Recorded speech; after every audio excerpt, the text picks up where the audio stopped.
pushover. So quit the fake humility with me. Osahun's face turned pale when he heard the chairman's verdict. There's no need to play dumb and embarrass yourself. We're all family here, aren't we, Dojun? At that moment, Dojun sat down and probed further. I wonder, is it just rumors flying around? Or is Daehyun's intelligence-gathering ability really that legendary? The chairman thought to himself, I thought even with the facts laid bare, he'd try to deny it until he's blue in the face. Turns out he's quite the cool customer. No point wasting breath on a useless battle of wits. This makes the conversation much easier. He waved his hand to dismiss his guards, as he had confidential business to discuss. The bodyguard acknowledged, then scrambled out and shut the door tightly. Now the chairman spoke leisurely. Since you're not playing games, I won't beat around the bush either. Tell me straight. What exactly do you want? Oh Se-hun smirked and replied, Ajin Motors, obviously, the chairman countered. Isn't your backbone an investment firm? ROI should be your ultimate goal, right? Just give me your price for the difference. And we can wrap this battle up, can't we? Oh Se-hun began to frown. Are you saying you're going to name a price to settle this right now? The chairman smiled like a cat playing with a mouse. Spot on. After all, this is just a little show to drive up the price. Good plan, right? But Oh Se-hun shook his head. I think you've got it twisted. We investors have plenty of cash to burn. We're just doing this for the hell of it. He kept smiling.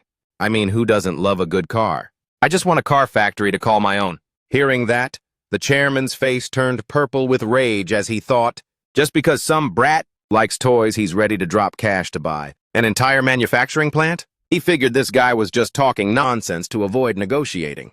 The chairman then moved to intimidate him, with just one headline in the papers, exposing how national assets are being bled dry by foreign capital. Will you even have the place to hide? He added, Koreans are as patriotic as they come. Oh Se-hyun kept his wide grin. Just look at the bidding results.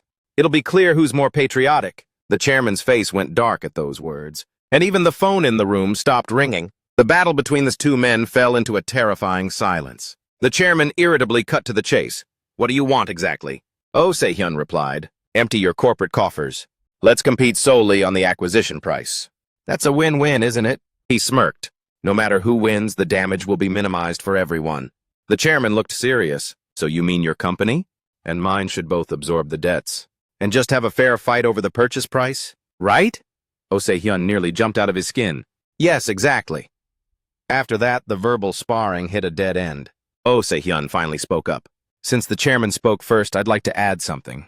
When a fight has rules, it turns into a gentleman's sport. Wouldn't that be more civilized? The chairman's blood pressure spiked at that. But the old fox remained an old fox as he replied, You're an interesting opponent. It's been a long time since I've had a fair match. His expression turned cold like a shadow assassin. Daehyun's prestige wasn't built on manners. It was carved out from days spent crawling through the mud. Oh Se-hyun was breaking out in a cold sweat, feeling like the old man was a wizard. He was speechless. The old man stood up in a huff and stormed out, slamming the door behind him. As soon as he vanished, Oh Se-hyun collapsed in his seat. He was completely drained of energy at this point. Do-jun tiptoed through the door and stepped inside, still looking a bit hesitant. Oh Se-hyun was anxious. Is this move really going to work? Do you think he'll actually go for these terms? Do-jun was dead certain. He'll definitely accept it. He gave a confident smirk. Chairman Ju is a veteran tycoon, and no tycoon would ever turn down a deal that lets them consolidate and save big bucks. Meanwhile, at the Daehyun building, the subordinates were doing their best to persuade the chairman to sign off on this proposal. They broke down the analysis. Ajin Motors' debt is 3.28 trillion won. By writing off the 1 trillion won debt of the subsidiary, the remaining 2.52 trillion won debt of Ajin will be converted into equity investment. This is an incredibly sweet deal to wipe away 7.38 trillion won. The chairman had a splitting headache, listening to his subordinates drone on and on. To meet these requirements, the amount of cash Daehyun has to shell out is quite significant. However, if they mess with the debt write-off portion with power share, they'll have to start from square one. But if they choose to play ball, they only need to focus on the buyout price. Just then, the chairman piped up and asked, Does that kid really have that kind of dough? Is he actually capable of splashing trillions of won around? The subordinate replied, Just like power share. No one really knows the financial depth of Miracle. All the capital behind them is American. But then he suddenly paused. Annoyed, the chairman asked, But what? Spit it out. The subordinate hurried to explain. According to investigations of their U.S. corporate entity, their ammo is expected to be more than enough, sir. They're a notorious big player in Hollywood. To date, among all the major blockbuster films, not one has lacked funding from PowerShare.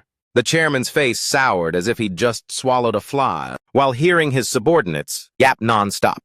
The henchman continued to gush about the so-called undefeated legend of PowerShare.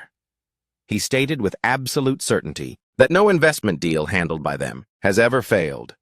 Another guy quickly hopped on the bandwagon, praising him to high heaven, that the opponent's investment intuition is no joke at all. A savvy old fox like that would never dive headfirst into a death trap, only to end up losing everything. The henchmen kept persistent with their begging. They quoted the chairman's own philosophy, arguing that sometimes reluctantly shaking an enemy's hand is the best move to save one's own skin and avoid a pointless bloodbath. Hearing this, the chairman fell into deep thought, starting to seriously consider this courtesy before force strategic play. As dusk settled over the Grand Sunyang estate, the chairman was leisurely sipping a cup of hot tea when he turned to ask Do-jun if that old man Ju Young-il had shown his face yet. Do-jun nodded in confirmation and reported that the old man had backed down, offering to pay for damages. If Miracle agreed to pull out of the takeover bid, the chairman gave a mocking smirk, saying he must have been really backed into a corner for such a stubborn old man to finally yield like that. It was a painful concession. Truly, he chose the hard way, instead of taking the easy path. The spoiler appeared right at the most critical moment.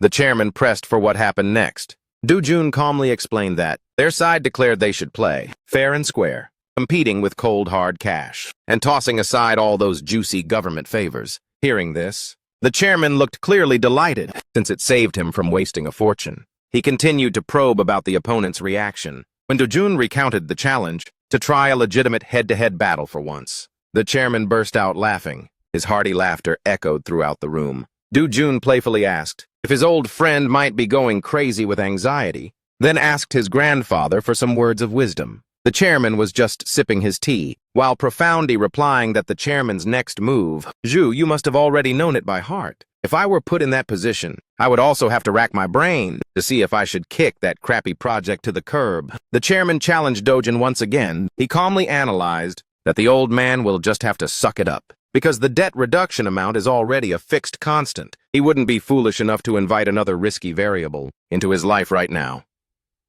The chairman then nodded with satisfaction, because his grandson had hit the nail on the head. For seasoned businessmen, variables are the most terrifying things in the world. Do-jun silently assessed. Indeed, these two old foxes have the exact same mindset. The chairman suddenly changed his tone to remind Do-jun that all the trump cards in his hand have been played. While Chairman Zhu has yet to make a move, then he will begin a total counterattack. On a massive scale, Do-jun quickly guessed it was a media blitz, right? The chairman confirmed that. The press will step in to brainwash the creditors and the judging panel, not to mention the government, the National Assembly, and even the Blue House, places that have been funded and nurtured by Daegu Group for a long time, will also simultaneously apply suffocating pressure. Do-jun wondered. So no more help is needed? The chairman sighed, replying that even if he wanted to help, his hands were tied. Seeing Do-jun's bewildered look, he explained that Chairman Song Hyu-jang had already acted, blocking all aid routes. This move made him question whether Old Man Song was eyeing a piece of the Ajin Motors pie.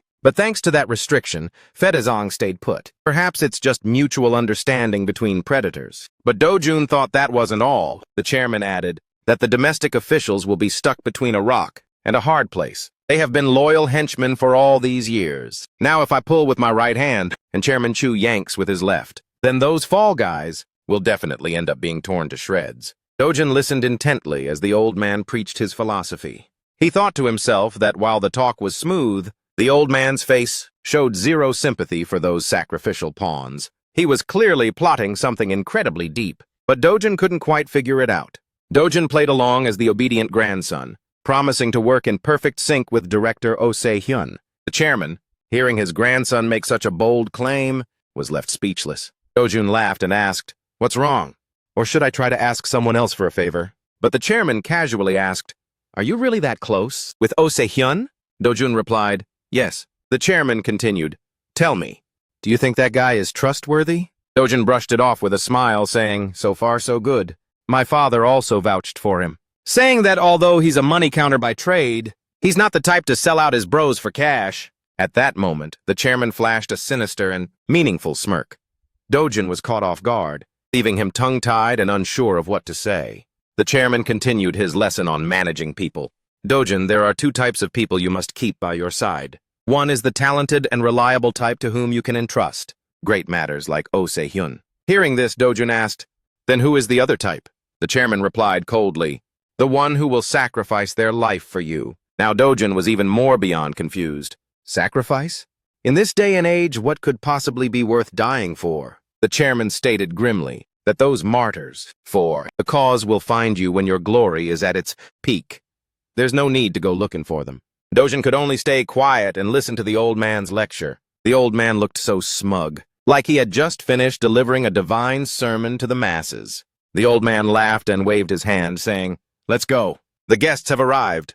Go upstairs and change your clothes. I've already prepared everything for you." Nightfall began to blanket the chairman's magnificent mansion. At this moment, crowds of people flocked in as bustling as a festival. The guests were all young elites, notorious big shots from the ultra-wealthy circle. The lavish party featured all kinds of delicacies, from a giant 5-tier cake to chocolate fountains, strawberries, and sweet lollipops. Now the bride and groom stepped out into a scene filled with roses, glitz, and glamour. On the bride's hand was a diamond ring with a rock so huge it could knock someone out cold. As for the male lead, Dojun, it seemed like he had a lifetime sponsorship deal for banana milk, because no matter where he went, he always had a carton of it in his hand. Dojun silently judged his cousin, Dongjun. Judging by that affectionate gaze, he seemed truly in love. According to his memories from his previous life, the woman he was engaged to had only met him twice at the family's official introduction, and they only had a few formal encounters after that.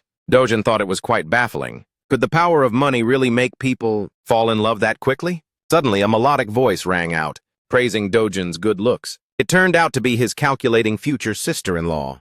She complimented Dojun as the family's top heartthrob, forcing him to switch into full actor mode to congratulate her back. Seeing this, Dongjun thanked him profusely, gave a brief introduction, and rushed off to answer his parents' call, leaving his future wife with the instruction to have a little heart-to-heart with his younger brother. Dojun just stood there, dying of second-hand embarrassment.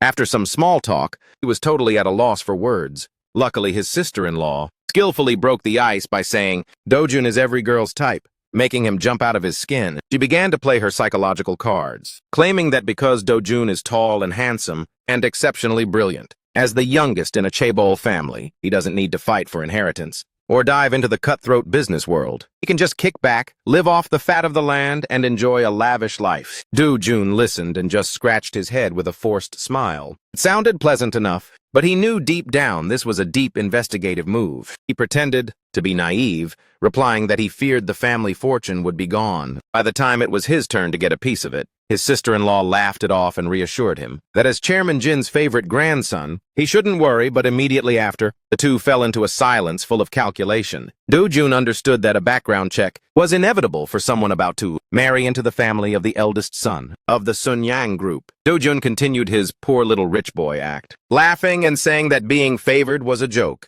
since the other siblings received plenty of stocks and cash when they grew up, while Grandpa only gave him a supercar, even though he does not even have a driver's license yet. So he's stuck with a car he can't even drive. The sister-in-law feigned wide-eyed amazement, then comforted him, saying that surely Grandpa would give him something bigger later. She even gave a backhanded compliment, stating she heard he was such a model student that he probably never spends any money anyway. Dojun flatly denied it, arguing that it's more like he has no money to spend. "If I had money in my hands, I'd be blowing it like crazy," he said while holding his wine glass, thinking to himself that if this old fox knew the massive amount of money he had burned through in his business deals, she wouldn't be standing so confidently. The sister-in-law then generously promised to sponsor her poor younger brother-in-law's lifestyle budget and would put in a good word with Dongjun. Dojun quickly thanked her over and over, vowing to play the role of the little brother perfectly, behaving well to get on her good side. This sister-in-law is something else. She stood there with a shy, modest smile, but her eyes remained sharp and calculating. Seeing that, Dojun immediately made an excuse to bail to the restroom. The sister-in-law smiled, seeing him off with a friendly face, like a top-tier actress. But the way she stared at his back was cold and sharp as a knife, secretly judging that this kid was no pushover, visiting the stock market every day with Grandpa, yet daring to claim he was broke. Dongjun then turned to ask his wife for her thoughts. The couple both looked towards Do-jun like they were appraising a piece of merchandise. The wife noted that her brother-in-law was very guarded, with an unmistakable aura of old money about him. Dongjun nodded smugly, bringing up the past, when Do-jun was just a weak, spineless child who was always shaking with fear. He believed there was no need to overthink it, and planned to turn Do-jun into a useful pawn, a right-hand man who would follow his every command. The wife smiled meaningfully at her husband's words, quickly linking arms with him, acting cute to remind him of the promised allowance. Dongjun laughed and agreed, since a sister-in-law giving pocket money to the youngest is just standard etiquette in this family. Meanwhile, in the men's restroom, Do-jun walked in complaining to himself about the cumbersome and inconvenient formal suit. Just as he was about to unzip and relieve himself, he jumped out of his skin at the sound of someone calling "Young Master" from right behind him. Turning around, he saw Assistant Kim looming there. Seriously, the guy is like a ghost.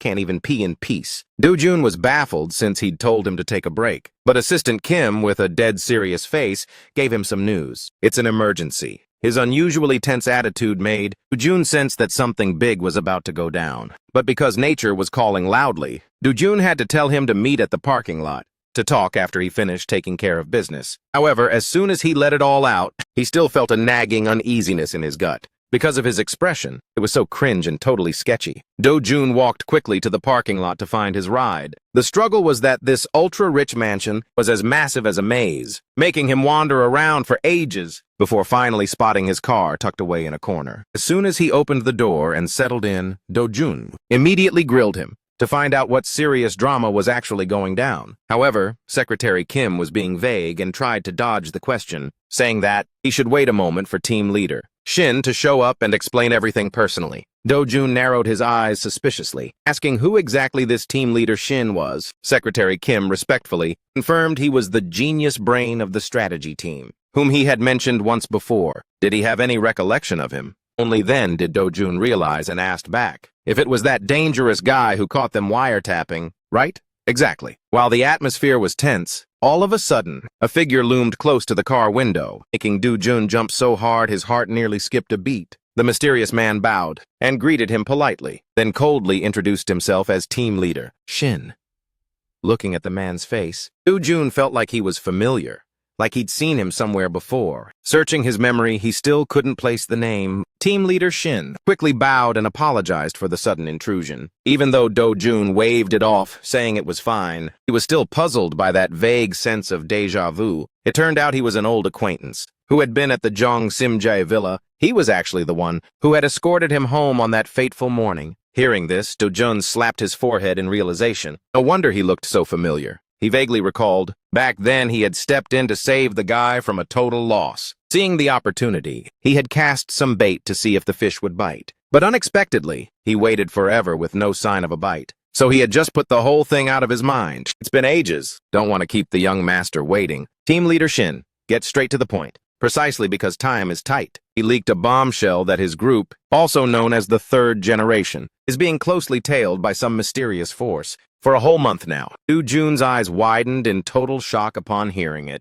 asking again just to be sure, is everyone really caught in the crossfire? The team leader nodded in confirmation. Those people aren't greedy enough to track every move, but they've locked down all travel routes. Even your older brother, Dongjun, is also on the blacklist. Not a single soul was spared. Do-jun's mind started racing instantly. Could the eldest uncle really be heartless enough to send people to stalk his own biological son? If that's the case, this move is way too much. But if it wasn't the eldest uncle's doing, then who else would have the guts to do that?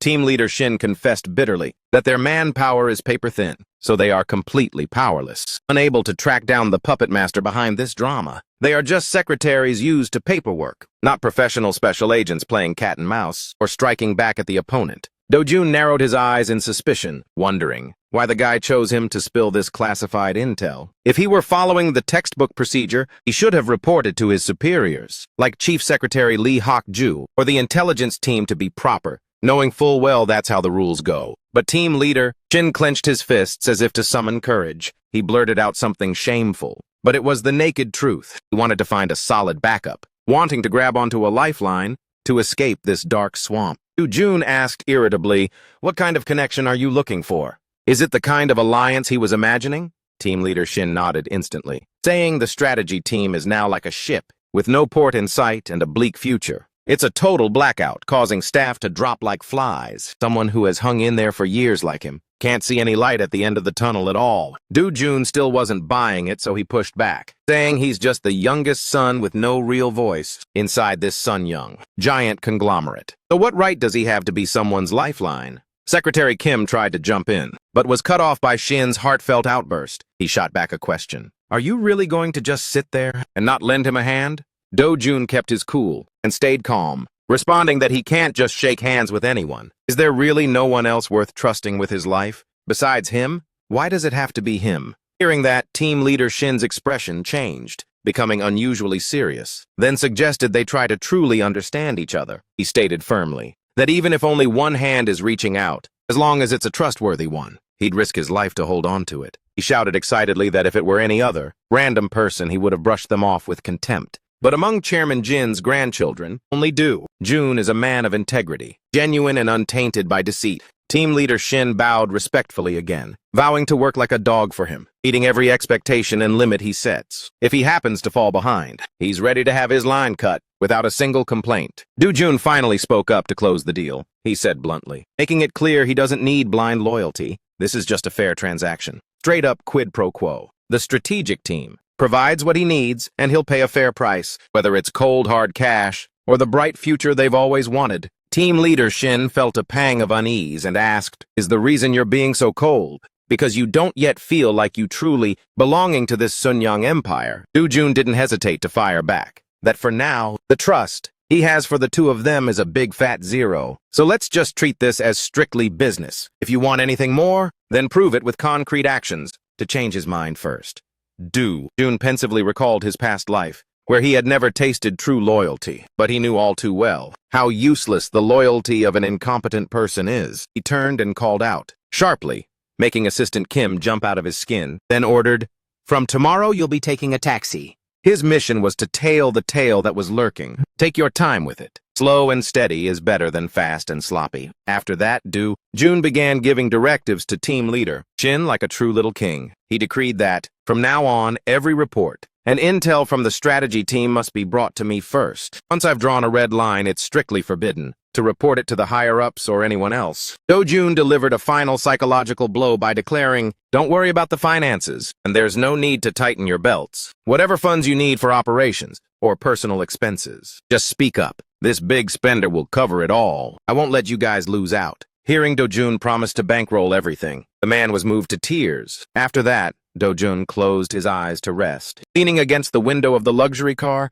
he was secretly pleased, because he had made a huge catch today, exposing the snitch while recruiting loyal new eyes and ears to replace them. The next morning at Oh Se-hyun's headquarters, the TV was blaring the news, shocking everyone with fantasies. Ambition to take over Ajin Group. Using shady capital from Japan, conspiracy theories claimed Ajin Motors would become a springboard for Japanese cars to invade into the Korean market. Oh Se-hyun's blood boiled as he watched the news. He turned toward Do-jun and yelled that they should at least hold a press conference to clear their names. This is a fatal blow to national pride. Being labeled a traitor to the country means, even in death, the guilt won't be washed away. Do-jun calmly asked back, is there any solid evidence for that fake news? Or is it just journalists writing fiction to pay the bills? But Oh Se-hyun clutched his hair, saying the opponent used power, bank as a meat shield. It's a high-profile listed company in Japan, so everyone will swallow it whole, believing we're Japanese puppets. Do-jun frowned and asked, any correction now would just be in one ear and out the other, right?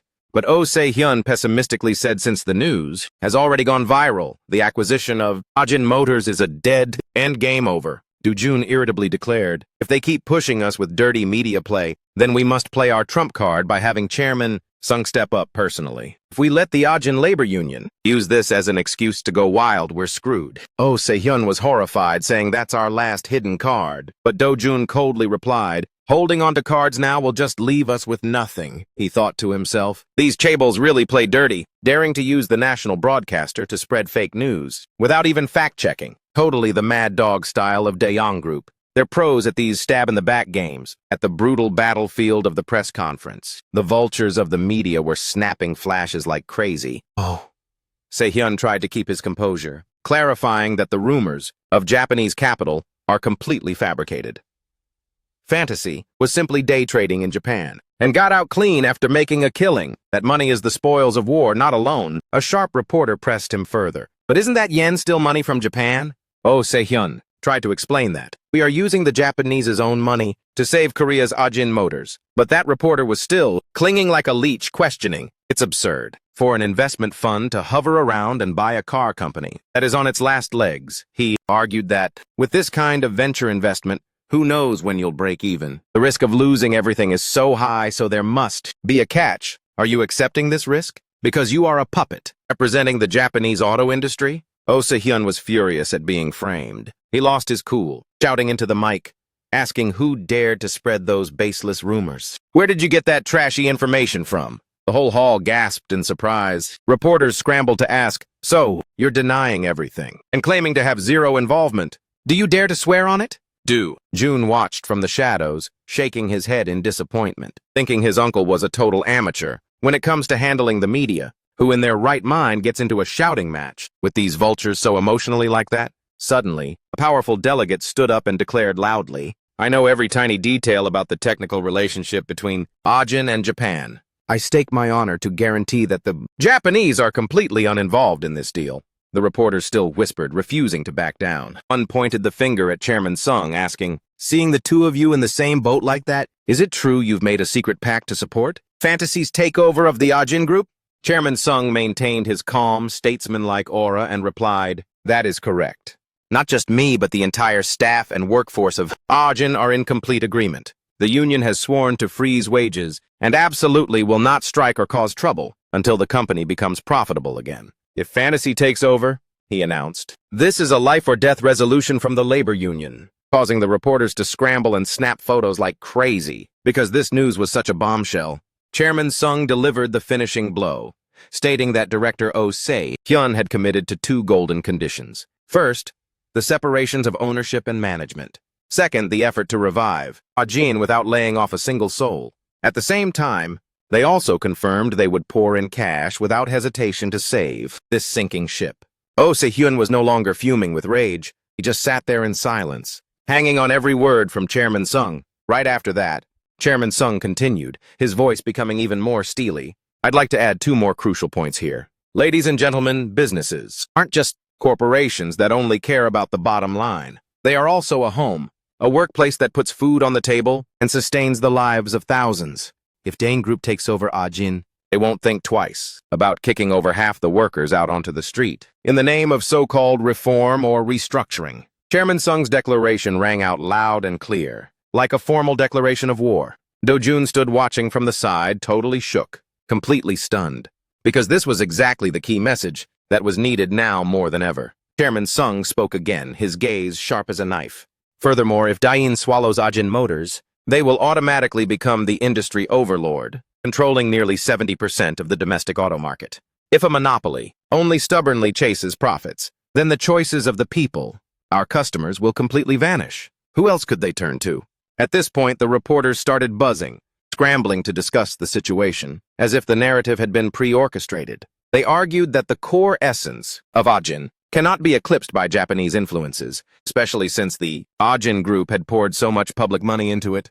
Chairman Seong continued. His voice had a magnetic, captivating power, reviving Ajin into a national brand enterprise, clearly separating management from ownership and the mindless expansion of conglomerates using taxpayer money. That is the real issue that needs a thorough reality check. Immediately, a thunderous round of applause erupted. The explosive hype left Lucy with a satisfied smile, gleeful that the chairman's message, Seong, had been fully delivered, resonating in every single nook and cranny. But the timing of this move was indeed a power move that required deep calculation. Ideally, this fateful press conference should have been held a day earlier, when the appraisal and handover went down as scheduled, with the core goal of not giving Dae-jin a single second to mount a counterattack. Being too reckless and rushing to play the trump card too soon unintentionally gave Dae-jin the chance to chill and strategize, to calmly weigh every move before striking back. On the cutthroat racetrack of the global auto market, a massive competition has been underway for a long time, where only corporations in the global top 10 can even survive.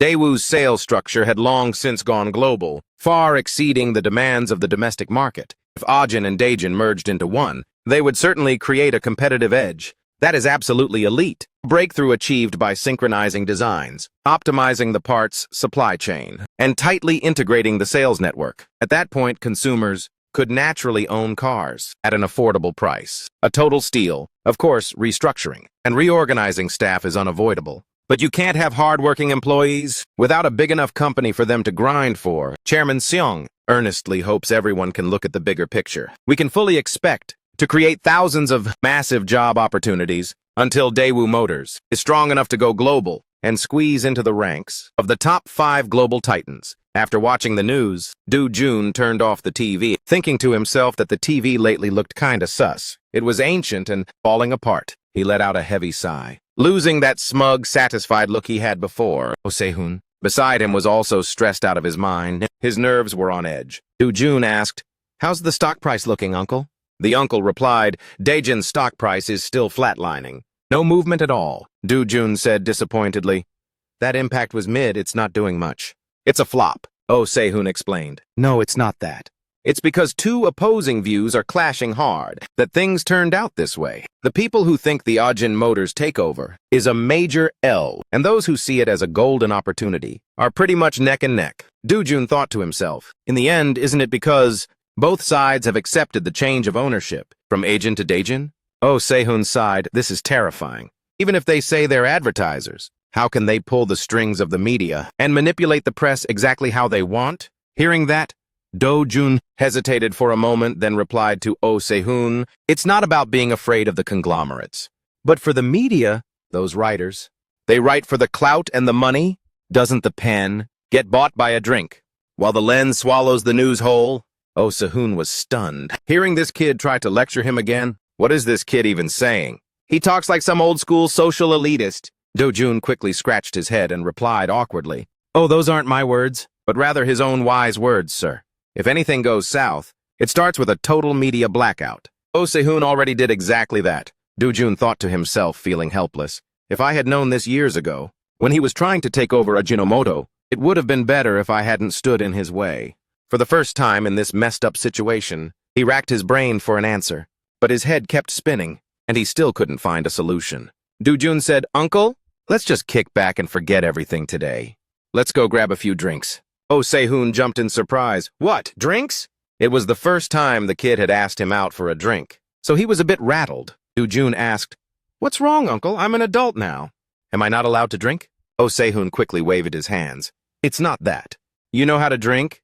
Have you even had a sip before?" he asked as Do Jun recalled his past life. He hadn't just drank once or twice back then. He drank until his body was trashed.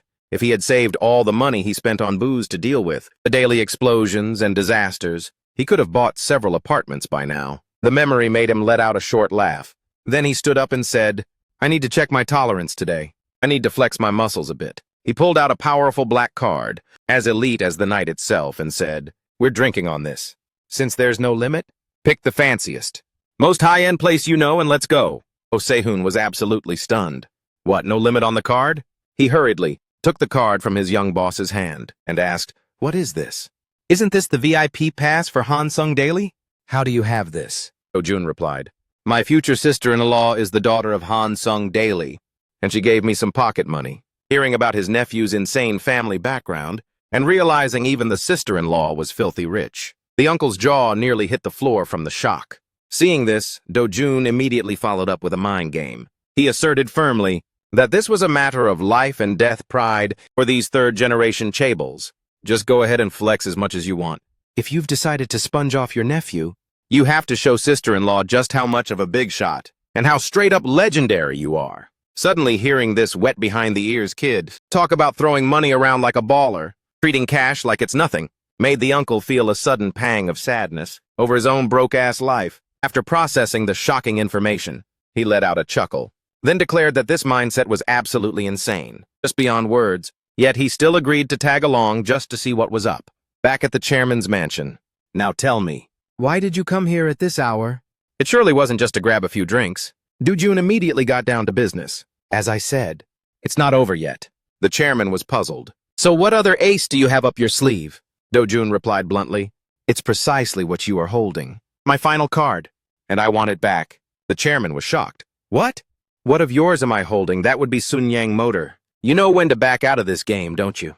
This question left the chairman completely shook, frozen in place. Do-jun continued to press the point. Sunyang Motor. It's not just some honey or a hangover cure. Announcing the merger between Hajin and Sunyang Motor will be the leverage that flips the script. Do you remember the merger ratio you once mentioned? I want to speed up that process. With every word Do-jun spoke, the chairman didn't even need to figure out the hidden motive. Now was the time. He had to show his ambition and his iron will. After a moment of silence, the chairman asked again what he had to trade for that. Do-jun looked slightly dazed, not yet grasping the question. The chairman explained, a merger. It is the combination of what I have and what you have, into a single entity. I have Sunyang Motors, but what about you? You don't even own Hajin Motors yet, Do-jun countered. The merger announcement is the exact chance to flip the script. Even if the process changes, the bottom line remains the same. Hajin Motors will be in my hands. However, the chairman began to act like a flip-flopper. The merger I mentioned before was only to feel out each other's potential. You didn't think I could change my mind? You don't want to merge anymore? Do-jun shot back, turning a joke into serious business, turning a dream into reality. Isn't that what negotiation is all about, sir? In this world, there's no negotiation that can't be compromised. If the scales aren't right, we must adjust them until they are balanced. In exchange for the merger announcement, I am ready to put much more on the table. The chairman remained unfazed. Oh? You've become that strong? Fine. Let's say I agree to announce the merger. Even before the due diligence, just as you said. But that doesn't guarantee the situation will flip in your favor. Do-jun cut in. It's not just with the merger announcement. We will have two massive forces colliding. The chairman also interrupted. The cloud of Sunyang Group still has the upper hand over the Young Group, right? Now the media, the government, creditors, and judges will weigh Sunyang against Daeyoung, not fantasy. So what's the missing piece? The chairman asked. Do-jun calmly replied, peace of mind, wrapped in a sense of control, balance and fairness. The chairman was shocked. Peace of mind, yes. The image of the investment firm's shady speculation, fantasy will completely vanish, as if being washed away. Hearing this, Chairman Jin Yang-chul fell silent, deeply lost in thought. He looked at his chaebol grandson and said, the scales still don't balance. Do-jun immediately replied, if we adjust the merger ratio, we can make them balance, sir. But the chairman kept his superior smile. Regrettably, I feel that's still not enough. Do-jun was surprised that after all his efforts, the old man was still not satisfied. He gritted his teeth in anger. So greedy! Come on, I'm not even worth the dirt on your shoes. Do you really have no intention of giving me Sunyang Motors? Or is this test still not over? Do-jun continued, his voice lowering. I've already bought up all the shares of the subsidiaries that Sunyang Motors holds. The old man was completely stunned. I told you we should spin off Sunyang Motors, Do-jun added, with 8 subsidiaries, including both Hajin Motors and Sunyang Motors. We'll have a much larger automotive group. Hearing this, Chairman Jin Yang-chul began to waver at the bold arguments that Do-jun presented. Do-jun observed the chairman's expression and was startled. What is this I see? The look in his eyes is full of yearning, a desire even more intense than before. I must find out exactly what that desire is, for this negotiation to end successfully. Do-jun frowned, secretly calculating a bold reason. He continued, announcing that Sunyang Motors will fully split to merge with Hajin Motors. Isn't that a bit of a rushed move, sir? Declaring the spin-off will cause the stock price of Sunyang Motors to tank immediately. The chairman appeared utterly amazed. He didn't expect his grandson to target this strategy as well. Do-jun continued to roll out the plan. When the stock price hits rock bottom, I will focus on buying them up under a different cover. The chairman held his breath, eagerly waiting for what happens next. After taking over and merging with Hajin Group, Do-jun spoke leisurely. For many reasons, the spin-off of the subsidiaries will be treated as if it never happened. This will further solidify Sunyang Group's dominance even more powerfully.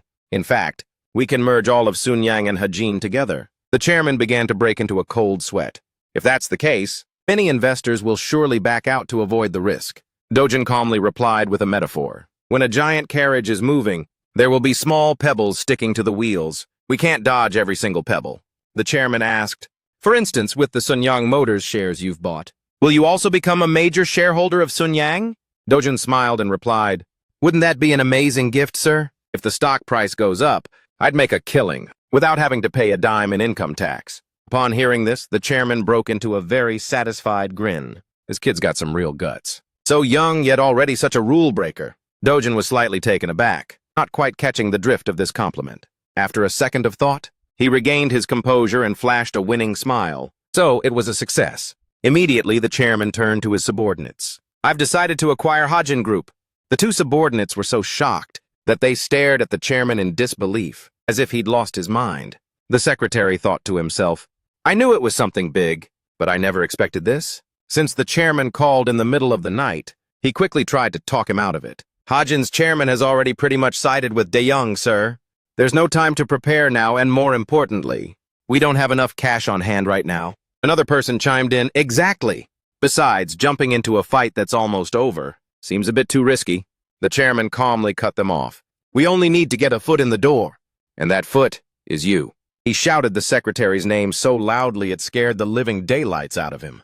The two subordinates looked at each other in confusion, unable to make heads or tails of the situation. The chairman continued to explain the strategy. "If Fantasy acquires the group, Hajin Motors will merge with Sunyang Motors. This is what you need to do. Within the group, only Sunyang Motors is the logical partner to combine with Hajin. These two auto companies will have a fresh start, and the CEO of that company will be Hyun Ki." The leader standing nearby couldn't hold it in anymore. "Chairman, no matter how the merger ratio is adjusted, Fantasy will still be the largest shareholder," the chairman replied. Se-hyun of Fantasy has already extended his hand. "If we let this situation play out, Sunyang will end up doing all the legwork for someone else. We will create a new auto company, wrap it up beautifully, and hand it over to our Sunyang." The secretary asked, "Then what about Fantasy? After all, they are just money players. They'll be satisfied with that expensive wrapping paper. Regarding Sun Young Yui's chairmanship, I will handle that myself. Don't sweat it. So just help Hyun." As he prepared to leave, the chairman gave a decisive order. The next morning at Se-hyun's office, the atmosphere was a bit more relaxed. "Grandfather, confirmed he'll hand Sunyang Motors over to you already?" Se-hyun asked. Dojun shook his head. "Not exactly. He's not the type to easily give away something he worked so hard to build." "Why is that?" "If he spins off the motor division and Hajin Motors falls into your hands, won't Sunyang Motors automatically belong to you? He knows perfectly well that Fantasy is your company. That's because the merger ratio hasn't been finalized yet," Dojun replied with a smug smile. "If he doesn't cave, the real person sitting in that seat will have to change." Se-hyun frowned, puzzled. "What are you plotting now?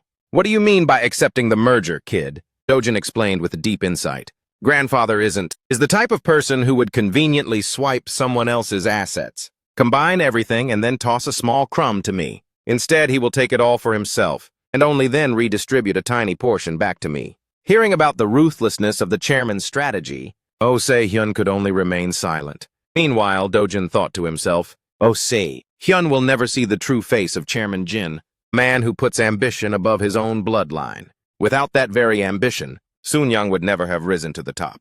"So has the merger ratio been decided yet?" Se-hyun asked. "Is it a go?"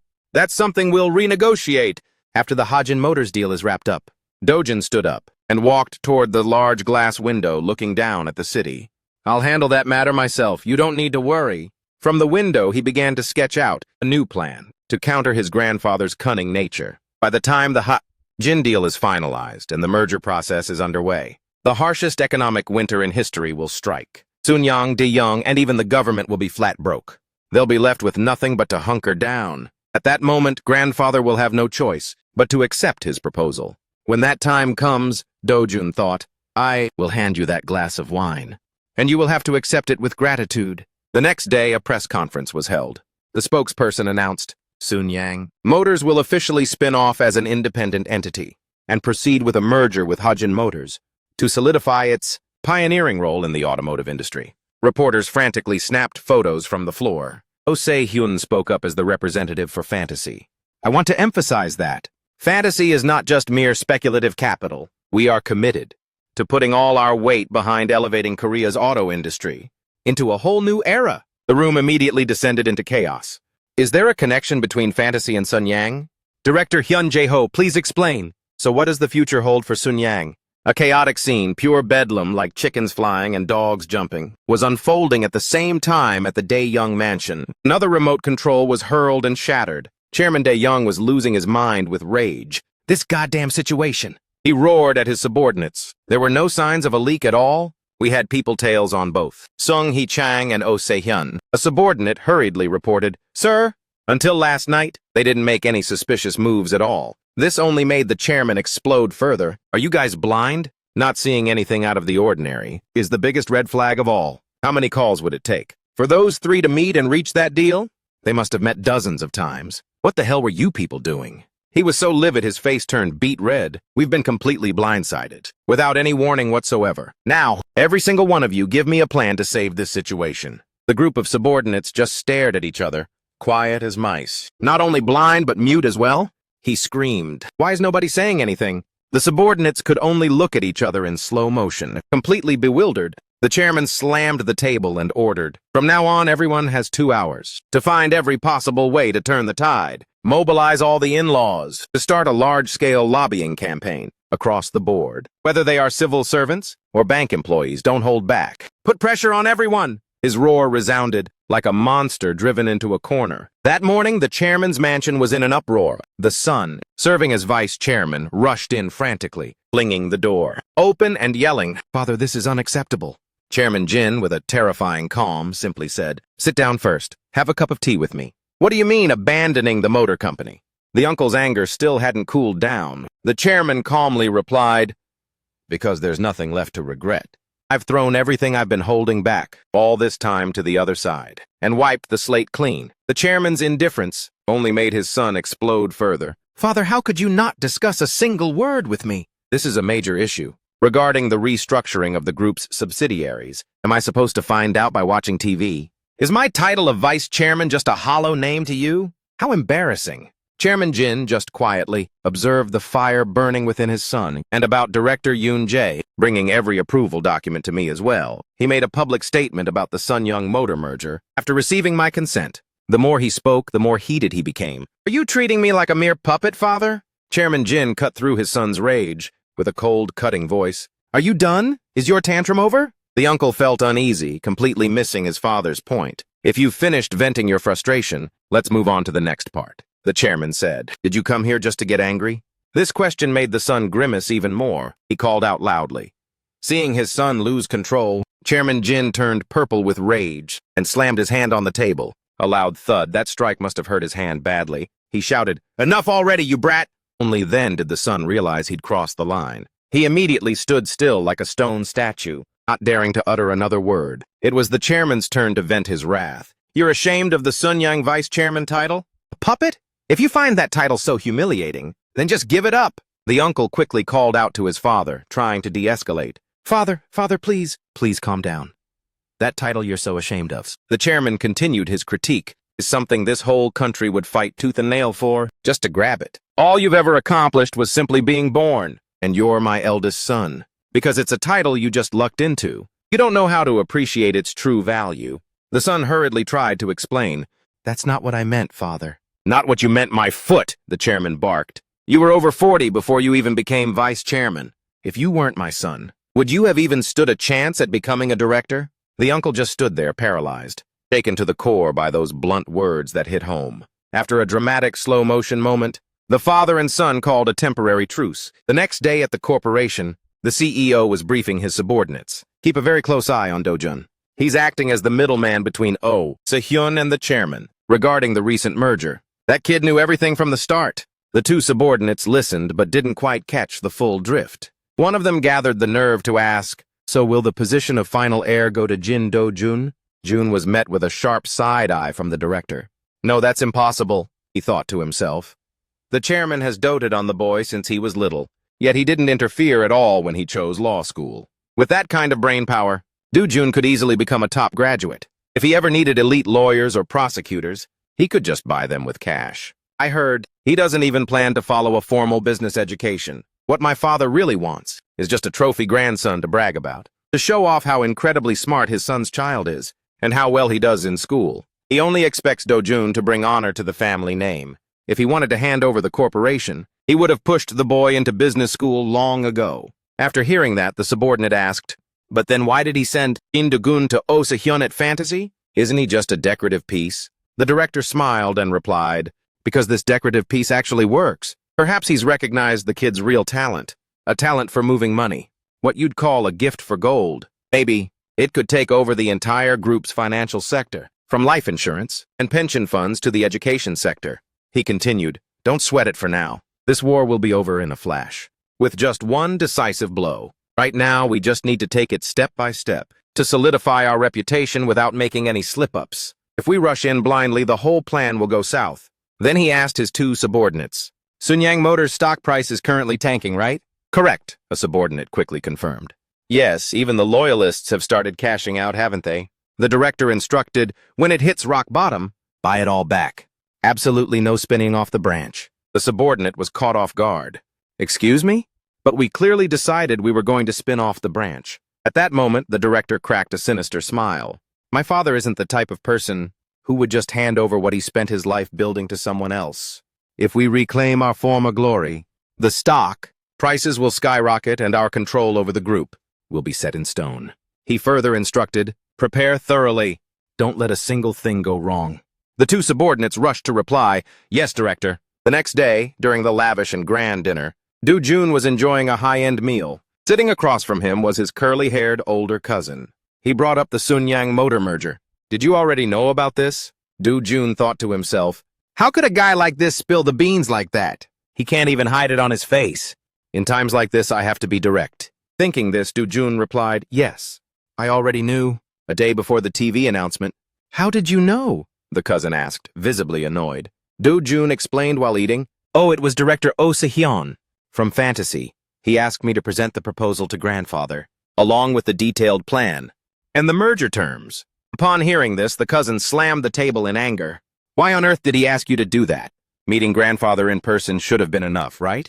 But Do-jun replied, "Bro, the group is monitoring every single move Oh Se-hyun makes. If Se-hyun had gone to see grandfather himself, the other side would have caught wind of it instantly." Do-jun weighed his options silently. "Nothing seems out of the ordinary this time. But how the hell did this guy find out? Maybe it wasn't my uncle, but this guy himself who sent someone to tail me." The cousin frowned and asked, "Is that it? That's all?" Do-jun said nonchalantly, "Well, was there supposed to be more?" Getting more frustrated, the cousin snapped, "Don't you get what I'm saying? I'm asking if you only played the middleman for the documents this time." Do-jun feigned being startled. "Whoa, you scared the life out of me. Why are you raising your voice like that?" The cousin reluctantly sat back down. Do-jun also breathed a sigh of relief. He continued, "Actually, there is a secret contract between grandfather and Director O, but I can't spill the beans." "That's the truth." "I have no choice. I have to keep it hush-hush until the official announcement." The cousin raged, "Secret from who? Am I some kind of outsider to you? Am I a stranger or something?" Do-jun looked at him with amusement and thought to himself, maybe I should push his buttons even more. He said, "Well, you are an outsider, aren't you? You, Seong-jun, don't have any authority right now." "Didn't you know?" Hearing that, the cousin screamed, "So what? Is the reason you refused to be my right-hand man just so you could stick to grandfather and wait for an opening? And look, don't tell me you want to go toe-to-toe with my father." Do-jun calmly replied, "Bro, don't get your panties in a bunch. From my perspective, I'm just a bystander. At the end of the day, the youngest son is still just the youngest son. I don't have a horse in the Sunyang race, so I have zero ambition for the corporation. Besides, honestly, I've got nothing to lose. This might sound like a flex, but if I focus on my studies in about 2 years, I'll ace the bar exam. I'm that confident. You know I'm a straight-A student." The cousin asked, "And then what?" Do-jun continued to paint a picture of becoming a prosecutor or a judge or something. "I can flex my power while living my best life, earning respect from society without having to stress about money. You know what? My dad is a big deal in the movie industry right now. Just a snap of his fingers, and beautiful actresses would come flocking to him. A third-generation chaebol prosecutor, who's also the son of a film studio head. Is there any girl who'd say no to that flex?" Do-jun replied to his cousin with a calculatedly boastful attitude. "Have you ever been so lost that you couldn't find your way back? Even once? It's hard to guarantee that Yang can seal the deal on buying Hajin Motors until they actually have control of the people." The cousin was so triggered he looked like his blood was boiling, but he was completely helpless. He growled through gritted teeth, "So are you really planning to ditch your spot in Sunyang Group?" Do-jun smirked back. "Who said anything about me quitting?" He suddenly turned dead serious. "If I were the one at the top, I might actually give it a shot. But right now, Seong-jun isn't exactly the big boss." Being roasted repeatedly by Do-jun, The cousin could only sit there and swallow his saltiness. He tried to clap back. If I ever reach that position, I probably won't keep you around. You know we have plenty of other cousins, right? And I'm not sure you'd even last. A week against the raid on Sun Yang's stock. Do-jun laughed mockingly on the inside. His ego is so fragile.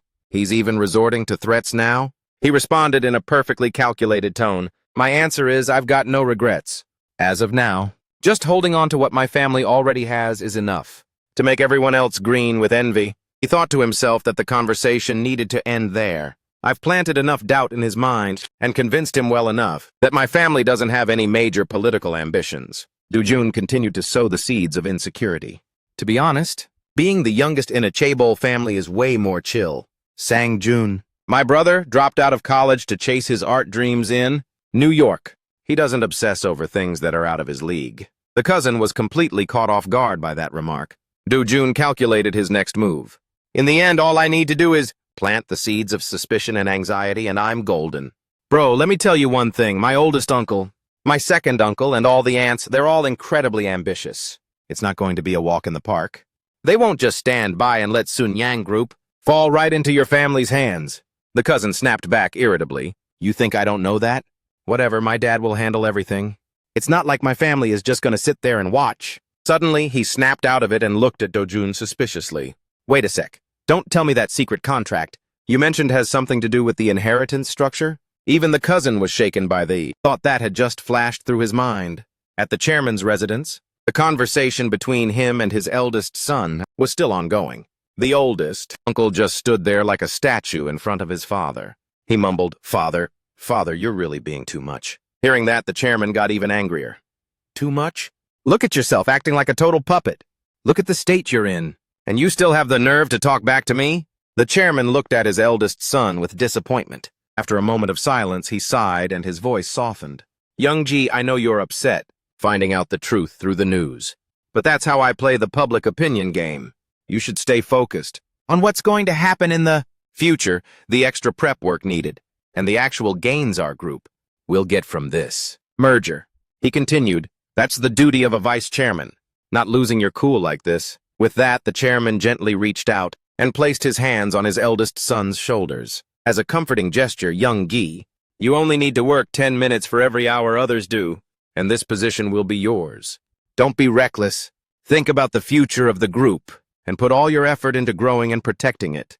That is all you need to do. The oldest uncle bowed his head and listened obediently. The chairman stood there, patting the shoulder of his grown son, mocking himself for still having to coddle a man in his 70s. Meanwhile, in a luxurious room, the tense exchange between Do-jun and his cousin hadn't finished yet. The cousin scrutinized him, looking like he wanted to say something, but held back. After a heavy silence, Do-jun spoke up. It could happen or it might not. What are you trying to say now? The cousin blurted out, almost a shout. Do-jun frowned in annoyance. Are you raising your voice at me? Instantly, the cousin flipped the script, acting as gentle as a little lamb. Do-jun, come on, think about it, he pleaded. I'm the eldest son of this family. I can't just be sidelined like this. Do-jun gave a cold laugh. Look, theoretically, the throne should be inherited by bloodline. First son, then first grandson. To keep things stable. If the younger ones take over, it always leads to a bloody purge. By the book, power should go to the oldest uncle and then to you. That's why I need to be the chairman of Sun Yang, to protect our family's assets from unnecessary losses. The cousin's mood suddenly brightened. He nodded eagerly. Exactly! Our Do-jun really sees the big picture. Even though he tried to act wise, Do-jun was just playing a role and gaslighting him. Do-jun feigned a heavy sigh and continued his performance regarding the merger of Sunyang Motors, and the stakes in its subsidiaries will be transferred to another subsidiary. This new subsidiary will become the linchpin of the entire group. Right, bro? The cousin replied, acting like a know-it-all. Exactly. And what happens if the person holding that key company isn't the oldest uncle, but someone else entirely? The cousin froze, stunned. Is that the secret clause in the contract? Do-jun didn't answer right away. He thought that with just a bit of logic, anyone could figure it out. It wasn't exactly some mind-blowing secret. He continued, that was exactly the title of the document I saw. Group Governance Restructuring Plan. The cousin looked like he'd been hit by a bolt of lightning. Governance restructuring. My dad has already tried his best to back you up, Do-jun concluded. Now, protecting it is up to the oldest uncle and you. Though the cousin muttered a confused, yeah, his mind was a total mess. He was only used to living the high life without a care. Seeing his helplessness, Do-jun felt a sense of petty satisfaction. He looked straight at the hidden claws of this ruthless family and told himself, let the sharpest claws slowly emerge. We'll see who's the goat in the end. Meanwhile, the author seemed to be running out of steam, so they kept sketching more scenes in Oh Se-hyun's office. The grandfather was personally reviewing his own images and the news in the papers. It finally came to this, he muttered. We're the ones being acquired. Yet I'm worried about being dragged into Sun Yang's vortex. Every time he visited, Do-jun would chug a carton of banana milk. When do we settle the payment for the acquisition? Uncle Oh Se-hyun put down the newspaper. After the merger, it's 1.2 trillion won. That means wiring $1 billion. So next year at this earliest, right? You should be asking your grandfather that. Oh, Se-hyun replied. If the merger goes fast, the end of the year at the soonest. A total of $3.2 billion. The current exchange rate is 101 per dollar, but it's already spiked to over 3,500 won. Do-jun bit down on his banana milk straw. How much of our cash is tied up? $600 million? Just like you said. This year I focused solely on holding on to cash and didn't make any new investments. That $600 million will be liquidated by next year. Finishing his milk, Do-jun fell into deep thought. That's a decent chunk of change if managed well. I've racked my brain for every memory to pull off 100-fold return on the initial capital. What would happen if the one who reincarnated wasn't me, but some shark of a fund manager from Wall Street? That person would definitely become the richest person on Earth. Duh. Back in the office, Oh Se-hyun suggested, first off, I'll transfer $1 billion to ensure we have the liquidity to pay up at a moment's notice. Do-jun immediately stopped him. No need to rush. The payment has to wait until the end of the year anyway. Oh Se-hyun looked bewildered by his nephew's calculations. He asked in surprise, don't tell me you've noticed the crazy fluctuations in the exchange rate? Isn't everyone just pretending not to see it? Do-jun countered. The dollar jumped 251 in just a month. Can't you see it rising like a tidal wave? But isn't that just to stabilize the market? Oh Se-hyun asked. Do-jun thought to himself, even the people who usually pay attention are asking pointless questions. Everyone can feel the massive storm about to hit, the collapse of the conglomerates, and the fallout from the presidential election. Yet they're trying their best to ignore it. He explained it clearly to his uncle. There's a huge difference between an exchange rate hike and the dollar losing its value. If you're holding 10 billion won right now, and the won crashes against the dollar, then that money is as useless as 10 billion won on a deserted island. A loaf of bread would be worth way more at that point. Oh Se-hyun gave a smirking grin.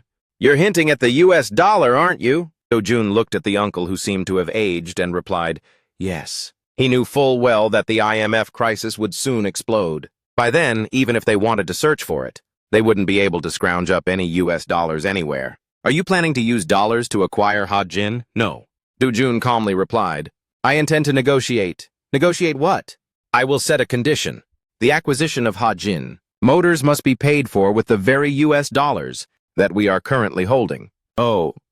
Se-hyun was stunned for a moment, then burst into laughter. Haha, that's right. When you're holding a gold bar in your hand, why on earth would I think about tossing it away just to trade for a life jacket? The dollar right now is like human blood. If the blood stops flowing, the body dies. The one holding the blood bag can easily snatch the gold from someone who's flatlining. Oh, Se-hyun looked at Do-jun with eyes full of admiration. When the national foreign exchange reserves hit rock bottom, will you perhaps become the savior, Do-jun? Do-jun also smiled and replied, am I not the owner of Fantasy Company? Oh Se-hyun let out a slightly creepy smile. Why? Is it because you're young and don't want to go public? Or are you hiding something else? Do-jun countered with a question. If you were holding 1 trillion won, what would you do? Bribery gifts? Inheritance taxes, does this world even allow people to be open about those things? Oh, Se-hyun grew wary, seeing his point. I guess that's one way to put it. Do-jun shrugged. Despite that, Oh Se-hyun maintained a kind smile. All right then, from now on I'm your workhorse. Feel free to tug the reins and crack the whip as you please. But time is running out, I'm already 50. At most 5 more years, even if you take over directly. I still need some time to chill. Do-jun looked at his uncle in astonishment. You're planning to retire at 50? You're in your prime right now. Oh, Se-hyun replied nonchalantly. That's exactly why. It might be early, but I've already made bank. If I don't take the time to enjoy it, making all that money would be a total waste of effort. Do-jun simply could not believe his ears. Oh, Se-hyun pointed his finger toward Do-jun. For the past 5 years, I've treated you like my own nephew. Now I just want to retire early and find a deserted island to live on. Having said that, he leaned back in his chair with a satisfied look. Do-jun stood silently, looking at the uncle who seemed to care for nothing but money. He didn't seem to know what else to say. The next evening, at the Sunyang Group building, the chairman was listening to a report from his eldest son. Is that for real? He asked again. Yes, Do-jun saw it with his own eyes, father. Upon hearing those final words, the chairman slammed his hand on the desk with a loud thud. That slam must have really hurt. He secretly gritted his teeth. Clearly, father had patted my shoulder and promised me a spot on the board. Yet behind my back, he was stealthily changing the leadership structure. How could he whisper sweet nothings one moment and then act so shady behind his own son's back? Thinking of this, his eyes narrowed like a sly old fox. The uncle continued to reassure him, though his voice sounded a bit forced. If spinning off the motors division is mandatory, then just a slight tweak in the structure will do. The overall framework might be shaken, but it's nothing to worry about yet, the son asked impatiently. But father, if the motors shares are transferred...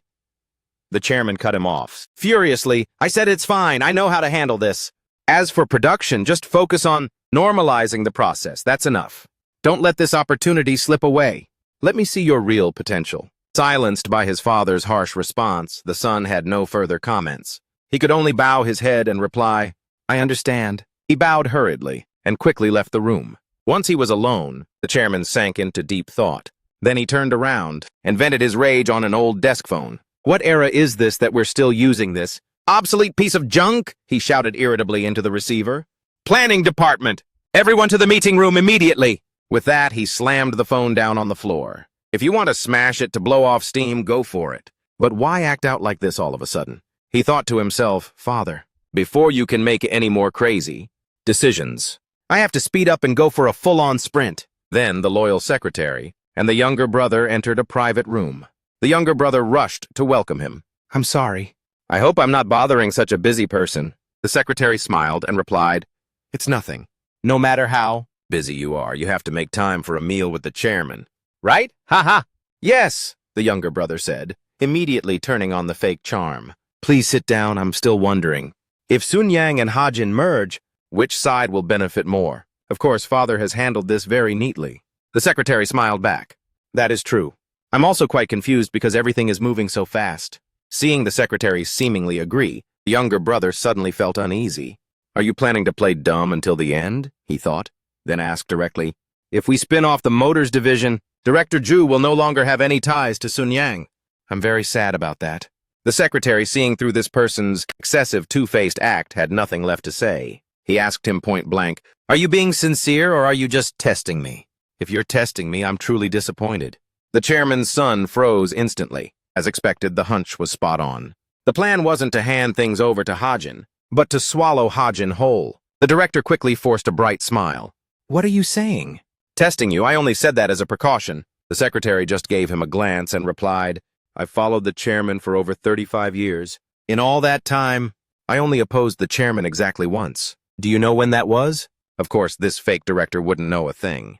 It was when we first started the oil refinery business in the Middle East. The secretary continued, the war broke out and dragged on. The crude oil supply was always in a state of emergency.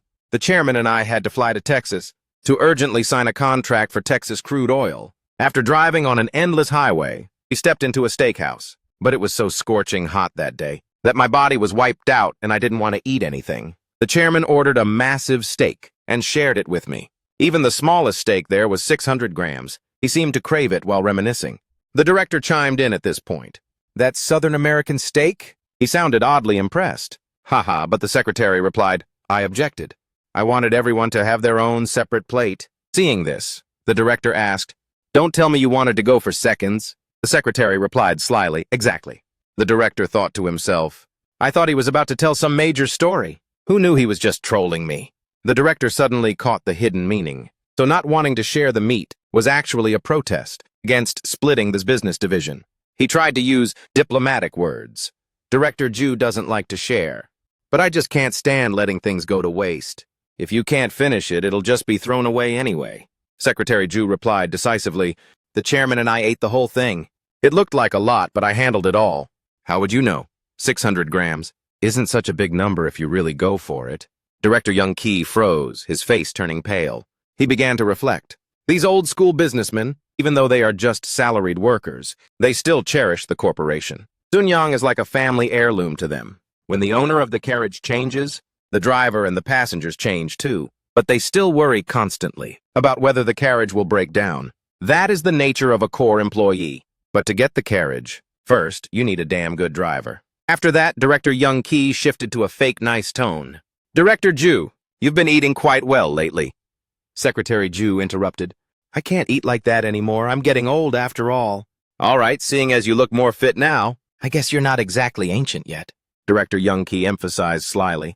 After all, you did polish off 600 grams of steak.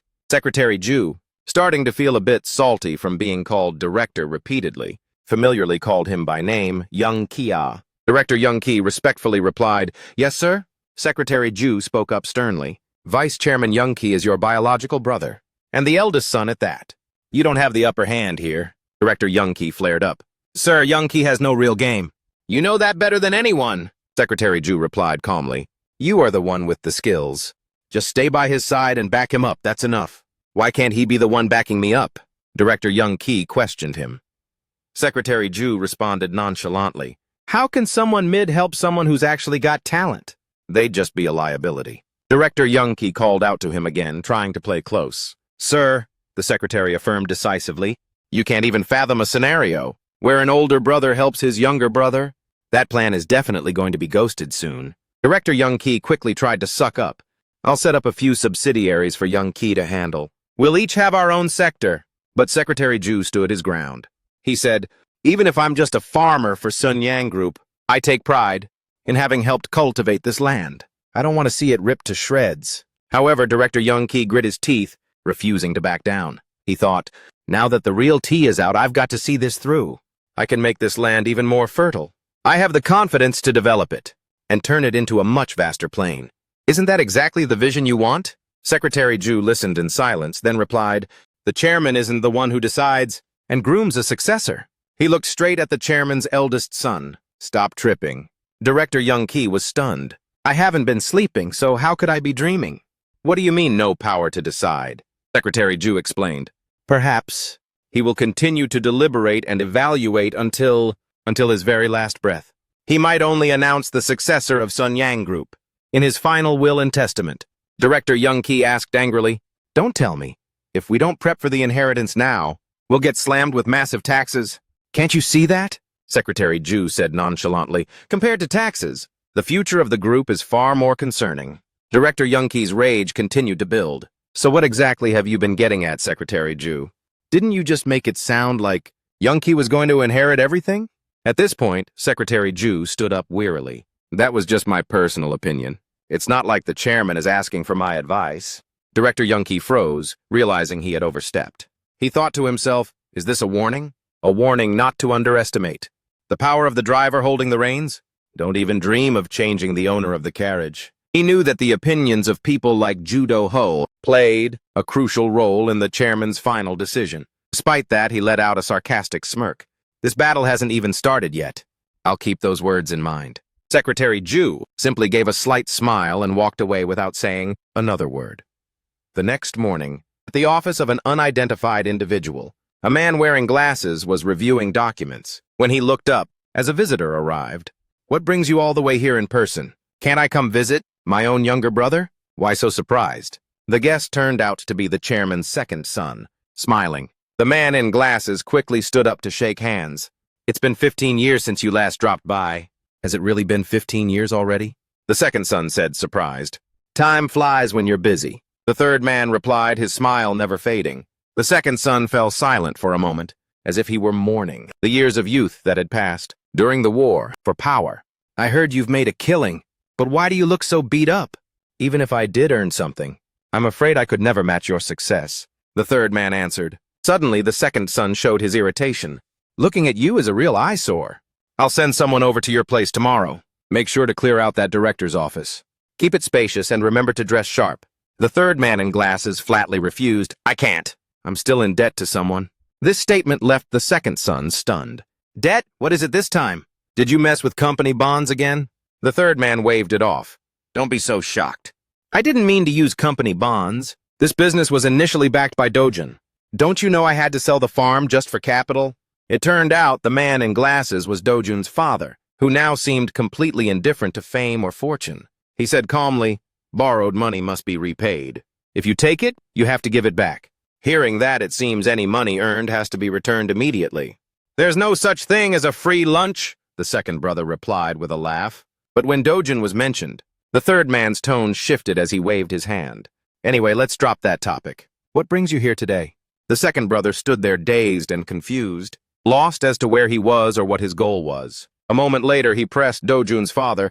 Listen, Yoonki, do you plan on chasing this path forever? What do you mean by that? Yoonki replied, completely lost. I mean, is that movie project of yours over yet? The second brother asked, harshly. Do you really expect nothing from that company? Dojun's father asked back with a somber expression. Not you nor your son. The second brother suddenly turned dead serious when mentioning children. I don't want to lose my baby brother. The two men gazed intensely at each other, as if they had just spotted a snake in the grass. The younger brother was confused. What are you even saying? The eldest brother is still there, but he stopped being a brother to me a long time ago. The second brother replied coldly, that kid is the youngest in name only, but he's just playing the role of the eldest. This declaration left Yoonki deep in thought. Brother. The second brother gasped in shock. What? Do you have your own hidden agenda too? Yoonki calmly pushed back. It's not exactly an agenda, but I think I'll give it a shot for once. To fulfill my responsibility as a father. Then what do you think about Dojun? The eldest brother asked impatiently. The boy wants to be a businessman, as great as his grandfather. The second brother was startled. Yoonki quickly waved his hands. Don't get it twisted. He doesn't plan on just being an errand boy for a few subsidiaries. He wants to build his own empire from the ground up. Hearing this, the eldest brother thought this father and son were totally delusional. Yoonki continued, and I will go all in to support Dojin. What does that have to do with the company? The eldest brother wondered. Yoonki crossed his arms. Even if I'm officially the youngest, I still carry the blood of Chairman Sun Yang. I won't refuse whatever you offer. But if you don't have a concrete proposal, I'll just take my legal fair share. The eldest brother had a major headache. You'll only take the allocated share? He suddenly realized something and went silent. But Yoonki shifted the focus. Acting like this all of a sudden, something big must have gone down on your end. Do you think this stock market turbulence was caused by Sun Yang Motors? The eldest brother snapped back angrily. That's not it. Then he stood up. Just stay on my side, that's all. If I win, I'll find the funding to make Dojun's dreams come true. And what if the eldest wins? Yoonki persisted with the question. If the eldest wins, you'll have to fight him. If you want to be a real father, the second brother declared. Dojun's father remained silent, saying no more. The eldest brother stood up, gazing intently at the photo of the lovers from the movie Titanic, hanging on the wall. He asked blankly, what movie is this? What's Titanic? The younger brother replied, oh, this is a movie my company will release next year. We're currently looking for theaters. The eldest brother kindly offered, let me know if you need anything. If the tickets don't sell, I'll buy out the whole house. The younger brother was thrilled and thanked him for the offer. It was late at night at the chairman's estate. The eldest son and his wife were facing Chairman Jin. Chairman Jin looked at them and let out a weary sigh. Did you two come to see me just to borrow money? He frowned, looking like he was cleaning up a total clusterfuck. She came this morning, and now you're here tonight. What on earth is going on in this house that you're completely oblivious to? So a department store director has to go borrow money from a movie studio director? Is a department store's entire daily profit really only worth as much as a single movie screening? Hearing that, the younger brother felt a bit lose-face. The sister spoke up to clarify. When father took over Hanbo, you drained every bit of cash. All the funds in my shop, my department store, have been frozen. I've been sending you the spending and withdrawal reports, father. The younger brother was aghast. What kind of mess did you get into this time? The sister turned to her husband to vent her rage. No, it's all his fault. Father locked our accounts because this guy is deluded enough to run for Seoul mayor right now. I'm not even allowed to touch the department store's money. The brother was stunned. Seoul mayor? The sister continued her interrogation. I heard you hit the jackpot this year too. Don't tell me you don't have a single cent to spare. The brother snapped back in annoyance. How much do you think a successful Korean film actually makes? Do you have any idea what the production costs are? Do you know how much it costs to produce? It's 6,001 times 6,001. He lowered his voice. Even with 670,000 viewers, we've only pulled in over 4 billion won. After you cut distribution and production costs, what's left is chump change. When two people talk, they need a valid reason. Hearing the figure of 4 billion won, the brother-in-law snorted with a smirk, then stood up and spoke with a cold tone. Brother-in-law, just act like you didn't hear a thing. With that, the couple stood up and left. Perhaps because they realized this brother-in-law might have a sharp tongue, but is actually dead broke. The younger brother rubbed his head, having a headache from being hounded for money all morning. As the sister and her husband walked out dejectedly, Dojin saw them just as he arrived home. He called out politely, "Oh, Uncle, Aunt!" Then he asked why they were visiting at this hour. "Is it an emergency?" Seeing her handsome and wealthy nephew, the aunt couldn't help but exclaim with delight. "Dojun, oh Dojun!" Dojun walked into the living room and saw his father sitting there. He greeted him, "Dad." "Dojun, come here and talk to me for a bit," the father said. "Yes, I'm sorry I'm home a bit late today. Next time, I'll try to be back a little earlier," Dojun promised quickly. "I don't have the energy to monitor a grown man's curfew anymore," the father replied with a hint of bitterness. He continued, "Uncle Songki came by this afternoon, and then Aunt Songmi dropped in tonight." "Is that so? I just ran into Aunt Songmi right outside the gate," Dojun replied. The father took a gentle sip of coffee and said nothing more. Dojun felt uneasy. The father drained the rest of the coffee in his cup and looked his son straight in the eye. "You are clearly my son. But why aren't you like me at all?" Hearing this, Dojun was startled, feeling almost like he was split into two people, the Dojun from his past life and the current Dojun. "I take great pride in my artistic and aesthetic sense," the father continued in a narrative tone, "but you don't listen to popular music at all. Trendy pop music seems to go against your grain. Crunching numbers has always bored me to tears, yet my son has a knack for investing. Isn't it like a miracle, don't you think? How can a father and son be so different?" Hearing this, Dojun panicked. "Why are you suddenly saying things like that, Dad? Or has he realized that I'm not the real Dojun?" Seeing his son's reaction, the father asked, "Why do you look so surprised?" Dojun tried his best to stay cool. I don't even know how to put it into words." Suddenly, the father looked at his handsome, wealthy son and flashed a smile of pure contentment and happiness. He continued, "Actually, Se-hyun already told me everything." Dojun froze for a moment, unsure of what Se-hyun had spilled. The father went on, "My son owns a fortune of over 3 trillion won, bought out the entire Hajin group, and even holds the reins of an investment firm in Hollywood." Dojun thought of that annoying Oh Se-hyun. He cursed under his breath. "Man, that guy's big mouth." Then he calmed himself down. "No, I'm overthinking it.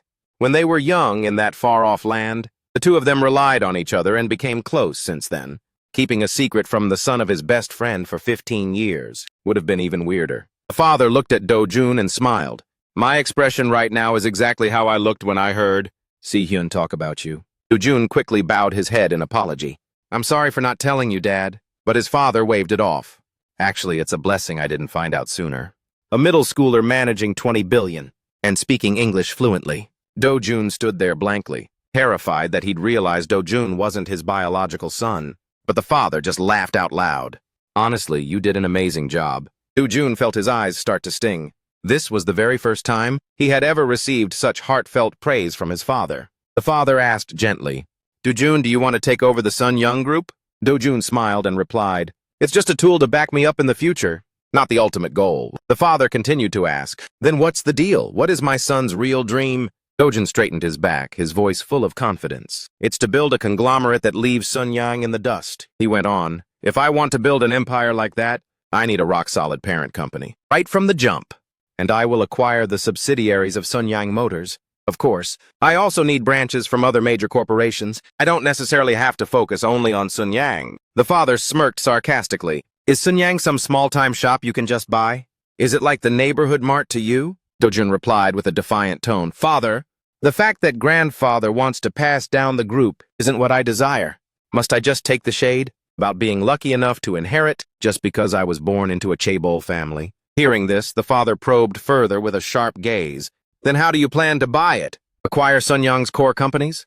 Dojun answered calmly. "If it's guaranteed to be the most valuable gift, then that's just a pipe dream, father." Listening to his son, the father let out a sinister smile, then said, "In this situation, I'm afraid I can't help you with anything. I've given it a lot of thought."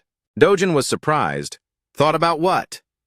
The father continued, I've been thinking of a way to help you achieve that dream, even if only once.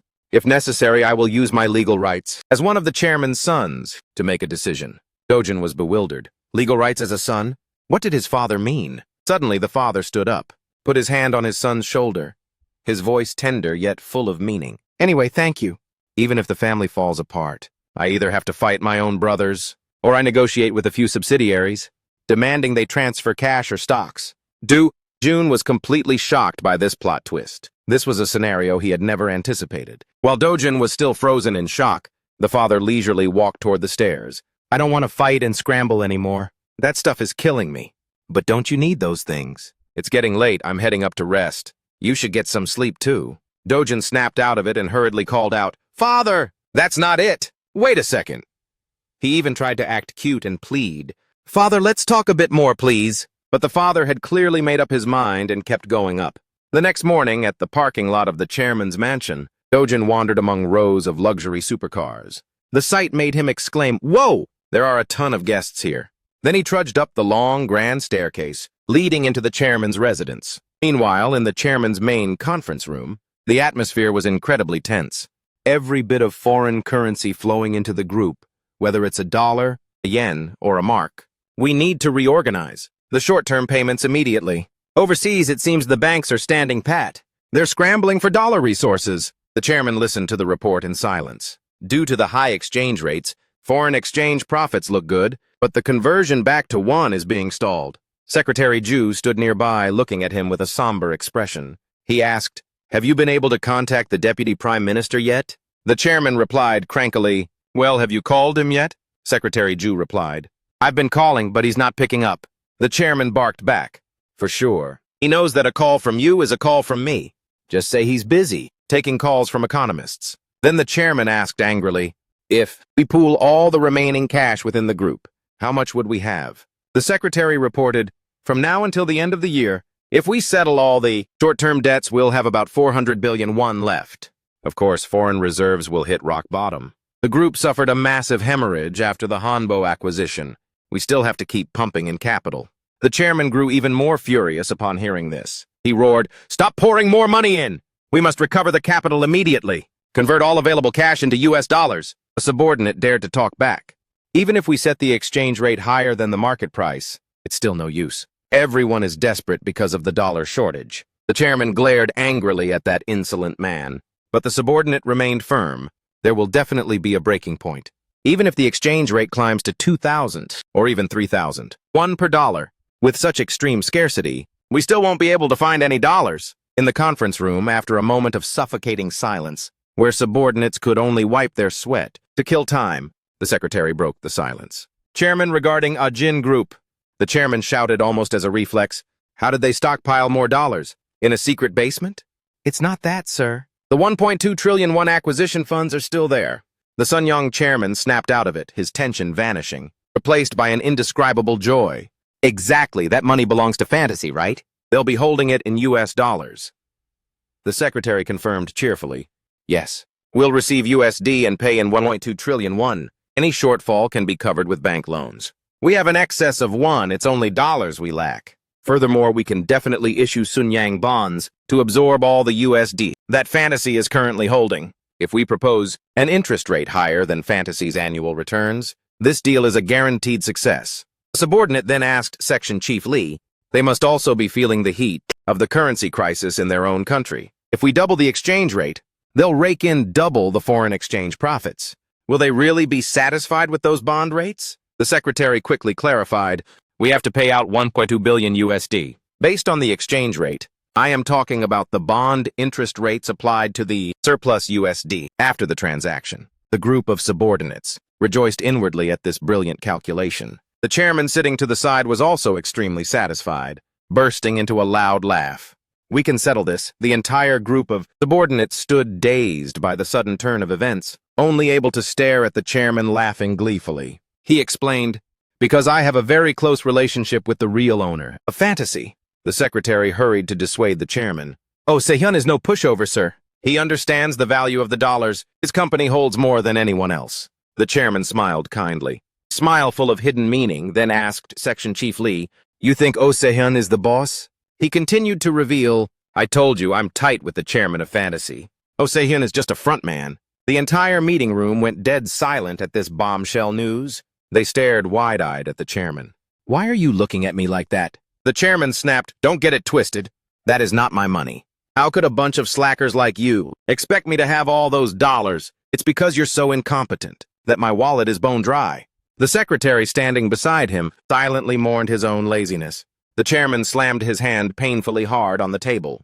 Despite the pain, he tried to save face and barked, everyone get out! Don't miss a single instruction. Execute this meticulously. Feeling like they had been granted a pardon, the subordinates scrambled to pack up and leave. Only the secretary remained, staring at the chairman with a complicated look. He bowed in obedience and turned toward the door, his heart still heavy from the tension throughout the meeting. As for the chairman, he laughed with pure delight, satisfied with having successfully staged some sinister scheme. Outside, the subordinates happily dispersed, convinced that the storm of rage had finally passed. Do-jun sat on the sofa, waiting and observing them. They were all beamed up like they just came back from karaoke. He took a sip of his banana milk. I heard an emergency meeting was called because of the crisis. I thought everyone would be dead serious. But who knew you'd all be this happy? Is Sun-young really so rock solid that there's no need to sweat about funding? Suddenly, the chairman opened the door and gave a warm welcome. Come in, come in! Has the master arrived? Do-jun walked in, slightly startled by this unusually hyper attitude. The master? Could he have just named me the successor during the emergency meeting? He told himself no way he'd do that. Chairman Jin looked at Do-jun with eyes that were no longer affectionate, but rather the gaze one holds for a major rival. My grandson, actually no. Should I call you the owner of fantasy? Do-jun knew very well that this shift in address signaled a motive that was anything but simple. He quickly replied, Why the sudden talk, Grandpa? You're scaring me. The chairman laughed out loud. Stop faking it. Your true colors are out in the open now. How interesting, Do-jun thought. That was the old man's expression, not his own. This thrill belongs to the one holding the upper hand, where there's no more room for negotiation. He analyzed the situation. Neither Grandpa nor I have absolute power, but everyone is hiding an ace. His own cards were already on the table. But what was Grandpa's whole card that let him stay so chill? Right when a foreign exchange crisis is imminent? Chairman Jin cut straight to the chase. Have you secured enough funds to take over Ajin? Do-jun played dumb. What else is there to prepare? I just need to transfer the money from the offshore accounts back into the country, and it's done. The chairman beamed. Of course, it'll be in dollars, right?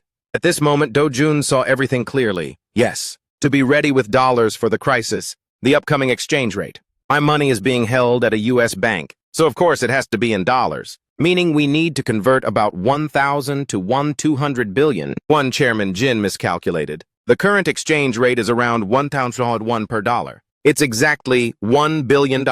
Yes, precisely. Confirmed by Do-jun. The chairman tries to entice him. Let's just talk about the deal for tomorrow then. Hearing this, Do-jun gave a sinister smirk. He leisurely leaned his head back and answered flatly, I don't feel like it. A blunt rejection made the smile vanish from the chairman's face. What? Do-jun explained further with a cold tone. I find it too complicated. You should just let the bank lend directly. Why go in circles through offshore accounts? Chairman Jin grew even more furious. He almost screamed, Don't tell me. Do-jun laughed and cut his grandfather off. I have my own spies too, and the dollar is skyrocketing. Moreover, regarding the process, the merger of Hajin and Sun-young Motors must be finalized before the lender signs the acquisition certificate. Only then comes the payment step. From my perspective, a delayed payment is more profitable. Chairman Jin, sitting nearby, almost wanted to kick this precious grandson of his to the curb. Did the boy think he was too greedy? Surprisingly, Chairman Jin didn't get angry at all. He laughed out loud, his face showing pure satisfaction. That's right, that's my grandson, he said excitedly. Now the story is finally getting interesting. Do-jun looked at his grandfather, feeling a mix of pity and contempt. This old man might be losing it due to his age, but he was laughing just to buy time and figure out a counter-move. The chairman offered a new price. How about we adjust it to 1,501 per dollar? Do-jun started bargaining. A little more, please. The chairman laughed and playfully scolded him. You little robber. Fine. 1,601. Still not enough? Do-jun shook his head. At this moment, Chairman Jin decided to use his strongest psychological tactic. Kid, isn't the amount of dollars? Everything you have now is thanks to the money from selling the farm that I bought for you. How could you forget that? Do-jun countered by bringing up a deal from the past. It was a trade-off. When I was a kid, I studied my head off, got perfect scores, and made you happy, and you rewarded me with the farm. I know you dropped 10,000 to buy it, but I think using that money to buy your happiness was a fair deal. Tens of millions of one to you is just like tens of thousands of one to regular folks. The chairman scratched his head, his voice full of admiration. This brat is truly savage. You remember everything? Do-jun smiled and replied, You were the one who brought up stuff from 15 years ago. The old man burst into a hearty laugh. Looks like I've been played. He decided to move to his final plan. No more beating around the bush. Fine. How much do you want? Let's hear it straight from your mouth. Do-jun straightened his back, pulled his chair closer to his grandfather, and called out to him affectionately. Grandpa, he continued with a calculating tone, if you want to use the one, which is about to become play money, to trade for dollars, which are more precious than gold, then the scales are definitely tipped. You need to put something of equal value on the table. The chairman was startled. What, play money? You can't find dollars anywhere because of the shortage. That's why you had to come to me. But if money can't do its job, isn't it just scrap paper? Do-jun analyzed. Hearing his grandson's razor-sharp logic, the chairman felt a momentary flash of panic. His eyes immediately narrowed. As he started calculating something, he placed his hand on the expensive wooden table and tapped it with a sinister rhythm. Seeing his grandfather silent for so long, Do-jun felt a bit nervous. He wondered to himself if he was pushing too hard. But the fact that he has to rack his brains like this means he's probably cracking. Maybe I should bail him out with a decent amount of dollars. Instinctively, Do-jun had to pull himself together, even though he held the upper hand. No way, what on earth am I thinking?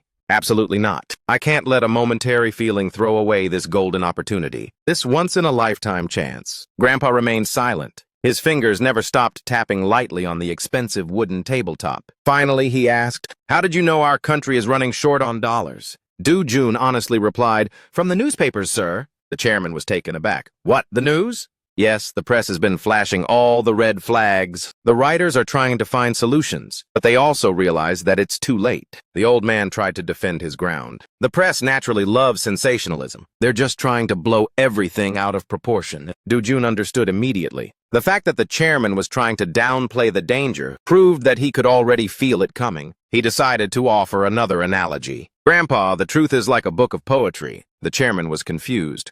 Poetry? What do you mean?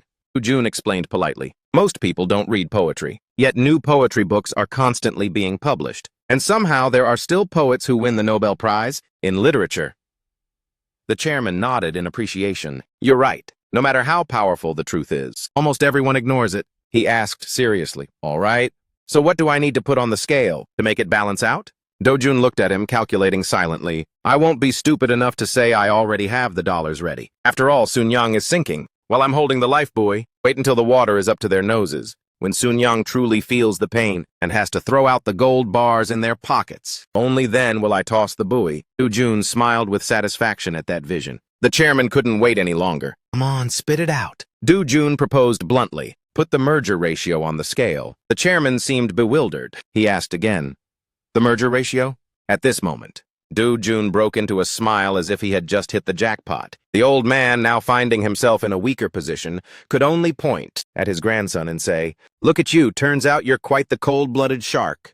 Do-jun chuckled to himself, acknowledging that his grandfather was truly sharp. His condition was that upon the merger, the shares of Sun-yang Group must be transferred into Sun-yang Motors, thereby tipping the merger ratio in his favor. Do-jun replied, I don't think this is being cold-blooded, Grandpa. This is just a reasonable request that needs to be raised during negotiations. The chairman scolded him. This kid is a real smooth operator. You've got some serious ambition. Do-jun countered like a seasoned pro in the business world.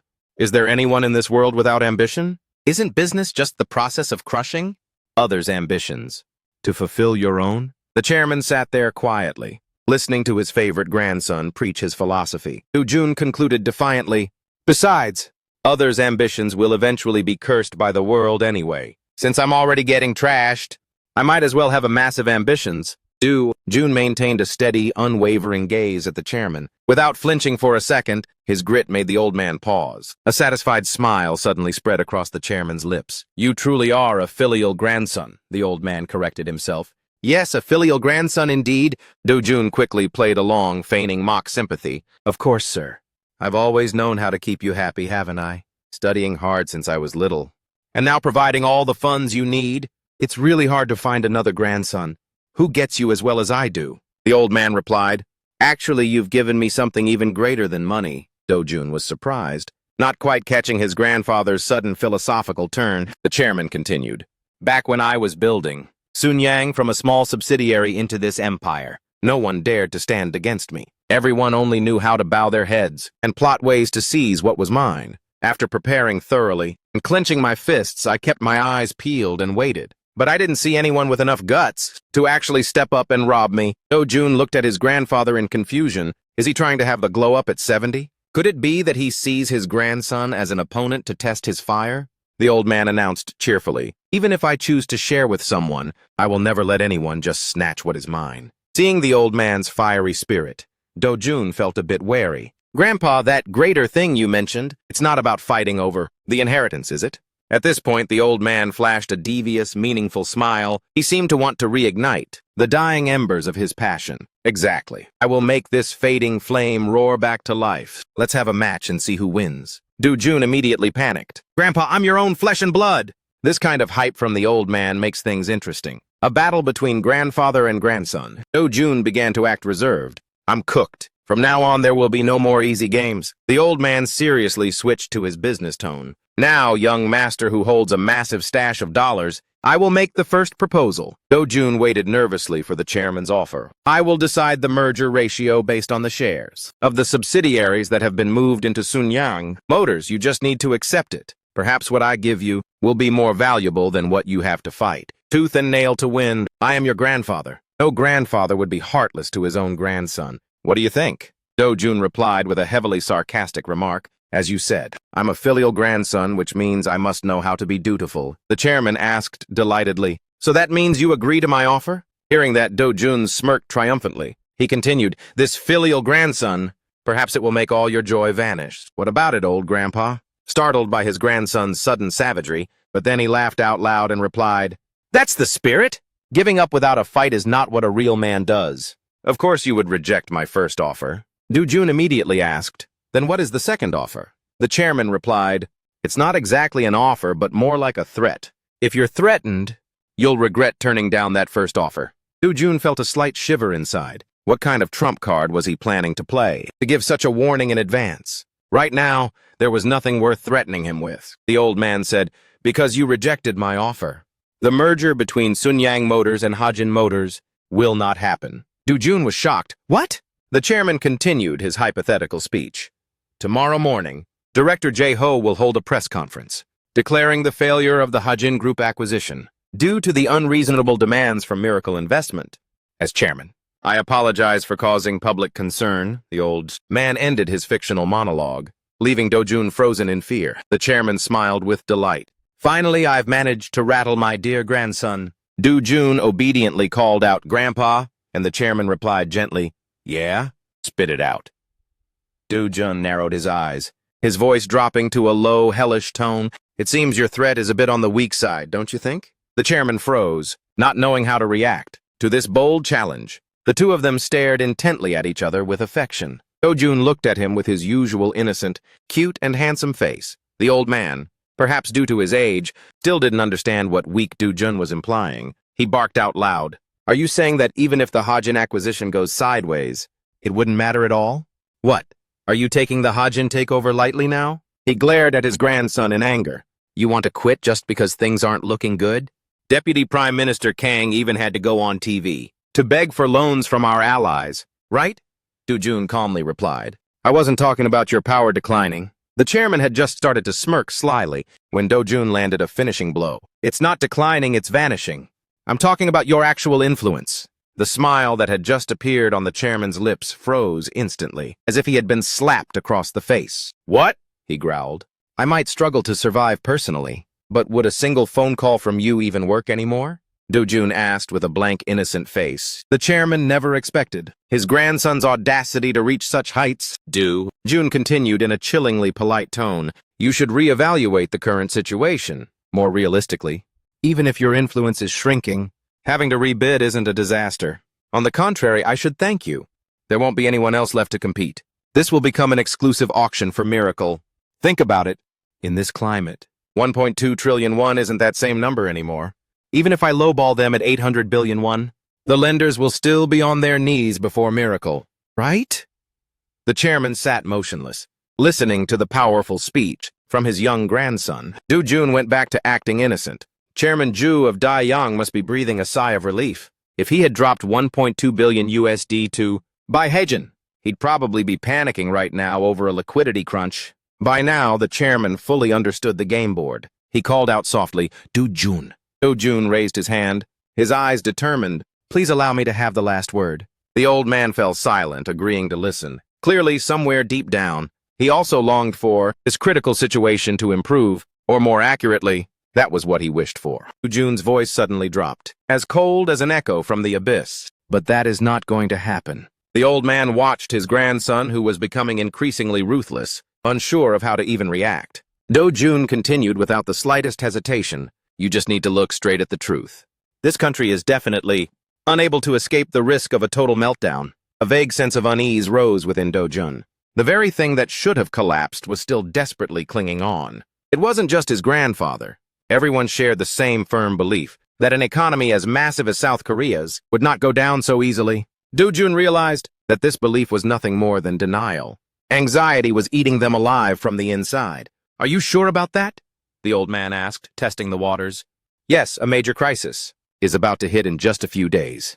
So Sun Yang absolutely needs that $1 billion that I'm currently holding, Du Jun asserted with total confidence. The national foreign reserves are only about $2 billion. I'm holding half of that entire amount. When this cash is pumped into the domestic market, every corporation and bank will have to line up at Miracle's doorstep. The old man quipped sarcastically, By then, if I want to see you, I guess I'll have to take a number and wait.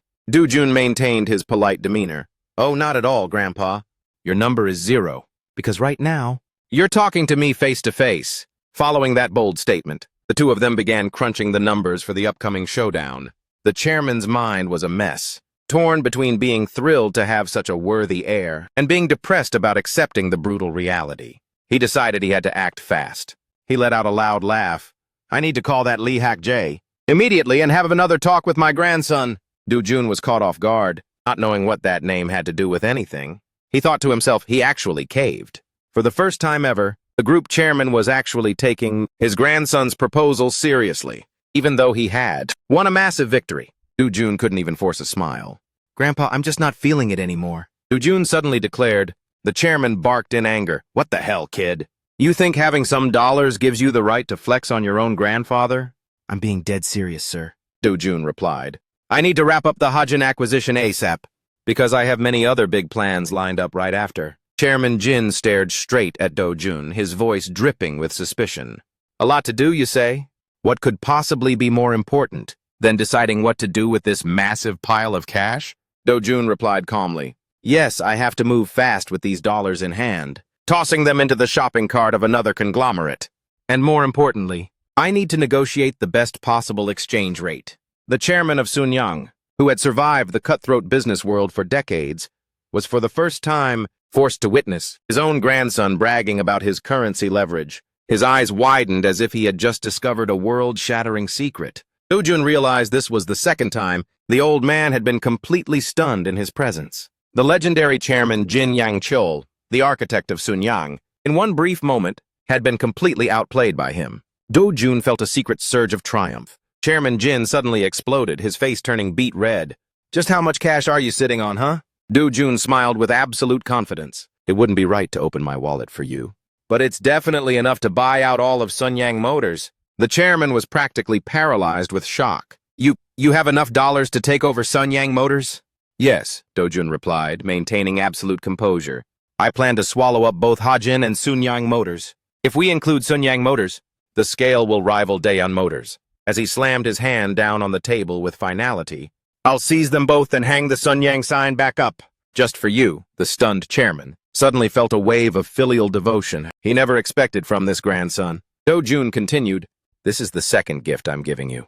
As a devoted grandson, I hope you and the board deliberate quickly and come back with a second offer before the line of patient people waiting outside gets any longer. The chairman was annoyed because Du Jun actually had the guts to stand up and talk to me like an equal partner. He growled, I guess my intimidation tactics are getting a bit weak. it seems. It ain't over till it's actually over. That's what you said before, didn't you? Thinking back, those words weren't nonsense at all. Dojun just smirked, seeing his grandfather start to get long-winded. He countered, "There's also the one about knowing when to fold 'em, Grandpa. That's something you taught me personally." Hearing his own words thrown back at him, the chairman burst into a loud laugh. The grandfather and grandson laughed together, cracking up as if they'd just hit the jackpot. But the laughter quickly faded. Chairman Jin sat alone in the vast boardroom, tapping his fingers on the expensive tabletop. He silently questioned himself. "I can clearly sense the danger, but its magnitude and depth are on a whole different level. This crisis wasn't a typical problem of foreign exchange. It wasn't something the government could fix just by borrowing dollars from the US, Europe, or Japan." He tapped the table again, thinking about Dojun's words. Our country is completely unable to avoid this crisis. He realized this crash would be different. Even if the superpowers provided loans, if the domestic reserves are down to a mere $2 billion, it's like having tons of food, but no clean water. In the end, people will die of thirst, not hunger. Chairman Jin visualized himself shriveling up in a desert. What a nasty way to go. Ugh! Just as he was drowning in the fear of that vision, knock sounded at the door. He immediately regained his dignified poise. As his subordinates filed back in, bracing themselves for the usual scolding, the chairman barked out orders to the electronics division. Starting today, all export revenue must be kept strictly in US dollars. Any necessary payments will be covered by loans. The subordinates hurriedly bowed in obedience. The chairman barked decisively, "Construction division! You guys bid on outside projects, at least 20% lower than the competition. Absolutely no concessions. In exchange, we must ensure we collect the deposits and brokerage commissions as soon as humanly possible." The construction director nodded, frantically in confirmation. The chairman turned to finance and insurance. Liquidate all investment capital from foreign financial products. Effective immediately. I don't care how high the contract termination penalties are. Cancel everything to protect every dollar we have. The insurance head hurriedly voiced his objection. "Mr. Chairman, doing that will cause a massive hole in our balance sheet." The chairman roared, "Shut your mouth and just do it!" By now, the directors of finance, insurance, and construction all hung their heads, not daring to utter a word. Even the secretary, who usually loved to talk smack, just stood silently to the side. However, being the shady character he was, he still mustered the courage to speak up. "Chairman, please try to stay calm. I've prepped everything thoroughly. I'm currently keeping a tight lid on the foreign exchange at all our subsidiaries." But the chairman brushed him off. "Just prepping the pantry isn't enough. You have to be mentally prepared to lose an arm or a leg." The secretary asked in horror, "Mr. Chairman, have you tried talking directly to the owner of Miracle yet?" Mentioning that company only made the chairman more furious. He only responded with a curt grunt. The atmosphere in the room instantly turned as cold as hell. The secretary and subordinates knew implicitly that the negotiations had failed. That solid billion-dollar lifeline had not been secured. The secretary stubbornly pressed on, "Did they reject us?" The chairman replied, his voice full of bitterness, "Even during the June 25th war, I still managed to make money. I was never afraid of war. But now..." His face began to twist in deep discomfort. "Now I'm actually feeling terrified." The secretary also felt a chill run down his spine. If the chairman himself was scared, how could mere employees like them not be? The followers below were all stunned, wondering if their future would still be paved with wealth and glory. The chairman continued in a low, raspy voice, "Someone is holding too many dollars. Someone I can't just get rid of even when they're right next to me.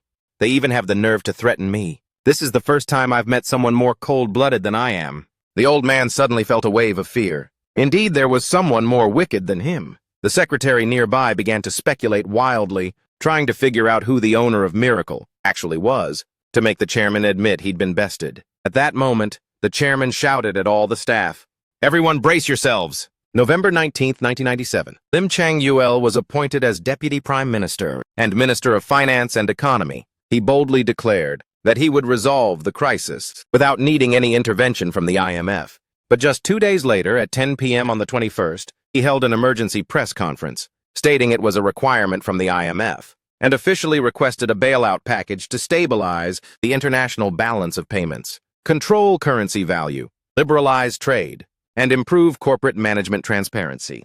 The following day, the president delivered a special address to the entire nation regarding the bailout request. This marked the beginning of the IMF crisis. South Korea's national credit rating plummeted. The Kospi stock index tanked nearly 400 points. 9 major financial institutions suspended operations.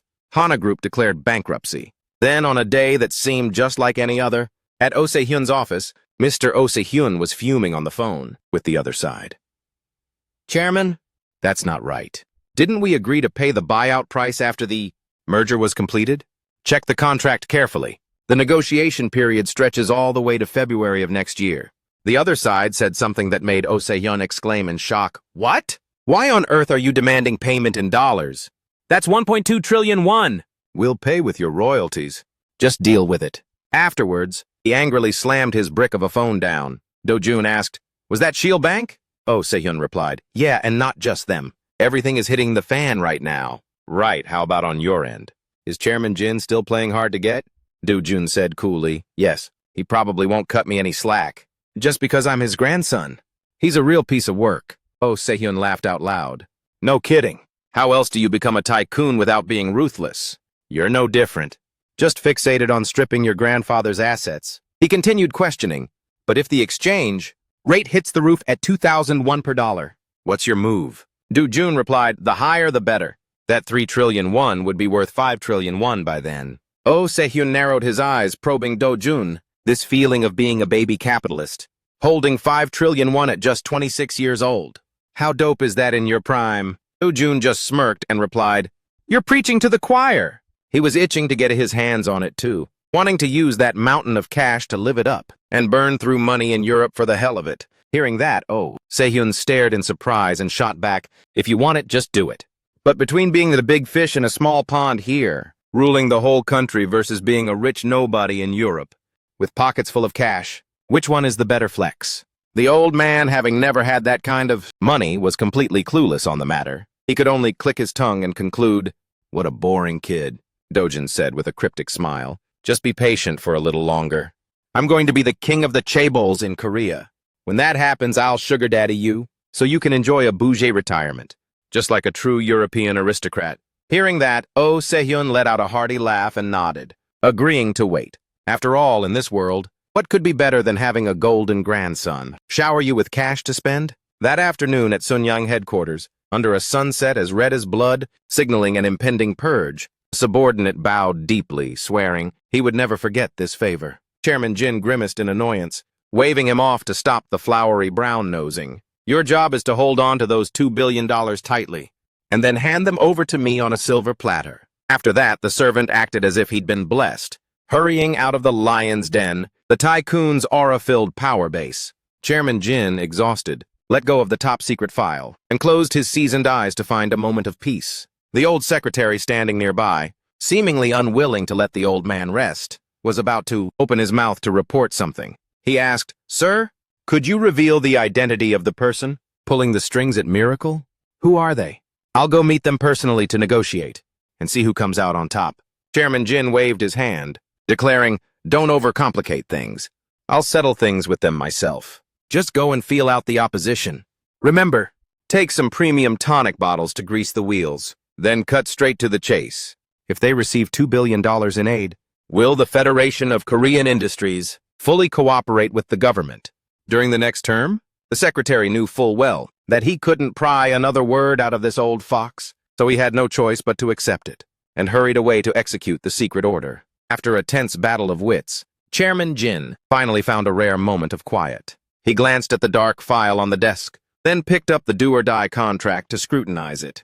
The 17.7% figure loomed hauntingly, making the old man calculate how this juicy piece of the national pie could fit perfectly into his stomach. For Ajin Motors, the weight of 17.7% wasn't just about receiving $1 billion, but a spectacular money-flipping move. That kid kept saying that after the merger, everything would return to its rightful place at Ajin, but such nonsense would never happen in reality. He's the type of fox who scoops everything into his own pocket, never letting go of even a single cent. Annoyed, the old man slammed the paper onto the desk. He thought to himself, I can't keep enabling this. If he split the estate equally among his 5 useless children, each would only get 20%. But more than that, though he had coldly pushed aside his own son to hand the sword of power to his grandson, thinking back at least, he was the only one qualified to sit on the throne. Looking into the boy's ambitious eyes, he felt as if he were looking in a mirror. seeing his younger self again, understanding that intoxicating high of seizing wealth from the hands of others. Once the prey is in the crosshairs, there's no escaping. To Dojin, the 17.7% figure wasn't the final destination, but merely the opening shot for a grand takeover. A monster born with cold blood, valuing profit over family ties. Since he had targeted a jinn, the rest of the heirs were basically doomed to be kicked to the curb. The old man began to shudder with worry thinking about his grandson's naked ambition. He knew all too well it would turn, age into an impenetrable fortress, growing stronger by the day, but it would also build high walls and deep moats to shut everyone else out. Won't let anyone else even set foot in that sanctuary. At least the kid had some conscience left, being a dutiful son and a young prodigy, helping his father realize a pipe dream. The more the old man thought about his freak of a grandson, the more uneasy he felt. But he reassured himself that now was no time for sappy emotions, but for the survival of the entire group. He let out a heavy sigh, comforting himself that even if he were being robbed blind, the robber was at least his own grandson, not some outsider. Later, Chairman Jin sat alone in the empty room, a solitary figure, looking exactly like the song Lonely on the Sofa. The chapter opened with a tense atmosphere. At the familiar headquarters, Oh Se-hyun held the stack of papers the older man gave him and asked with a frown, in terms of the balance sheet, which fish has the best chance of survival? The older man replied, naturally the one at the top of the food chain. Elite skills bring massive profits. Don't tell me you aren't planning to make an earth-shattering payday? Dojin smirked and replied, of course, I'm going all in. Then he began to scrutinize every line in the file. The older man also carefully noted the deal breakers, then wondered, but will the construction giant Daya really collapse as rumored? Their coffers are still overflowing, and their international orders are a mile long. Dojin curled his lip and asked, actually, do you still not trust my god-tier vision? Right now, only Ajin and Daihan have the guts and the means to weather the coming financial storm. The rest of the small fry are just flickering candles, waiting to be blown out. The older man stubbornly argued that, even so, if Daya Construction gets a government bailout, they can still cling to life. Seeing how old school and headstrong he was, Dojin knew full well he wouldn't listen, so he just gave a mysterious smirk. He knew full well that man was the type who wouldn't learn until it was too late. So he stood up and made a statement. If that's the case, then just sit back and watch. Uncle Oh Se-hyun was so livid he was practically fuming, unable to understand what this kid was planning. Meanwhile, Dojun leisurely headed home alone. He went down to the parking garage, leaned back into the plush seat, then ordered Assistant Kim to take him straight to the lair of the chairman. Assistant Kim quickly gave a loud, "Yes, sir!" then stepped on the gas and sped off. The car accelerated onto the highway, as wide as an arrow piercing through the night wind. At this moment, Dojun realized, oh, Se-hyun's perspective was clear as day, because the construction company, Daya, was originally a rock-solid business. If it wasn't strong enough to stand on its own, then he wouldn't even bother investigating it. After the terrifying storm of the 1997 IMF crisis, South Korea would officially enter the era of big fish eating. Small fish, a brutal savanna, where predators coexist with weak prey. There, the carnivores could hardly hide their true nature. However, from now on, it would be the age of the jungle, a world where only a few rare bloodthirsty beasts but dared to bare their fangs and claws, and if he had decided to claim the throne here, he must act with absolute speed and decisiveness. At that moment, Assistant Kim spoke up in an urgent tone. Young master, based on the information I've collected over the past period, along with the news Captain Shin gathered, it can be concluded that Hansung Daily has secretly planted moles to spy on us. Master Do-jun heard this, and his sharp gaze swept across. He asked back, Hansung Daily? The future in-laws of our family, correct? Assistant Kim answered without hesitation. Yes, that is correct, sir. Do-jun was stunned and lost in thought, silently exclaiming to himself, this result is truly shocking. I was so sure it was just an internal matter. But it turns out that in just a blink of an eye, outsiders are already drooling over it. At this point, Assistant Kim continued with a more detailed explanation. Honestly, I've known the whole story from the start. But since that side might become our in-laws, I wanted to be extra cautious, which led to some delay in my report. Besides, the chairman already knew everything by heart. The intelligence and security teams briefed the chairman and said they were instructed to play dumb, so I became even more confident in my own judgment. Hearing Assistant Kim's report, Do-jun was utterly stunned. He suddenly thought of the chairman, so he knew all along but chose to look the other way. Just what kind of deep game is he playing? Even if Hansung Daily makes a move, they aren't exactly an opponent worth worrying about. Could it be that he's being careful just because they're in-laws? I must carefully dissect every tiny move he makes, because the way he probes and applies those minor details is actually high-level strategy and maneuvering. While Do-jun was deep in thought, the car had smoothly glided to the front of the mansion, belonging to the richest man in Korea. The estate was as massive as an airport. The car had to wind through miles of private road just to reach the main gate. Do-jun handed Assistant Kim a mysterious black card and instructed him that today he should use this card to treat the staff in the advisory team to a truly lavish feast. Assistant Kim bowed in gratitude. Do-jun added more instructions. Don't worry about the money. Feel free to splurge on the most expensive items. Assistant Kim was over the moon, quickly thanking the young master as Do-jun stepped out of the car and slammed the door shut, thinking to himself, this time I'm definitely going to use my sister-in-law's black card to the fullest and just go wild with it. Then he entered the house, and the chairman asked, so what do you think? I think that should be enough to satisfy you, shouldn't it? He took the folder from the chairman and opened it to see inside the number 17.7% was written. Do-jun carefully calculated it. 17.7% of the shares of Ajin Group, along with 8 subsidiaries of Ajin Group. Once merged, they would become a single entity, and after that consolidation, that company would naturally belong to him. Then he feigned ignorance and asked, Grandpa, is this number just a simple transaction, or is it part of the family inheritance that I'm entitled to? This question made the old man visibly annoyed. However, afterward the chairman burst into hysterical laughter and said, you little rascal, just how massive is your ambition anyway? Inheritance? You think I have to split my estate with you? I only divide it among my own flesh and blood. You should be getting your inheritance from your own parents. Do-jun replied with a naive look. It's just that my dad isn't a tycoon like you, so I thought I'd have it a bit easier this way. But the old chairman responded with a cunning expression. That's your problem. Deal with it yourself. Do-jun thought to himself, giving inheritance to his children means he'll only give my father a tiny piece of the pie. Right then, the chairman spoke up in a decisive voice. This is my second proposal,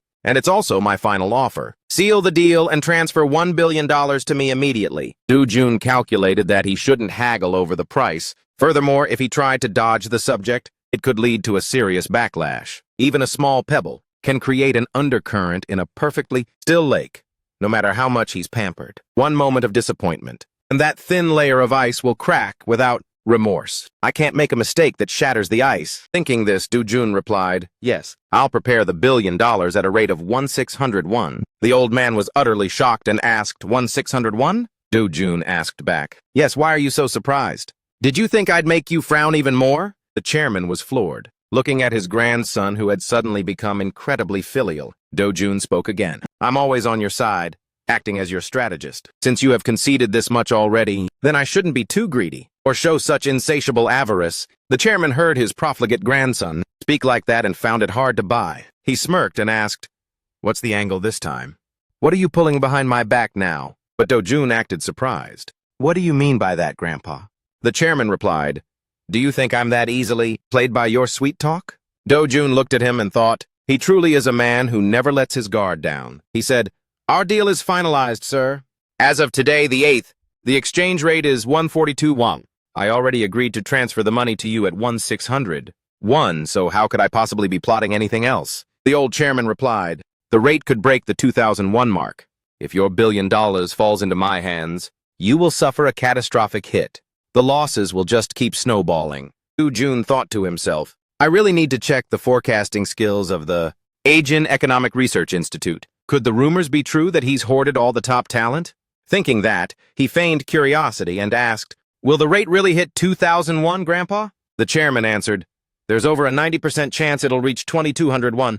This is the prediction from the scholars at the institute. While they aren't always right, they do hit the bullseye occasionally. These are the prophecies of those PhDs at the research institute.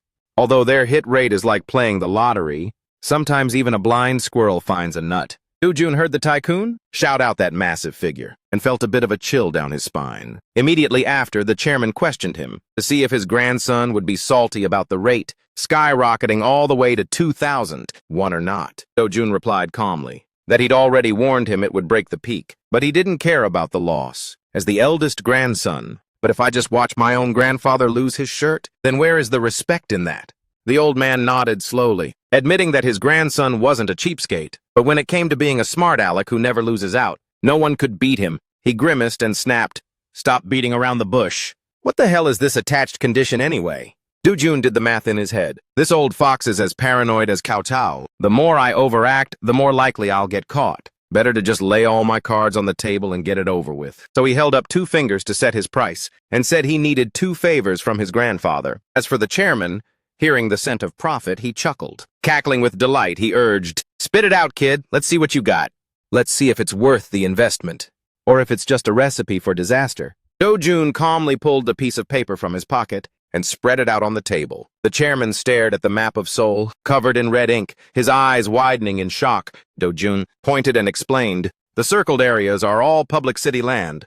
His ambition was to scoop up the whole lot, this prime real estate for dirt cheap. The old man narrowed his eyes suspiciously, asking, "Are you planning to use my clout to boss around the mayor of Seoul?" Dojun shook his head vigorously and said, "The current mayor's term is almost expired. What I'm aiming for is the seat of his successor." The chairman's face turned pale in panic. He pressed further. "Don't tell me you're planning to throw your useless uncle into the lion's den." Seeing his grandson nod instantly, the old man jumped up and protested vehemently as if he'd been stung. Dojun remained persistent in his persuasion. "I'll bankroll his campaign. Once he's settled in the mayor's office, he'll sell off that public land to us for peanuts. All you need to do is give a little nudge to those yes-men in council to pass it, and we're golden. Honestly, you probably won't even need to threaten them. They'll serve it on a silver platter because they're scared of you." The chairman screamed like the house was on fire, saying he had strictly forbidden it. Dujun stubbornly continued to talk smack, saying that in this economic recession, if Seoul sells wasteland to raise relief funds, the public would be cheering their heads off in support. The chairman got so steamed his head was practically smoking. Gritting his teeth, he barked at his damn grandson, but the disrespectful brat still had the nerve to ask for a reason. "Why are you so dead set against this?" The old man dropped a straight-up truth bomb, "Because that guy's name is Choi.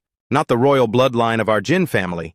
That petty reason left both of them stunned for a moment. Dujun kept blabbering that the mayor of Seoul was small potatoes and couldn't touch the group. But the old man exposed the fact that his son-in-law, Choi, was just a puppet in the hands of his wife, who was nothing but ambitious. Dujun thought, so that's how it is. His Aunt Hwa Young, being a woman in this family, wanted to use politics to fill her deep hunger for power. The old man had already seen through that hidden agenda. If her husband held the real authority, then his aunt would nitpick every dark corner of the group, more closely than a microscope. At that point, she'd use it as an excuse to demand a share of the pie equal to the son's, seeing the whole chessboard. Dujun flipped the script by urging him to turn both of them into the group's puppets instead, letting them bust their humps cleaning up the group's filth. Just to climb into that mayoral seat, that would make them nothing but straw men.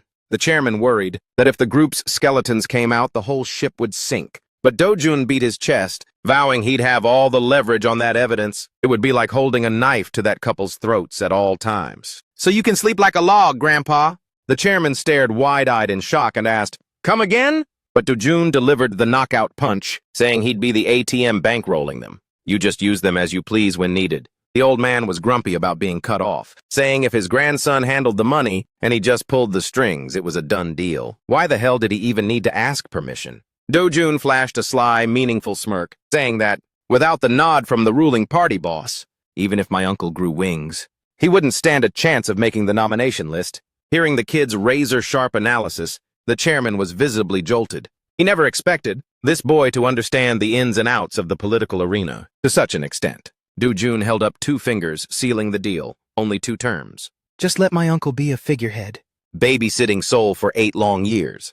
During that time, we can rake in the benefits and clean up any loose ends." The chairman looked at those 2 small fingers, weighing the pros and cons. Finally, he crossed his arms and asked, "So what the hell is the second condition?" Dojun knew the fish had taken the bait, so he watched the old man for a moment before delivering the knockout blow. "I want to swallow Daya Construction whole." The chairman asked in disbelief, "Why suddenly drag another company into this? What's the end game here?" But Dojun didn't flinch, explaining coolly, "I need you to squeeze their financial lifeline and block all government bailout funds from reaching Daya." He was utterly astounded the moment the name Daya Construction was mentioned. Then Dojun added, "We can't just take the land to use as some boring parking lot. We have to build something monumental on that plot. To do that, we should at least have a small construction firm to use as a stepping stone." "Right?" the chairman growled, losing his temper. Do you think Day A construction is just some junk shop? Day A is ranked at the bottom of the top 500 contractors, he noted. But Do-jun replied without hesitation, Sir, I am the one running Agent, and I also own Sunyang Motors. Compared to our empire, Day A construction is nothing more than a tiny convenience store. The chairman remained dead silent, quietly listening to the entire plan that Do-jun had just laid out. Afterward, he cracked a knowing smile and softly said to Do-jun, You really do have the balls to get rich. That left Do-jun dazed, wondering where exactly he showed such balls. The chairman continued, You want the world to know you'll build your own empire, not asking me to carve up Agent construction, but instead plotting a hostile takeover of Day A. Hearing that, Do-jun immediately pressed him. If my father had asked, Would you have just handed it to me on a silver platter? The old chairman played it cool, casually replying, Maybe I would, and maybe I wouldn't. Do-jun glanced at the crafty old fox, thinking, Don't even try to play me. You're only saying that to bait me. Then the chairman pondered. Day A construction, huh? Then he continued. No business can truly escape the currency storm that's currently raging. At this point, I'm sure Day A construction is starving for us dollars. Just cut off their government lifeline and they'll fold instantly. Do-jun looked the chairman straight in the eye, asserting that when the time comes, he'll swoop in and take it. The chairman had to double take, staring intently at his cunning grandson. Then the chairman nodded slowly. Day A is a weak business. A few blood bags is all it takes to bring it back to life. So, are Day A and Uncle Choi's sole mayor seat on the same menu? Do-jun nonchalantly replied, Yes. If I provide the soil and my uncle does the planting, the flowers will surely bloom brilliantly. After hearing the plan to make Day A construction flourish, the chairman remained silent, hanging on every word from his grandson. Do-jun continued, Once it's in full bloom, I'll smoothly slap the Agent name on it. When the chairman heard his group's name mentioned, he was suddenly hit with total amazement. Then, going from grumpy to beaming with joy, he said, Hearing that truly makes my day. Do you realize, in this entire family, the person who can expand the business and grow the Ajin Empire, besides me, is only you? Do-jun felt a sudden chill run down his spine at the old man's words. He thought to himself, What the hell is this? An ominous feeling was creeping in. That smile was definitely not one of genuine joy. The chairman continued, I'll give those two conditions some serious thought. Besides, our current deal has expired, hasn't it? So you'd better floor it. Even the management is starting to get cold feet. You must act quickly and pump those trillions of dollars in immediately. Only then will they be at ease, Do-jun replied. I'll do exactly as you've instructed. He then bowed respectfully and stepped out of the room, his mind racing as he walked away. That chill down my spine was so bizarre. I still can't quite put my finger on the reason. The old chairman stood there, staring intently at Do-jun's retreating figure. The more he watched, the more that kid's freakish nature became crystal clear. A mayor of Seoul who will help revive the national economy. Selling off public land to raise relief funds is a brilliant move. After personally backing such a mayor, snagging that prime real estate, and even swallowing the entire construction company as a springboard to turn that gold mine into a mountain of cash, it's a perfect script. To complete this masterpiece, someone is willing to drop hundreds of billions for a steal while the exchange rate is set to skyrocket. Doesn't that mean this young punk is confident enough to pocket hundreds of billions? The chairman pondered this, while quietly gazing at the palm of his hand. He must have been a pro at reading palms. As soon as I heard Do-jun's explanation, I had to fight the urge to nod yes immediately. After all, I can't just let him exploit my power so easily. The old man clenched his fist and got lost in thought again, and once more, I trembled with sheer terror. Hidden beneath that handsome, scholarly exterior, lurking within, hiding the nature of the most bloodthirsty beast on earth. If he wants to make his mark on Agent and Day A, he will surely swallow both Agent Motors and Agent Construction whole. The old chairman sat still, looking incredibly somber. He took the shaky steps of an old man, musing to himself, how strange. Compared to my children who only want their share of my pie, I'm actually proud of this grandson who wants to steal it right out of my hands. The next day was a warm morning at Do-jun's house. A panicked voice rang out. 40 billion? The uncle replied. That's right. One needs 3 billion for special party fees, 5 billion for the key party leaders, and about 30 billion for the campaign. We need extra for contingencies, so the total has to be 40 billion. Hearing that, Do-jun felt an itch of annoyance, thinking to himself, 40 billion isn't chump change for just anyone. These people are totally clueless about the current situation. Asking for such a massive sum so casually without discussing any details. He played it innocent and shouted, "Whoa! That's so much money!" the aunt asked impatiently. "Why are you so surprised? Don't you have that kind of money?" Dojun put on a poor act. "I'm actually quite short. I even have to pull funds from my dad's cinema construction project." The aunt quickly interjected, "I can come up with 15 billion. You just need to handle the other 25 billion, is that okay?" Dojun immediately replied, "Yes, I can manage that much." The aunt was thrilled, "But I can't withdraw all 15 billion at once. The special party fees are due early next year, so please prepare the first 3 billion, okay?" Dojun thought to himself, "So this is how a tycoon's brain works. Don't they get what's happening in the world? How can they just casually borrow billions, even tens of billions from a grandson who's only 20? Yet he still said out loud, "Yes, I'll get it ready right away." Then Dojun added, "Oh, we should probably draft a contract, right?" The aunt and uncle were startled. "Huh? A contract? What kind of contract?" Dojun replied, "For a sum this large without a receipt. We at least need a binding agreement, right?" The two of them looked at each other, totally clueless. The uncle said, "Kid, you're still young, so you don't really know how the world works yet. Nobody in their right mind signs a contract for election campaign funds." The aunt chimed in, "Our nephew is probably so used to dealing with investors that he's worried this money will just vanish into thin air instead of being an investment." Dojun forced a smile, but secretly thought, "Well, they really do see me as just some naive rich kid." He spoke up with an innocent look. "Oh, I should have explained it better. I totally forgot." "Please wait a second. Someone is coming to explain everything in detail." The aunt and uncle were bewildered, wondering who they were supposed to be waiting for. Just then, Dojun looked back and called out, "Uncle!" The couple still had no clue which uncle he was talking about. Suddenly, a man walked down the stairs. Oh Se-hyun appeared and said, "It's a pleasure to meet you both." Dojun watched the scene and grinned with delight. The next day, at Oh Se-hyun's usual office, Oh Se-hyun remarked, "She's definitely no pushover, unlike how flustered she was when borrowing money from you." The moment she realized this was a political business deal, her expression flipped instantly. He recalled the aunt's scowling face. Dojun smiled and said, "Well, she is grandfather's own flesh and blood after all." Oh Se-hyun replied, "I don't know when you plan to use this contract for leverage, but I'm sure you'll wait until I've retired and moved abroad to enjoy life rather than ending up in prison." Dojun picked up the contract. "This contract can never go public." Oh Se-hyun pointed at Dojun. "Look at this kid already knowing how to use a bomb in his hand to exert power." But Dojun said, "Actually, no. I'm planning to give it to grandfather." Oh Se-hyun shouted in shock, "Hey, are you crazy? Giving that contract to the chairman? That's like handing him your stocks on a silver platter." Dojun explained, "He doesn't care about the business itself. He only cares about having dirt on the business owners. This contract will be a bargaining chip to make sure my uncle and aunt don't get any funny ideas. I have to make sure of that. Uncle must not escape grandfather's control. Only then will he agree to let him run for mayor of Seoul." Oh Se-hyun changed the subject. "By the way, I wanted to ask, that 17.7% stake in Sunyang, which you are currently holding, right? You'd need at least 80% to truly become the chairman of Sunyang. Even if 80% is the theoretical target, you might not even hit 10% if you just wing it. So how many shares does the chairman plan to leave you?" Dojun replied, "My mind is full of my father's image, but in my heart there's absolutely nothing." Oh Se-hyun was taken aback. "What?" Dojun spoke up firmly. "You know it too. Aside from me, no one in Sunyang is capable of being the CEO, but he is fundamentally a man who only looks out for himself. Of course, he won't just hand over his assets to anyone.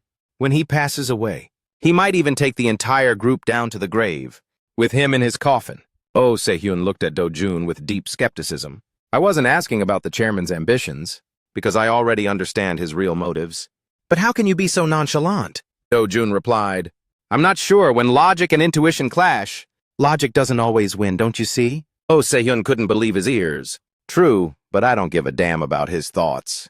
I see the shares I'm given as a reward, even if it's a bit substantial. In the chairman's eyes, I'm the ideal type. A grandson who doesn't thirst for assets, but possesses extraordinary capability. I don't care about the inheritance, and that's exactly how I'll end up with the biggest slice." He glanced at the document in his hand. "Anyway, this contract will play an absolutely pivotal role." Dojun secretly marked it. Step 1 complete. Now it's time for step 2. He turned to Oh Se-hyun. "Uncle, Sunyang has already converted 1 billion USD of the 3.2 billion total. We still have 2.2 billion USD sitting there, right?" Oh Se-hyun was floored. What do you plan to do with that 2.2 billion? It's valuable, so we must convert it immediately. Do Jun replied. After the presidential election ends, the administration will change. I plan to use that money as a victory gift. Oh, Se-hyun almost shouted. What are you thinking? Are you trying to copy the old chaebols? No way. It's not about building a media city to attract residents. Do Jun quickly explained. We will attract corporations that fit the vision of Media City. For example, broadcasting stations. Broadcasting station is beyond imagination. Oh, Se-hyun objected. Do Jun smiled. Both terrestrial and cable TV. Everything must be done step by step. He continued to analyze from a national strategy perspective. The Sangam DMC project isn't bad at all. Building new infrastructure not only solves employment issues, but also stimulates the economy. This new government's business model seems feasible. Oh, Se-hyun realized. So you're planning to throw 2.2 billion USD at them? That's insane. Wait, why would I just give my money to the government? Jun was surprised. The government has to exchange those dollars for me right now. Oh, Se-hyun finally caught on. Along with all the public land in Sangam-dong. Do Jun smiled. Exactly. This entire investment package is designed to meet the nation's urgent needs. Korea is desperately short on USD. Now, a private investor brings in 2.2 billion USD to build media infrastructure. That's enough to make the whole country give a standing ovation. Oh, Se-hyun nodded in agreement. If the Seoul government cooperates to expand the business, we might even receive budget support from the central government. If that happens, it couldn't be any better. Do Jun grew even more delighted. Suddenly, Oh Se-hyun stared at him with a puzzled look. Are you a carbon copy of your grandfather? How can you calculate things to this extent? Do Jun played the nice guy. Of course not. Everything stems from my filial piety. Oh, Se-hyun almost choked. What kind of nonsense is that? Where does filial piety even fit into this? Do Jun smiled. After turning Sangam DMC into a media empire, I will hand it over to my father. Oh, Se-hyun stood up abruptly, choked up and speechless. Movies and TV content production, cable TV and the internet business. Do Jun continued to explain. My father is the son of the Sunyang chairman. We need to at least reach that scale to maintain our status. Oh, Se-hyun was still reeling and lost for words. Furthermore, fantasy in the U.S. has close ties with major corporations. If we connect them effectively, we could absolutely build a global media conglomerate. At this moment, Oh Se-hyun put on his reading glasses and closely studied a document on the desk, not missing a single word. After he finished reading, he said, So you finally got your hands on this. Do Jun confirmed, yes, with this content. Even if your uncle becomes the mayor of Seoul, he won't be able to go against what you say. Because if this contract goes public, he'll have to face court for violating political fund laws. His career would be toast. The old man took off his glasses, his voice dropping an octave. So you only need a few plots of public land? Yes. You can keep the rest of the land, sir. When the contract was being drafted, my aunt acted like she was so high and mighty. Do Jun replied, My aunt? Why? The old man was surprised. Do Jun laughed. She didn't understand the immediate value of public land. She told me to stop daydreaming, using a bit of campaign money to trade for all those public assets. The chairman asked, So, after I take all the land, I'll share a little bit back with you, okay? Do Jun knew he had achieved his goal, now that he had agreed to take the lion's share. Even so, he kept playing the nice guy. No, thank you. My interest isn't in profiting from building apartments. The old man shook his head. These matters are a bit too speculative and risky. Even if son-in-law Choi runs for office, he isn't guaranteed a win. Do Jun replied with total confidence. But his chances of winning have already gone up, because now you've started to think more positively about it. Chairman Jin sighed. I admit defeat, I can't beat how sharp you are. Do Jun smiled discreetly. He didn't know who would become the next political puppet, or his uncle-in-law, but that person was truly pitiful. Sunyang's analysis team will dig up every skeleton in that person's closet. If even a speck of dust is found, the entire media will explode, and they won't have a leg to stand on. Chairman Jin continued to compromise. Fine. You've helped me get a grip on the Seoul market.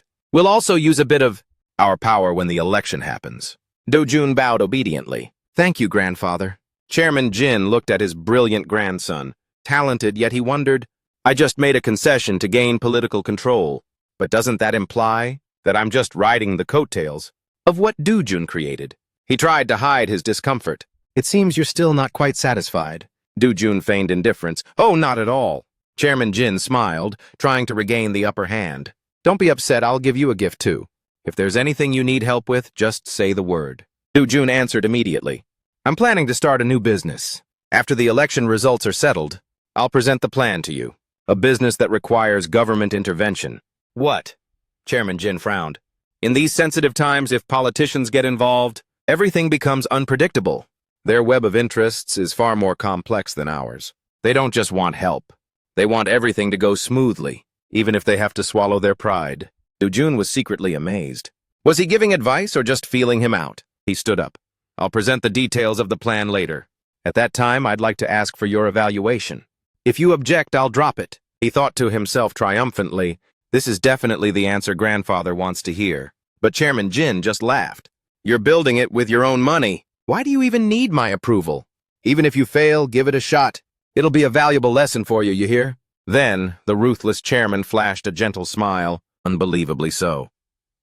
Dojun looked at his grandfather and thought, I still can't read the hidden thoughts behind his eyes and his words. On the morning of December 19th, media outlets simultaneously reported that candidate Kim Dae-young of the National Congress for New Politics had been elected president thanks to the coalition with Kim Jong-pil and Park Tae-jun. The following day, at a casual dive bar that everyone knows, a friend ordered more dried pollock.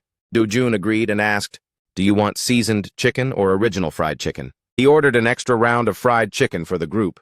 His friends all stared at him intently. They asked, do you actually come to places like this? You're so familiar with it, are you messing with us? A third-generation heir showing up at a local pub.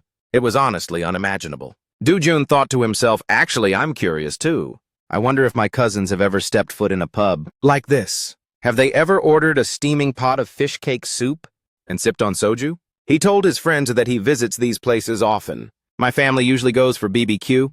My cousins and I often have soju with a hot pot of fish cakes. Did you guys think my family went to fancy restaurants every single day? When we eat at home, we don't put on a 12-course banquet either. I just have soup, stews, and side dishes. It's nothing special. He quietly affirmed that since he was basically a commoner at heart, playing the part was easy. This was his chance to shake off that chaebol heir image. After hearing that, the whole group laughed and joked around. Suddenly, a senior in the bar bowed and greeted them. Hello, senior. The group turned in surprise as the senior spoke. Sorry, kids. It's because these graduating seniors over here are crashing your party. Dojun stood up politely and replied, Oh, not at all. That senior spoke up impatiently after the greetings. Dojun, I have something to ask you since the new year is here. Can I ask you straight up? Dojun replied warmly, Yes, senior. Please go ahead. Truth is, all three of us applied for jobs at a finance company. Turns out they went belly up, and the other two companies revoked their job offers. They said that this year, companies aren't hiring any new staff. Dojun's friends looked on with doubt written all over their faces. The senior quickly clarified. Oh, don't get me wrong, I'm not asking you for a job. The point is about the IMF and the US's next move. In your opinion, how is this going to play out? You have access to much higher level info than we do. If the job market is still dead a year from now, I'll have to pivot and prepare for the bar exam or the civil service exam. Dojun sat up straight and pondered, while his friends all fixed their eyes on him, waiting. He was a bit conflicted, not knowing whether to reveal the truth or just give them some hollow comfort. He pretended to take a sip of water to buy some time. Even if I tell these kids about the future, will they really be able to grasp how brutal the reality of it is? Letting out a long sigh, Dojun set down his glass and gave straightforward advice. My advice is this. Give up on the dream of working for major conglomerates and focus on studying for the bar or the civil service exam instead. The senior was still stubborn. Is the job market still going to be trashed next year because of the IMF? Why? Dojun recalled all the facts. From next year onwards, everything is going to get cutthroat. Job opportunities will keep shrinking, and even Seoul National University students won't be an exception. He declared, people who already have jobs will be laid off in droves. There will be a massive wave of pink slips under the guise of corporate restructuring. His friends and the senior were all panicking when they heard those two words, laid off. Major conglomerates will slash at least 30% of their workforce. The IMF crisis isn't just a simple lack of working capital. Dojun concluded in a soft voice, Our country is standing on the brink of economic bankruptcy. The group who had been happily drinking now looked completely devastated, worrying about their future. The older senior also fell into deep thought. The era of lifetime employment is over now. Dojun continued. Companies can fire any employee they want. In fact, a new term is about to emerge. Non-regular workers. A friend asked blankly, "What exactly is a non-regular worker?" Before Dojun could explain this modern concept, someone else asked about taxes. Then the senior turned to Dojun to ask about pensions. "So what happens to the pension system?" He replied nonchalantly, "How can part-timers expect a pension? What if the boss tells them to pack up and leave tomorrow? Then they just have to leave." Hearing this, Dojun nodded. "Exactly. That's what a non-regular worker is. This won't just be at small shops.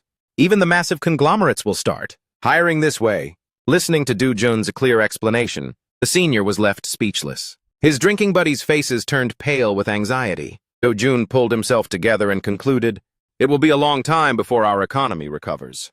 It's going to take a while. If you aren't planning to take the civil service exam and are still dreaming about getting hired, join the military first. At least you can delay your graduation. You need to wait out this storm first." Everyone felt like they'd been splashed with freezing water. Bystanders just laughed, not understanding the situation, knowing nothing of the details. But those who knew Dojun was a chaebol were completely shocked. Dojun thought this wouldn't affect him directly. To the students, freshmen, but starting from next year, when the wave of layoffs hits hard and everyone around becomes a victim. Shut up. They will understand why I said we must avoid the downpour. The sunbai looked up to follow the superior's orders. "Thanks to you, I've cleared my head a lot. Thank you."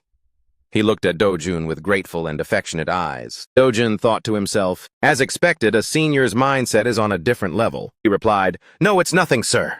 Perhaps my words were a bit negative because the company executives around, we always prepare for the worst-case scenario. The sunbae raised his beer glass. "We must think of the worst situation to be prepared. Besides, it's almost time to graduate. Sorry for killing the vibe. Everyone, let's toast and celebrate now." He raised his glass high and added, "You guys still have plenty of time ahead to avoid the heavy downpours. And prepare thoroughly. Don't worry about a thing. Let's drink to our heart's content today." The students were overjoyed to hear about the beer and quickly burst into delighted laughter. Dojun thought to himself, even if it's just a forced smile, it still helps liven up the atmosphere a bit. The whole group raised their glasses to toast at every table. No one noticed the pub door opening. Even Dojun, who was considered the biggest goat of the story, didn't have a clue. A pair of feet in Nike shoes stepped into the pub. The person spoke up, "Jin Dojun, it's been a while." Dojun was stunned. It turned out to be an incredibly beautiful girl. He thought to himself, "I've seen over 40 years of life, but I've never seen anyone this drop-dead gorgeous." Dojun was still young. He didn't know the girl's name and could only stare blankly. The girl pointed at his face and teased, "Hey, don't tell me you've forgotten my name already." Just then, the sunbae called out, "Min Young, what are you doing here?" Hearing that name, Dojun finally remembered. It must be because he had lived 2 lives, so my memory is a bit laggy. This girl is none other than Min Young. The girl sits down, grabs a glass of beer, and acts all classy. "Just half a glass for me, please. I'm not headed to the library anyway." Dojun sits opposite, staring at her as if he's been hypnotized. The senior says, "The one who is preparing for the bar exam. She really is on another level, skipping the closing ceremony and summer break just to grind through her studies. But how do you even have time to drop by here?" Min Young replies sharply, "From what I see, even if you seniors were busy, you wouldn't have time to just chill here. It probably takes about 2 years to prepare for the civil service exam.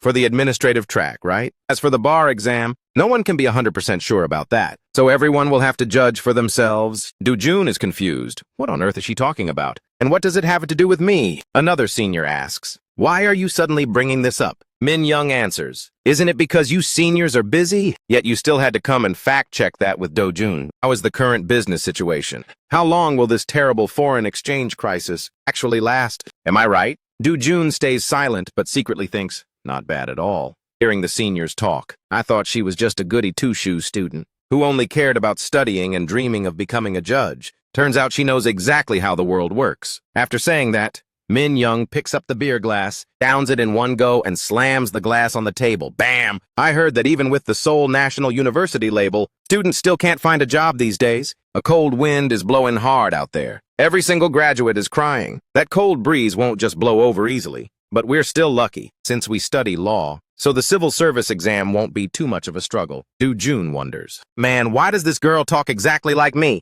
The senior asks again, "Are you two dating or something?" Talking about the South Korean economy while on a date. Suddenly, a total simp in the group quickly stood up. "That's not it. There's no way. Because Dojun isn't from Earth, Min Young. How could anyone date an alien?" Min Young laughed and replied, "That's not true. He said people who flex their power are obnoxious, and those who flex their wealth are straight up despicable. Then that dude pointed at Dojun. This kid Dojun has both money and power. Get a grip, man. He turned toward Dojun. Dojun, go back to your own world. You should be meeting daughters of chaebol families, or dating Miss Koreas and famous actresses. Minyoung finally spoke up, with a hint of annoyance in her voice. Why has it been so long?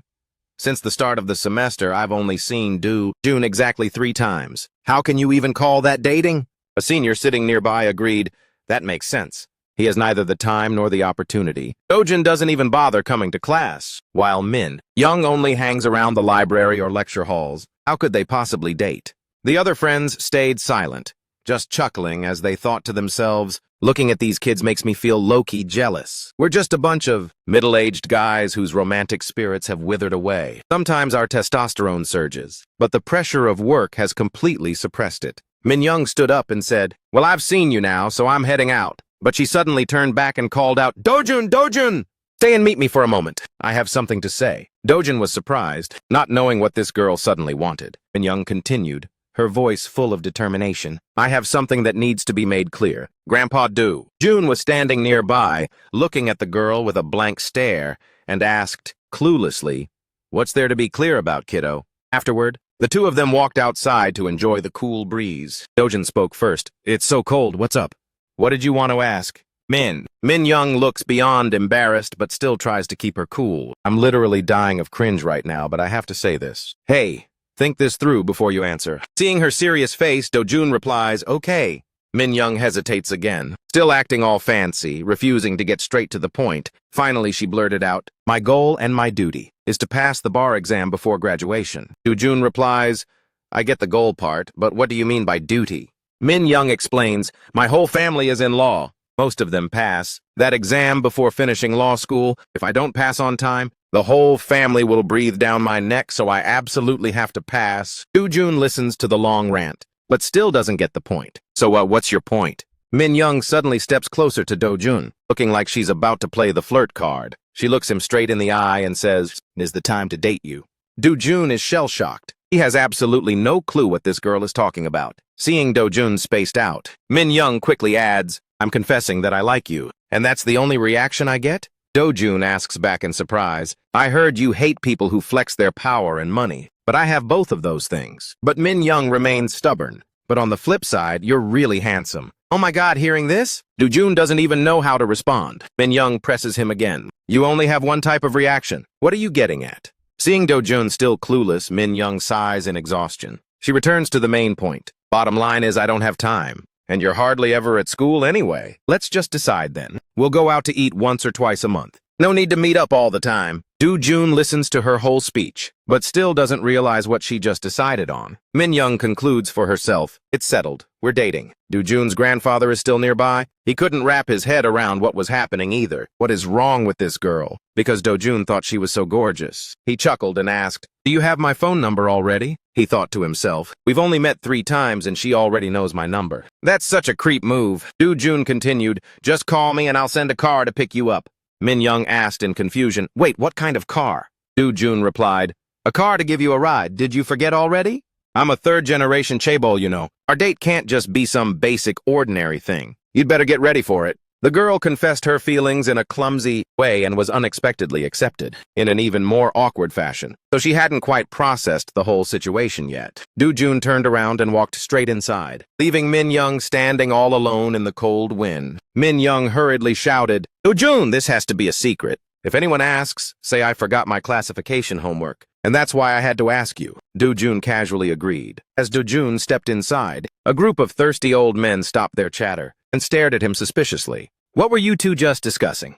Before he could give the scripted answer, the door swung open again. Minyoung poked her head in and yelled, I've decided to start dating Jin Dojun today. The group of men stood there stunned, while Minyoung slammed the door shut and vanished, leaving Dojun to face the jealous glares of the other fanboys. The next day at a brand new building, powerful figures, dressed in elegant suits, hid their cunning nature behind a facade of politeness. It's a pleasure to meet you.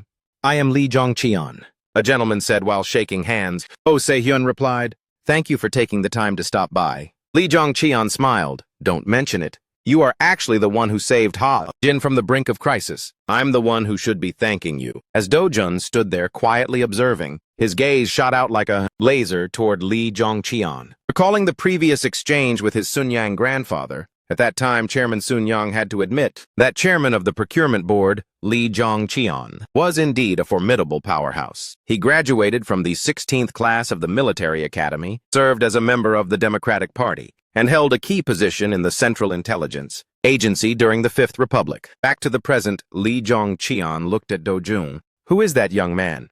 Oh Se-hyun hurriedly introduced him. Oh, he is my interpreter. There are no secrets between us.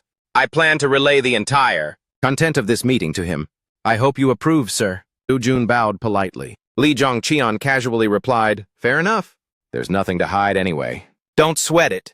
He shifted to the intense topic. I heard Chairman Sunyang mention it. You plan to transfer the full 2.2 billion USD in cash that Fantasy is holding in New York back to Korea. Oh, Se-hyun nodded vigorously. Exactly, sir.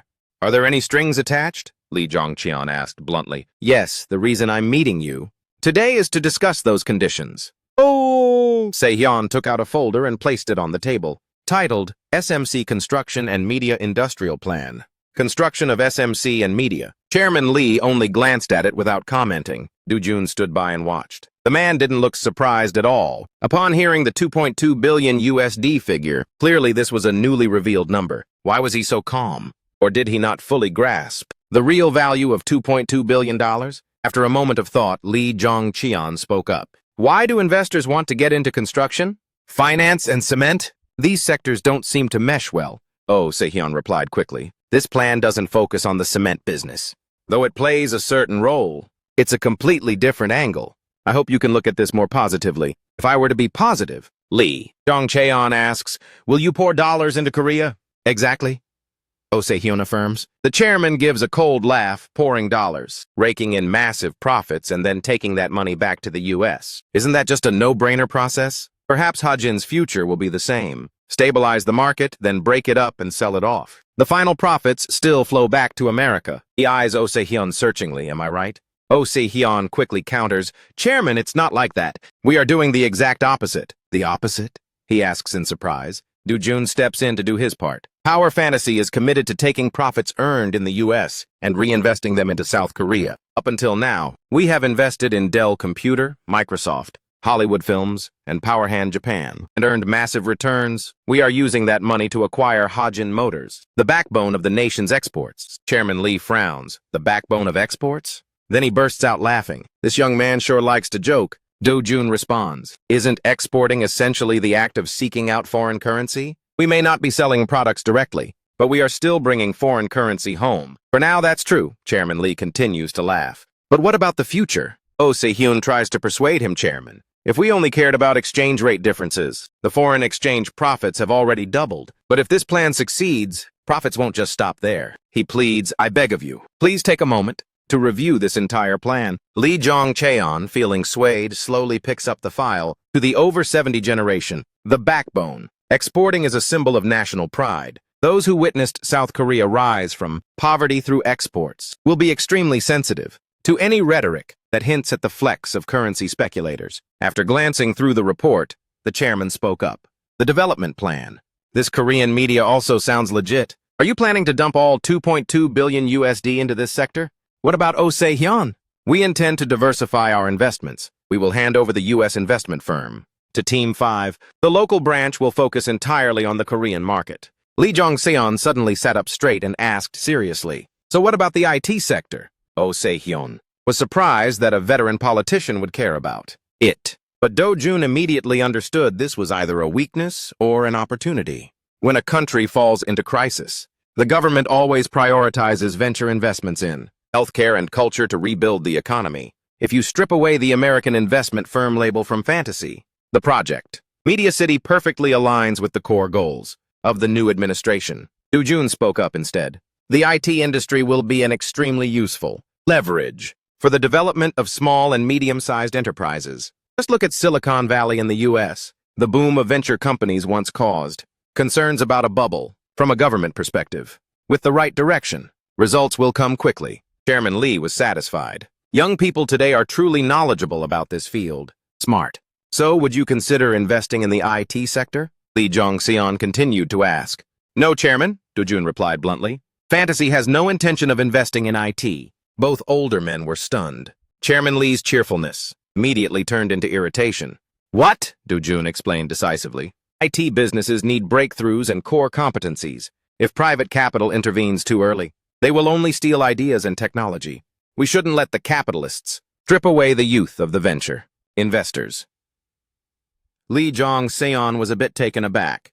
Then who should be the one to nurture this industry? It has to be the government. Exactly, Do-jun politely confirmed. The government should build a proper incubator, establish the IT infrastructure, and just sit back and watch. Positive results will follow naturally. Silicon Valley developed exactly that way. That makes sense. Lee Hak-jae began calculating in his head. Oh Se-hyun remained silent, completely overwhelmed by this high-level strategic dialogue. After a brief silence, Chairman Lee concluded, I've heard some very sharp perspectives. I will study this plan thoroughly and get back to you two. Can you give me more specifics on the reinvestment plan for the 2.2 billion USD? I'll look into it from the perspective of government policy support. Oh Se-hyun was surprised, while Do-jun wore a subtle smile. The chairman's favorable review was essentially the code for approval. After the agreement with Chairman Jin, Oh Se-hyun took the lead and reached out for a handshake. Do-jun watched the two big players shake on it, calculating future profits and smiling with satisfaction. I was the one who made the winning argument. But the chairman shook hands with Uncle Se-hyun. This is how the pecking order is established. Afterward, the two of them walked down the street together, despite having their own cars. Oh Se-hyun spoke up. Were you serious about not investing in the healthcare sector? Are you for real? I'm serious, Do-jun affirmed. Oh Se-hyun was confused. Why? The government already announced support. Isn't that a total gold mine? Besides, plenty of venture capital funds have already approached us. Do-jun sighed, making his point clear. Uncle, we are direct competitors with Yang Motors. Venture capital is just a playground for rookies, chasing short-term gains. We have to aim for the big leagues. Oh, Se-hyun frowned. You're being a bit cocky. Just because it's large-scale doesn't mean we're allowed to. Looking down on these opportunities, as Do-jun replied with a cold comparison, a few years before the semiconductor industry exploded. Uncle, do you know what Sunyang Electronics' operating profit is? It's nearly 2 trillion won. Even the biggest venture capital firm isn't worth Sunyang Electronics' time. He thought to himself, with hundreds of thousands of opportunities calling, I don't have time to keep an eye on companies that can only grow a few trillion over 20 years. Oh Se-hyun was patient. To make the big bucks, you have to value every penny.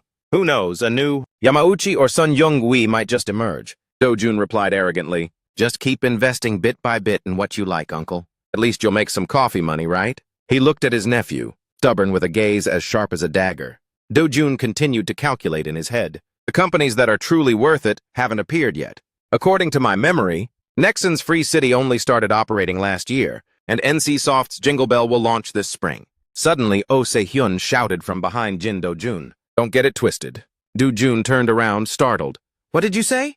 Did you think that, just by rubbing shoulders with powerful government figures and touching hundreds of billions of dollars, you've already become a chaebol chairman? Oh Se-hyun's face hardened with anger. Do-jun was surprised by this sudden outburst of rage. This was the first time in 15 years he had seen him this angry. Oh Se-hyun lectured him coldly. Chairman Jin only directly manages businesses worth billions of won. He has to dine with top politicians just to protect those hundreds of billions in interests. That is the burden of a group chairman. Those people bring in tens of thousands of workers, scrime and save every cent from side dishes, then use that money to acquire steel mills and build construction sites in China. He emphasized no workers, no bosses, no farmers, no landlords.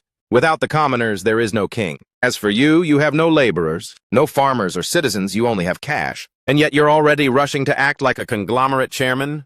The side hustle they make can reach billions, tens of billions of won. That is the real price of a side dish. For the first time being sternly reprimanded by the elder, Do-jun is completely taken aback. But deep down he realizes Oh Se-hyun was right. After 15 years of being reborn, the fact that a former employee dared to mimic the aura of a chaebol chairman made him arrogant. After some self-reflection, Do-jun bows respectfully. I'm sorry, I was being too impulsive. Oh Se-hyun is stunned by this sudden submissiveness. He speaks awkwardly. You're a fast learner. It's good that you get it now. Yes, let's talk this over again. In your opinion, where is the best place to invest?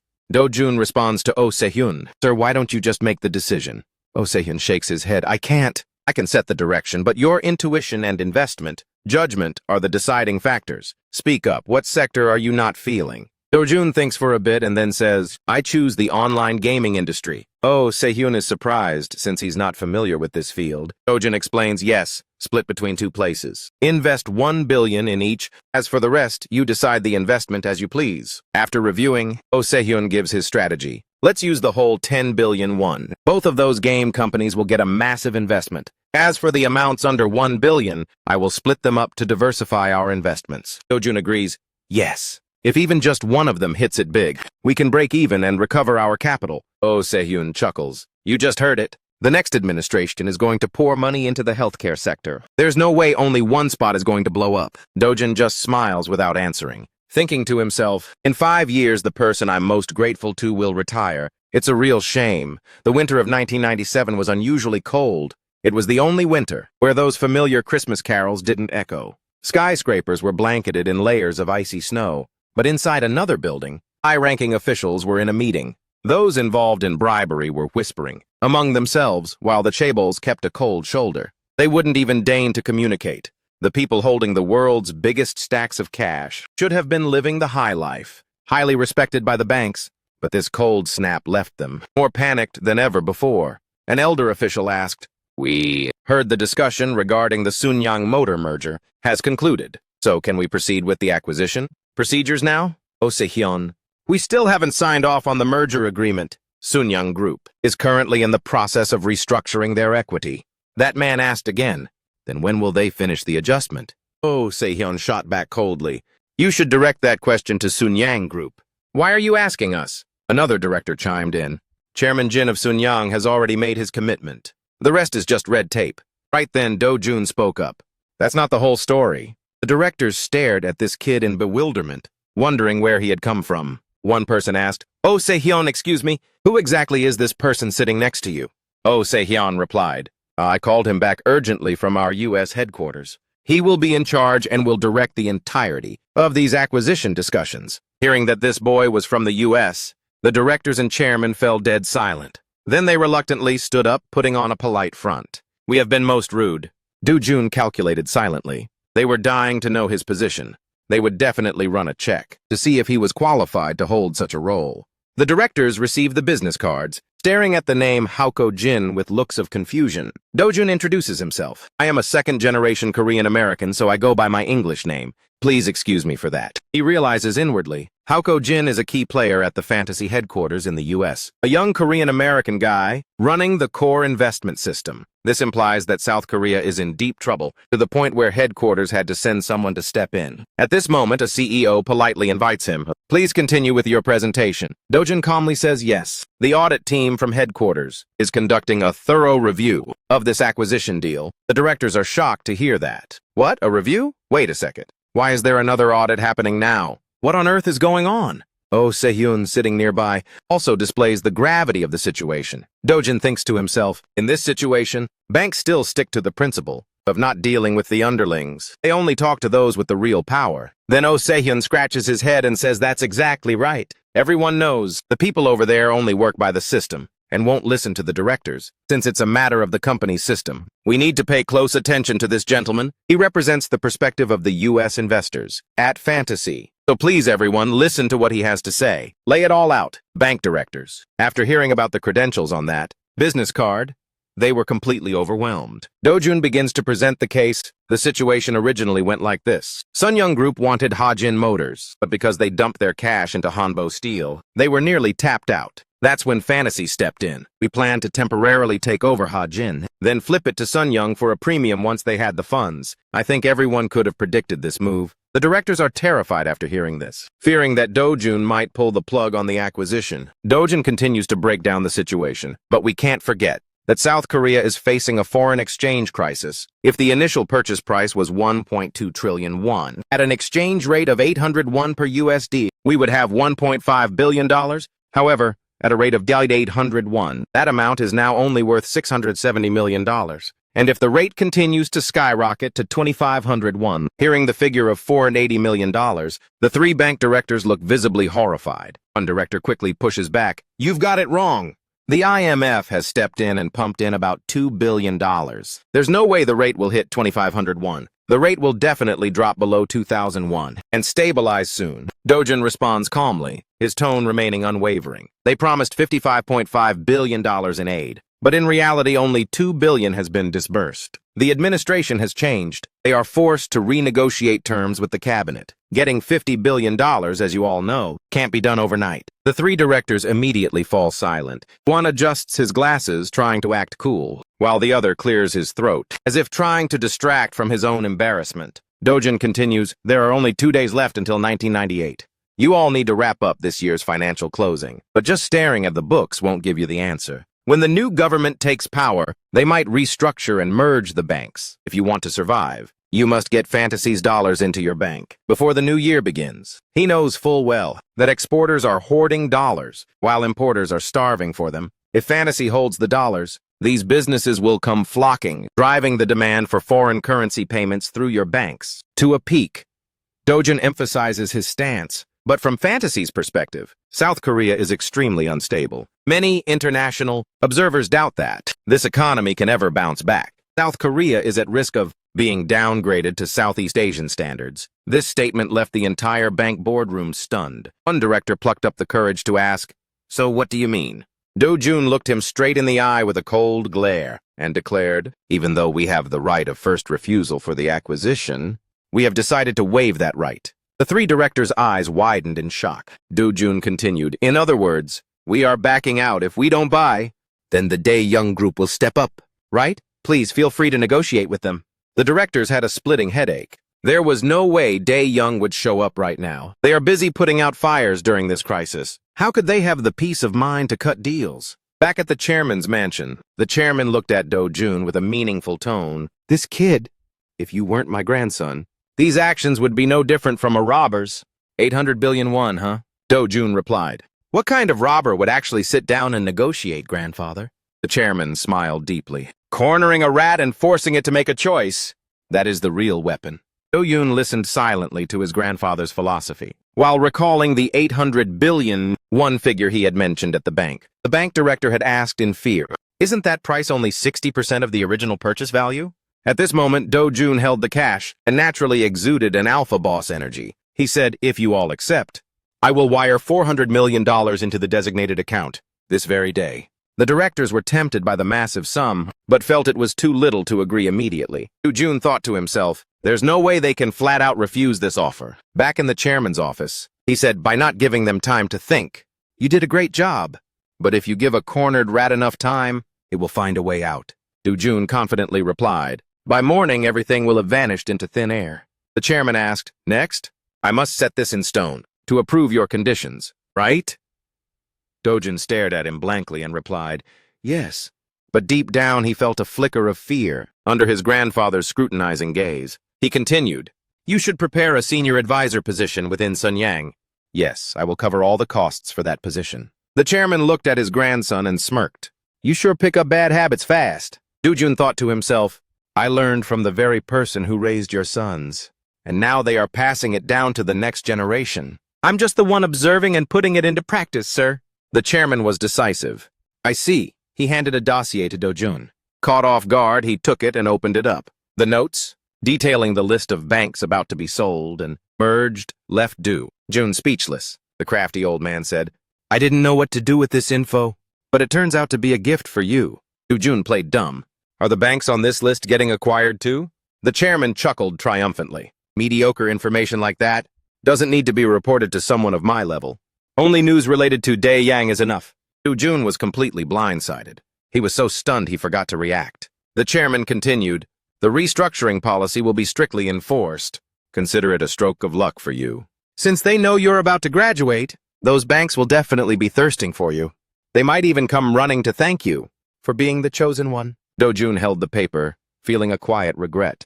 "If I'd known this earlier, I would have offered 50%. No way would I have settled for 60%.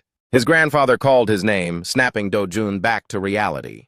"Early next year, Sun Yang will announce a massive restructuring plan. Do-jun did the math. The power transfer through that 1 billion USD seemed tougher than expected. He had never restructured the subsidiaries before. Just how many companies is he planning to liquidate? In this purge, it was an incredibly tough call, Do-jun remarked. The chairman breathed a sigh of relief. It was a good thing regardless. I will gather all the departments that are just bloodsuckers or those that have lost their edge and liquidate them completely. No one will dare to hint that people like me are unfairly firing others anymore. At that moment, Do-jun realized he had overlooked a key point. The IMF crisis itself is a golden opportunity for major conglomerates to trim the fat and monopolize the market. The grandfather stood up, his eyes full of authority. The family will use this chance to settle everything that has been put off. You're in your 20s now. I should give you a gift. Do-jun was surprised and filled with anticipation. I'll transfer a small portion of the group's shares to you. I'll include this in the restructuring phase, so you can buy them back at a discount. Do-jun was puzzled by his grandfather's sudden generosity. The chairman laughed out loud. This kid, you already snatched up Sunyang Motors, and you're still getting hyped over these pocket change shares? At Oh Se-hyun's familiar residence, the phone rang.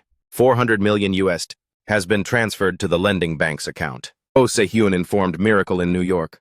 The next morning, at the main transaction bank office for Hajin, dozens of lawyers were reviewing the acquisition contract, with the terms adjusted by Do-jun. The contract was signed later that afternoon. As of today, Do-jun is officially a shareholder of the second largest auto company in South Korea. Early 1998. The atmosphere at the chairman's mansion was cozy and luxurious. Amidst the shimmering golden lights of the party, Do-jun's family was in attendance. Sang-jun, I heard you're studying music? The chairman walked over. Sang-jun quickly bowed in greeting. I'm studying to be a composer, sir. A composer? The grandfather was surprised. Yes, the one who produces albums for singers. The old man snapped. Of course I know that. Do you think I'm so old I can't tell the difference? Sang-jun, rarely seeing his grandfather like this, asked tremblingly, Is it okay? Is what okay? That I changed my major to follow my own path, sir. The chairman was unexpectedly kind. As long as you do well at what you want to do, that's enough. This unusual gentleness left Sang-jun stunned. The chairman turned to his second son. You should follow your father's example. I heard. You're the boss of the biggest film company in the country now. Is that right? Do-jun's father quickly replied, Oh no, not at all. I still have a long way to go. The chairman continued his questioning. So in the past 15 years, what exactly have you achieved in that pint-sized industry? This year, my company will take the top spot. Father, please stop scolding me. The chairman pressed his son further with a cynical tone. Throughout those long 15 years, what kind of significant results have you actually shown in that rinky-dink little field of yours? Huh? Tell me. The son replied loudly and with full confidence. This year, my company will definitely sit comfortably at number 1. Crowned as the top film studio in the country. No joke. Please, father, don't lose sleep over it. But in his heart, Sang-jun thought to himself, It's been so long since I've seen grandfather. I didn't expect him to go back to his old ways and blow a fuse like that. Even Sang-jun's mother's eyes widened in surprise, because her father-in-law was now acting strangely mellow, nothing like the stern authority usually seen. The chairman called out to Sang-jun, making him jump out of his skin. Sang-jun hurriedly replied, Yes, grandfather, I'm here. The chairman continued, his voice filled with high expectations. I have great expectations for you, just like your father. You need to wrap up your studies ASAP, and in 15 years, you must become a proud top-tier leader, the most successful one. You can't let your grandfather down. Sang-jun didn't expect his grandfather to be so surprisingly gentle. He was acting incredibly mellow. As he listened to those words, Sang-jun's fists suddenly froze. He went stiff. He bowed respectfully and replied firmly, Yes, grandfather. I will become the most talented person, the most outstanding one, and I definitely won't fail you. Do-jun just stood there quietly, a subtle, meaningful smirk on his lips. He didn't utter a single word. The breaking news, starting off the New Year's broadcast, was the ownership transfer of 2 major banks. One was a representative bank, established in 1929, under the familiar name People's Savings Bank. The second was a local bank, founded in 1959, which later made a spectacular transformation into a national-scale bank. The reason this news left the whole world beyond stunned was that both banks were singled out as prime targets for foreign giants to take over with priority franchising rights. Everyone considered banks to be the nation's gold vault, the very lifeblood of national finance. Because of this, people were fuming with rage, absolutely seeing red when the IMF announced it would dip its hands into the financial fund pie for an emergency bailout. My gratitude vanished in an instant because I finally realized the painful truth. They weren't actually pouring in dollars to help. Instead, they were using the lending tactic just to snatch the banks for themselves. It was a truly wicked move. Among the millions watching that broadcast, I was probably the most shocked one of all. My jaw hit the floor, unable to believe my ears. I had scoured through my notebook of memories from my past life dozens of times, but there was absolutely no sign of this event. Well, that makes sense. Back in my college days, I was too busy partying all night long. How could I have possibly cared about those dry and boring economic news reports? Two thoughts kept racing through my mind, side by side. If I had known beforehand, could I have taken over the bank? And do I still have a chance to buy it out now? All the big banks and conglomerates were drooling over it, but they were powerless and had to watch the prize slip away. If I could seize that bank, it would be like putting jet engines on a tiger. My power would skyrocket instantly. I wonder what the price tag for these two banks is. Tens of billions or tens of trillions of won? The sheer scale of it got me calculating. That initial high from becoming an auto industry mogul vanished in a heartbeat because an even juicier opportunity suddenly loomed large right before my eyes. Something much bigger, much fatter. The fire of ambition started burning, and the thirst to snag that prey had me buzzing with an uncontrollable intensity. I couldn't hold it back. At the gates of the chairman's grand estate, a swarm of reporters was stationed outside, crowding the place like a beehive. The most high-end luxury cars, expensive and flashy, pulled in one after another, creating a truly spectacular sight. The parking lot at the chairman's mansion was packed tight. There wasn't a single spot left among the luxury rides. The high society ladies were whispering to each other. Thanks to you, we finally get to see the Sunyang Group chairman's home with our own eyes. What a magnificent property. Another lady praised it admiringly. This is the true aura of a legendary, prestigious family. All the descendants in this family are so handsome. No wonder they're so noble. I wonder where their love nest is. Is it in the Hanam Dong Villa area? Or some pricey luxury apartment? The young bride gave a little smirk as she replied.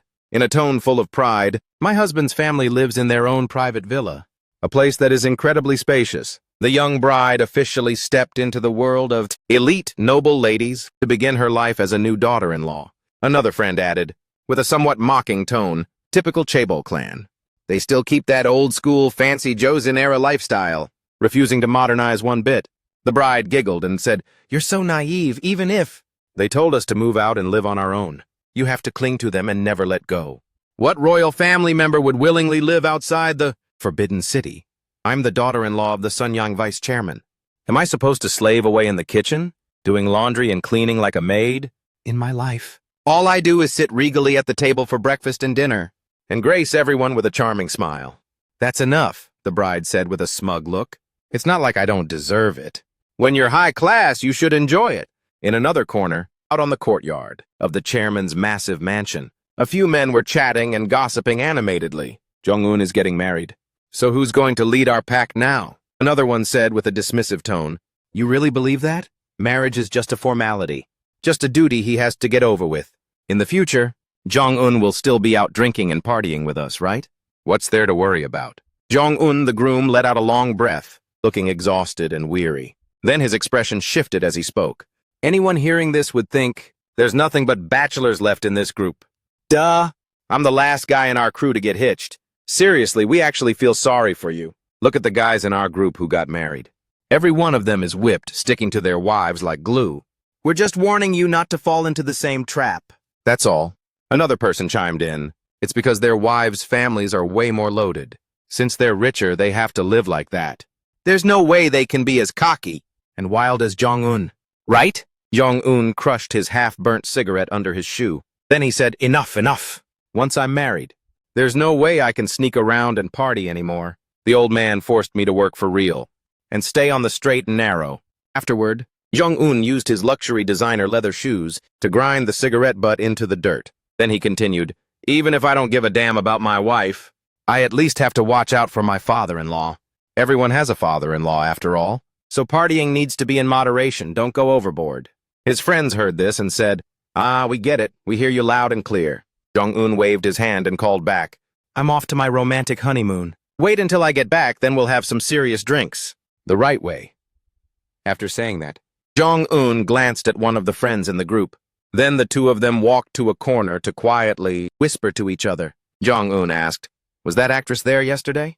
The friend replied, "You mean the supporting actress from that movie yesterday?" Jong-un answered, "Exactly. In 2 days, arrange for her to fly out to meet me. I'll send the address and hotel details. Handle the appointment, and make sure the connection back in Korea goes smoothly." The friend heard this and said, "You're a legendary player, man. You're a total pro."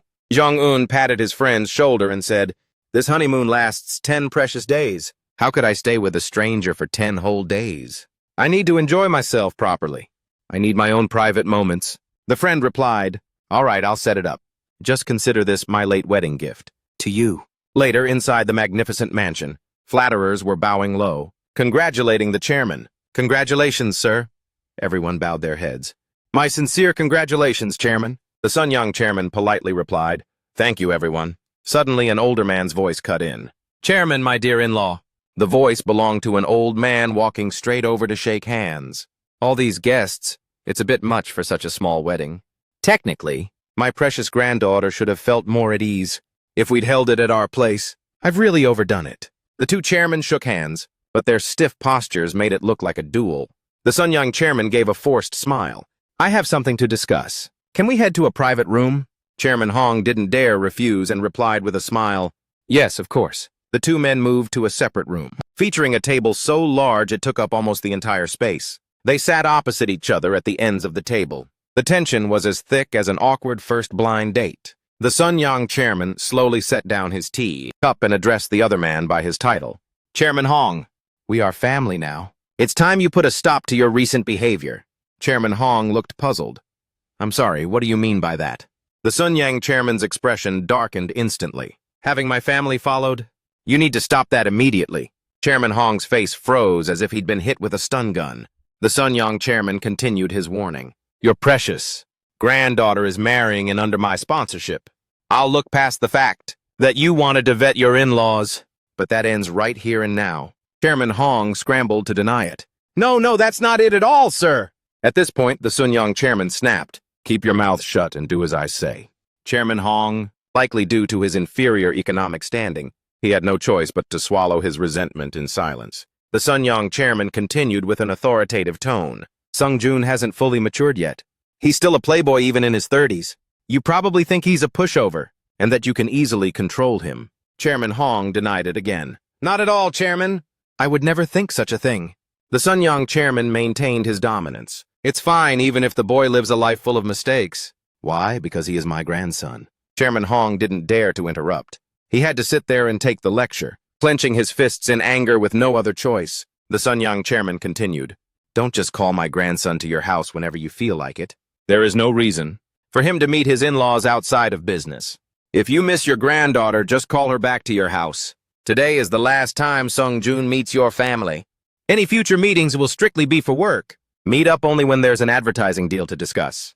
Chairman Hong couldn't understand why he had to sit through this dressing down, but the Sun-young chairman kept going. "Anyone with the surname Hong is forbidden from stepping foot into any building carrying the Sun-young name. The pen of the Han Daily can easily be snapped by Sun-young's money."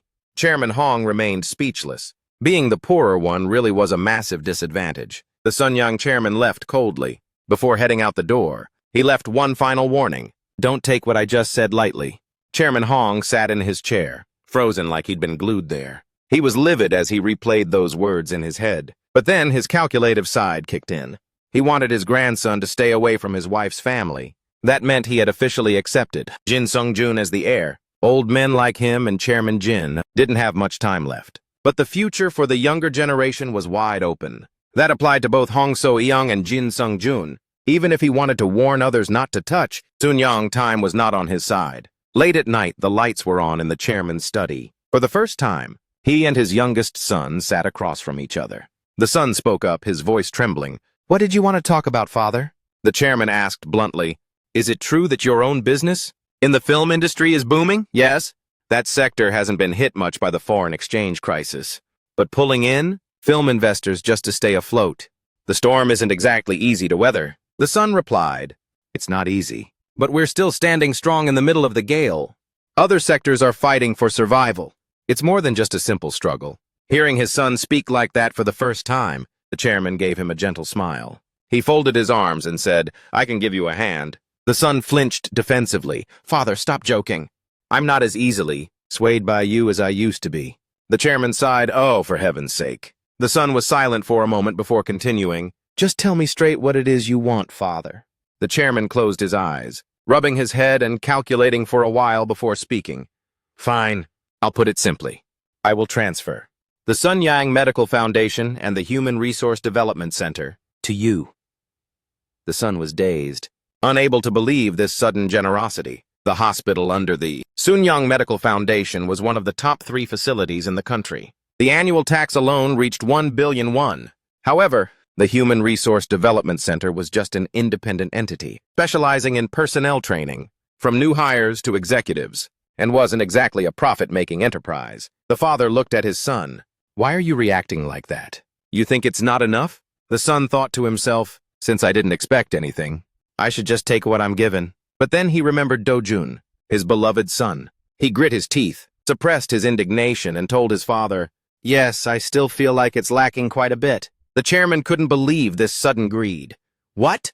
Father and son stared at each other in silence. The chairman questioned him. "Not enough? I thought you'd given up on the rivalry and didn't care about the company anymore. Why get greedy now?" The son replied, "No, it's not greed. I also need to fulfill my duties as a father." The old man was surprised. "Duty as a father? Are you talking about Do-jun?" The son looked his father dead in the eye and confirmed it. "Yes." The chairman let out a long sigh, pondered for a moment, and said, "Go ahead and ask Do-jun what the value of this hospital and the Human Resource Development Center actually is. If that kid finds out, he might even jump for joy." The son was beyond shocked, because he had never once cared about these non-business assets. All the money he had was generated by his son. The chairman continued, "Protect what I give you, and hand it over to Do-jun when the time is right. I'll also take care of Do-jun separately. Of course, I don't plan on giving it for free. I'll sell it to him at a discount." The son was taken aback. "You're selling it to your own grandson? You want to make money off him?" The old man snapped, "Just leave it at that. Do-jun will understand this much better than you do." The son figured this must be a huge bargain, so he didn't push any further. The chairman concluded, "There are too many eyes and ears watching right now. For the time being, you're the only one who knows about this." The son stood up and bowed, thanking his father. The father waved him off and ordered, "Get going." Later, on a luxury flight, the newlywed bride and groom sat alone in the cabin, which was completely empty. The bride looked around, searching for someone to talk to, but found no one. She softly called her husband, "Sung-jun? Did you charter this plane?" The tycoon husband let out a short laugh. "No," he replied. "I just booked all the first-class and business-class seats. The business seats are for our 6 bodyguards." The wife was stunned. "My God, is this how the top 1% lives? Even your father and mine don't live this extravagantly." Inside the luxury cabin, the silence was eventually broken. The wife pulled a file from her designer briefcase. "Take a look at this." The husband took it with an indifferent air, but under her persistence, he opened the document. At first, they were just familiar charts, but then he realized it was detailed info on his very own family. His face turned purple with rage. It would take near 24/7 surveillance to dig up such sophisticated details. The wife kept smiling. Just as expected, the most notable targets were director Jin Young-ki, and especially Jin Do-jun, who had officially made his move alongside the CEO of Miracle.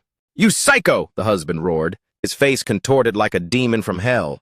"I already had a rough idea about that brat's motives. But you dared to spy on my whole family?" Seeing her husband's deathly expression, the wife began to tremble. The husband immediately shredded the reports, tearing and cursing her out simultaneously. "Already trying to act like the boss? You're revolting." 2 flight attendants nearby saw the total meltdown, rushed to close the cabin door and bolted, not daring to stick around. After trashing the documents, the husband stood up, still fuming, glaring at his wife with cold, vicious eyes. "You have the audacity to monitor my elders? Just a little news girl who happened to marry into this dynasty. Know your place. Your only job is to give me a son. If you ever act out of line again, without my say-so, you'll be locked in a back room for the rest of your life. Don't you forget it." The wife could only cover her face and sob, not daring to talk back. The husband called out, "Secretary Choi!" "Yes, Director. We're separating our luggage once we land. Get me a hotel room immediately. Watch her closely. She's only allowed to go shopping." Don't let her do anything stupid. Understood? Secretary Choi could only say yes, despite feeling a bit sorry for the crying wife. The husband walked away, finding another first-class seat to sit by himself. He thought to himself, the more he thought about it, the more he felt sick to his stomach. But this actually works for me. This is the perfect excuse to enjoy these 10 days. Solo honeymoon. From day one, I've already crushed her spirit. Now I don't even need to wait 3 days to get in touch with her anymore. I'll just call her as soon as I arrive.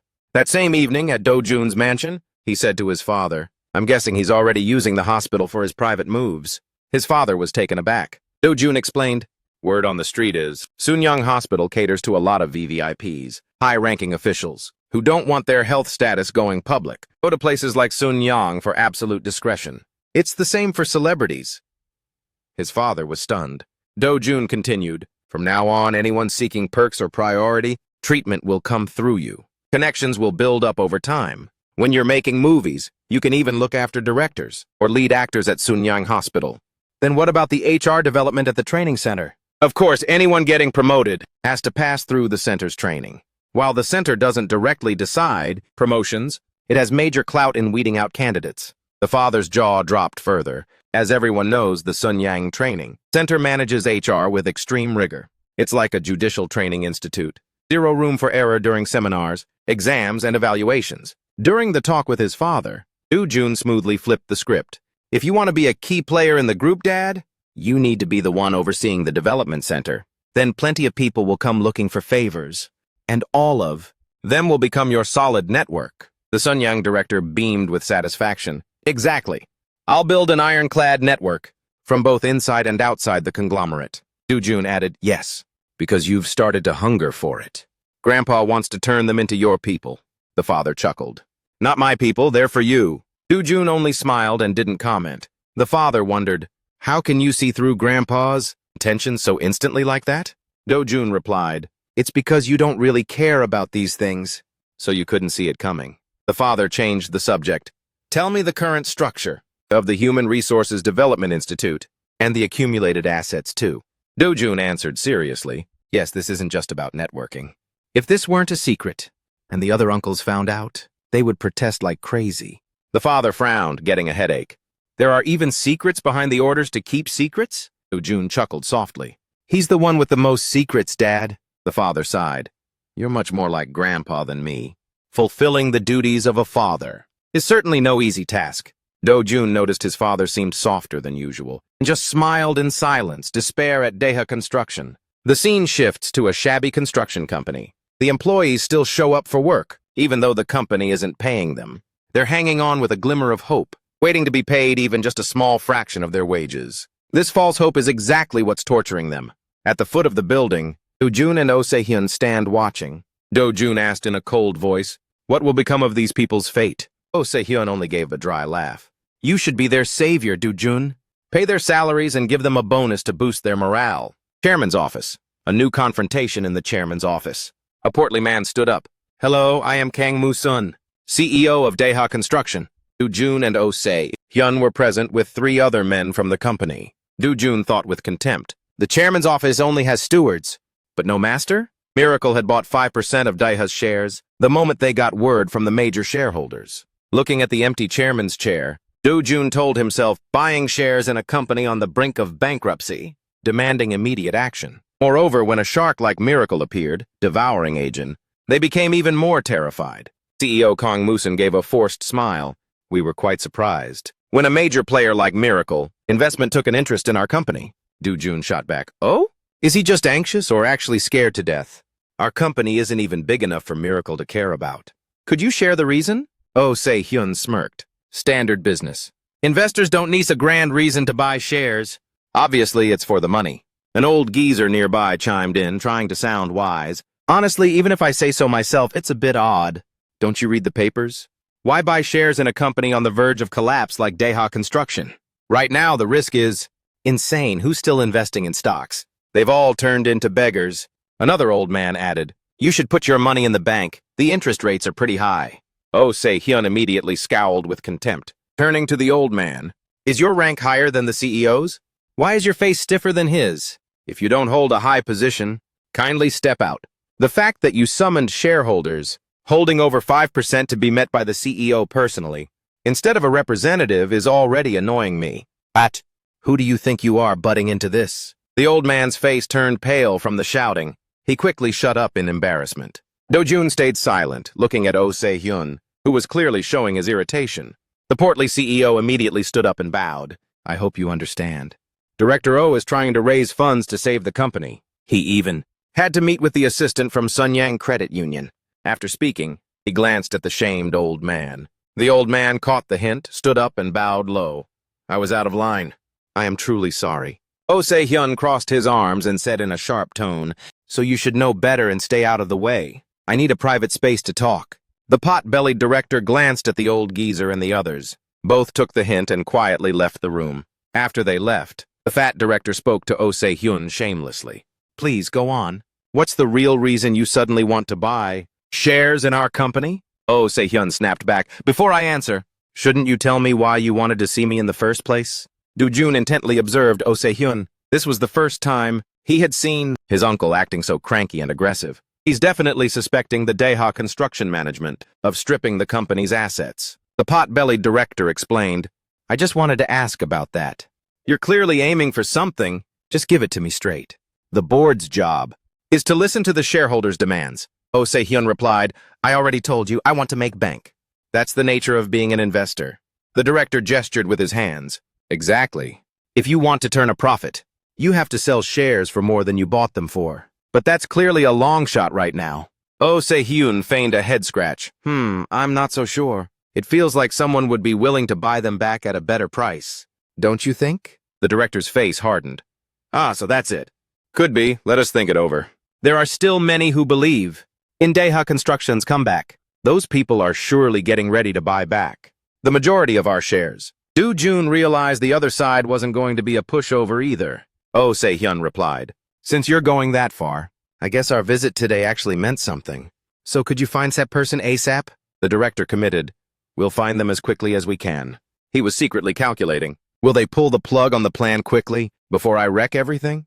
Or will they stall to buy more time? Oh Se-hyun stood up. I've said all I had to say. We'll be heading out now. The director hurriedly feigned politeness and reached out his hand. Fortunately, this shareholder seemed to be satisfied. We promise to do our best to find a suitable buyer and help your pockets. Get fat soon? Oh Se-hyun gave a businesslike smile. Yes, please move a bit faster. The deadline is tomorrow.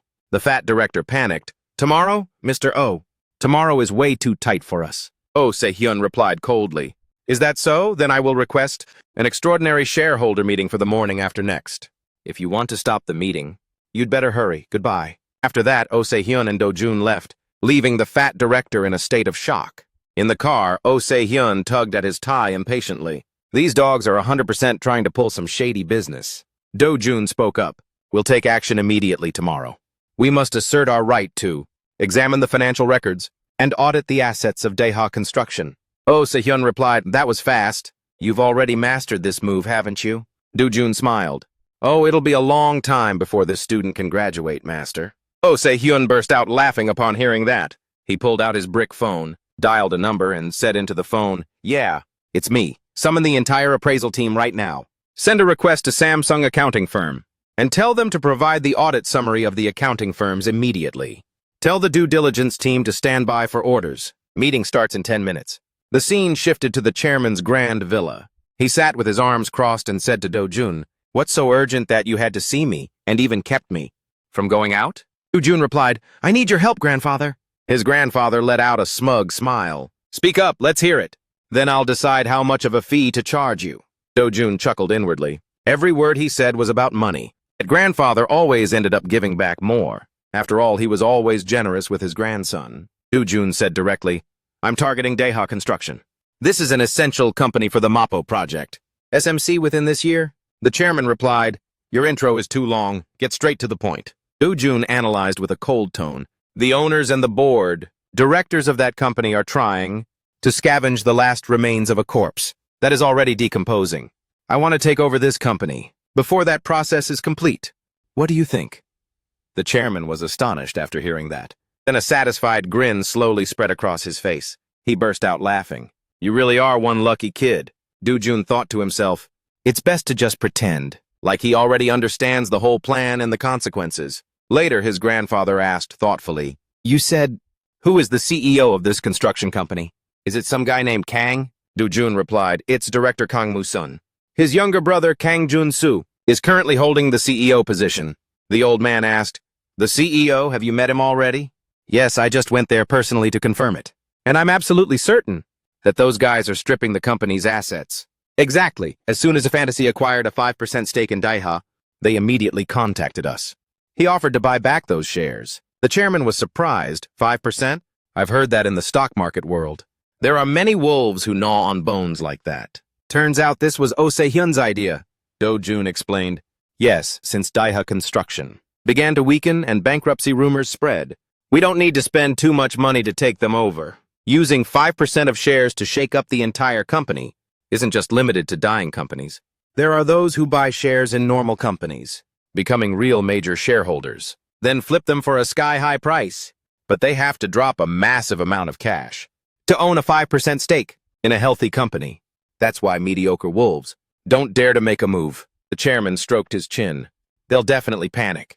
If I demand a shareholder meeting for tomorrow, they're going to lose sleep over it.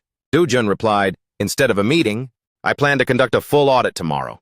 I'll go through their books to gather evidence of how they've been stripping the company's assets. The old man asked, wow, you're planning to throw them in the slammer?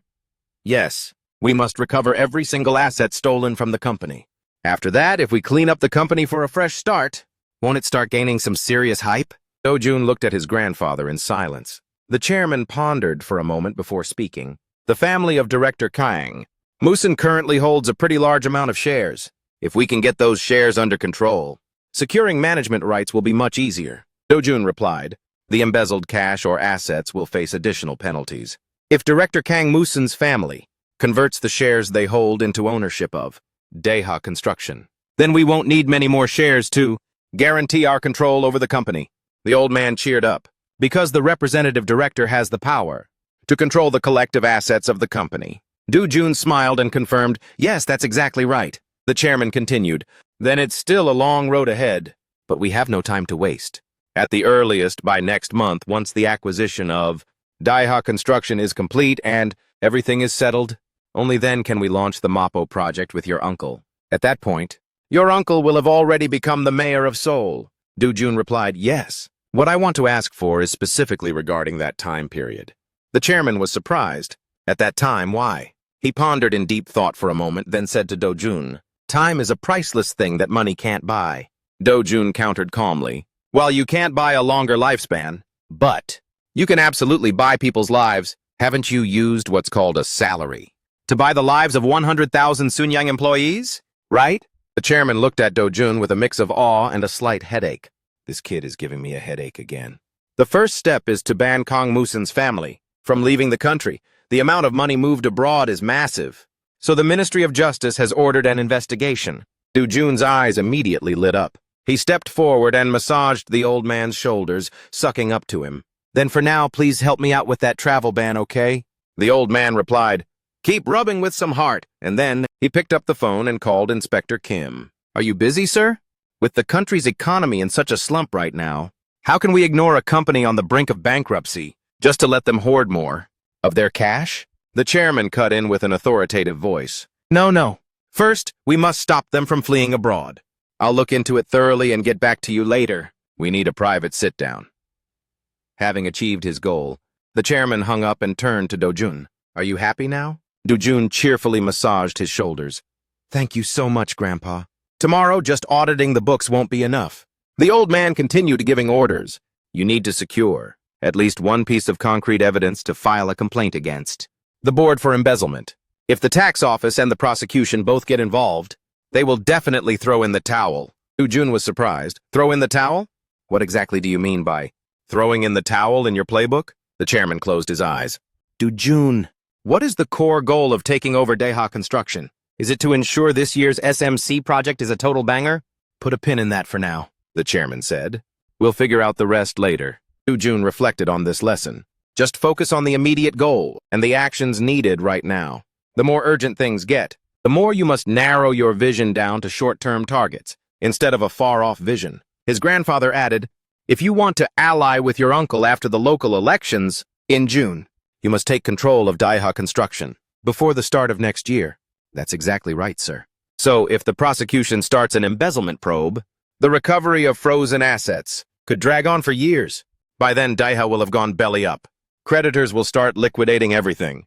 In 2 years at the earliest, would Daiha finally be in your hands? Dojun realized the core issue, time. He had taken the lead to request a shortcut, and this was his grandfather's answer. So your idea of surrender means we have to prepare an exit strategy for them. The old man smiled smugly and gave a cold laugh. Correct. The prosecutors and the tax office are just muscle for intimidation.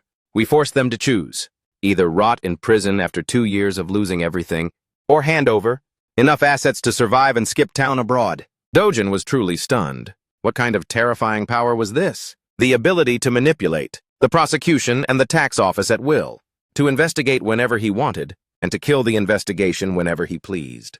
Even if I spent trillions of won, I couldn't buy that kind of clout. Grandfather used time to bridge financial gaps, and used money to buy the conscience of public officials. And once a conscience is sold, he had them by the throat. That was the cycle of Sun Yang's power. Dojun's fingers, which were still massaging, began to tremble slightly. He finally understood the saying, money can even buy time. Grandfather was still deep in thought. The rich must always calculate every move carefully. Dojun quickly regained his composure. I'll handle that surrender part. You just go ahead and deploy the prosecutors and the tax office as planned. The chairman chuckled with delight. I'll wait and see what you've got. I promise I'll give it my all. Don't just talk a big game, the old man warned. Dojun replied politely, whatever you want, please just give me the word. I will take it very seriously. The chairman thought for a moment and then spoke up. If you take over Daiha Construction, you must appoint my people to the vacant positions on the board. The leader Dojun froze. It turned out this was the catch. Think about it. If even the CEO, the ultimate decision-maker, is also your guy, then who does Daiha Construction actually belong to? Chairman Jin looked at Dojun with a cryptic tone. You don't have enough trustworthy people anyway. If you don't use my people, who exactly do you have in mind? Dojun offered a solution. There are still many high-quality personnel at the 2 collapsed companies, Dongsu and Kusung Construction, promoting their department managers to executive positions at Daiha. We'll turn the situation around immediately. The chairman was shocked. Oh? You've even calculated the personnel. Appointments too? Dojun forced a smile. Does that sound okay to you, sir? The chairman crossed his arms and said sarcastically, Ha! Of course it's not okay. The executives at a construction company are only good at managing sites and roughnecks. People used to drinking rice wine at lunch and bullying residents during evictions. I hear those guys are being promoted to top positions. Dojun went silent. He had underestimated the factor of human resources in this construction industry. I thought anyone above a director level could handle the politics of the job. Maybe I miscalculated this move? The chairman noticed his grandson's hesitation. You're overthinking it, aren't you? You're worried if the drink I'm offering is poison or medicine. You're afraid a company full of my people will make you lose everything. Right back to Sun Yang. Isn't that right? Hearing this, Dojun was shook. He really is a veteran tycoon. Nothing can be hidden from him. Dojun tried to stay cool and spoke smoothly. I once said that I would hand Daiha Construction over to Sun Yang. Chairman Jin gave a cold laugh. An ambitious guy like you just gifting it to Sun Yang? Should I really believe those words? Dojun was persistent. How on earth can this old man predict everything? Seeing his grandson standing there like a statue, Chairman Jin spoke up with an unreadable gaze. What are you thinking about that's making you so serious? The chairman continued to provoke him. All you have right now is cold hard cash. You don't have time, no power, and definitely no manpower. Furthermore, if you decline my offer, not only Daiha but even SMC will go up in smoke. Dojun realized the truth. The old man was right. I should only worry when I still have a choice.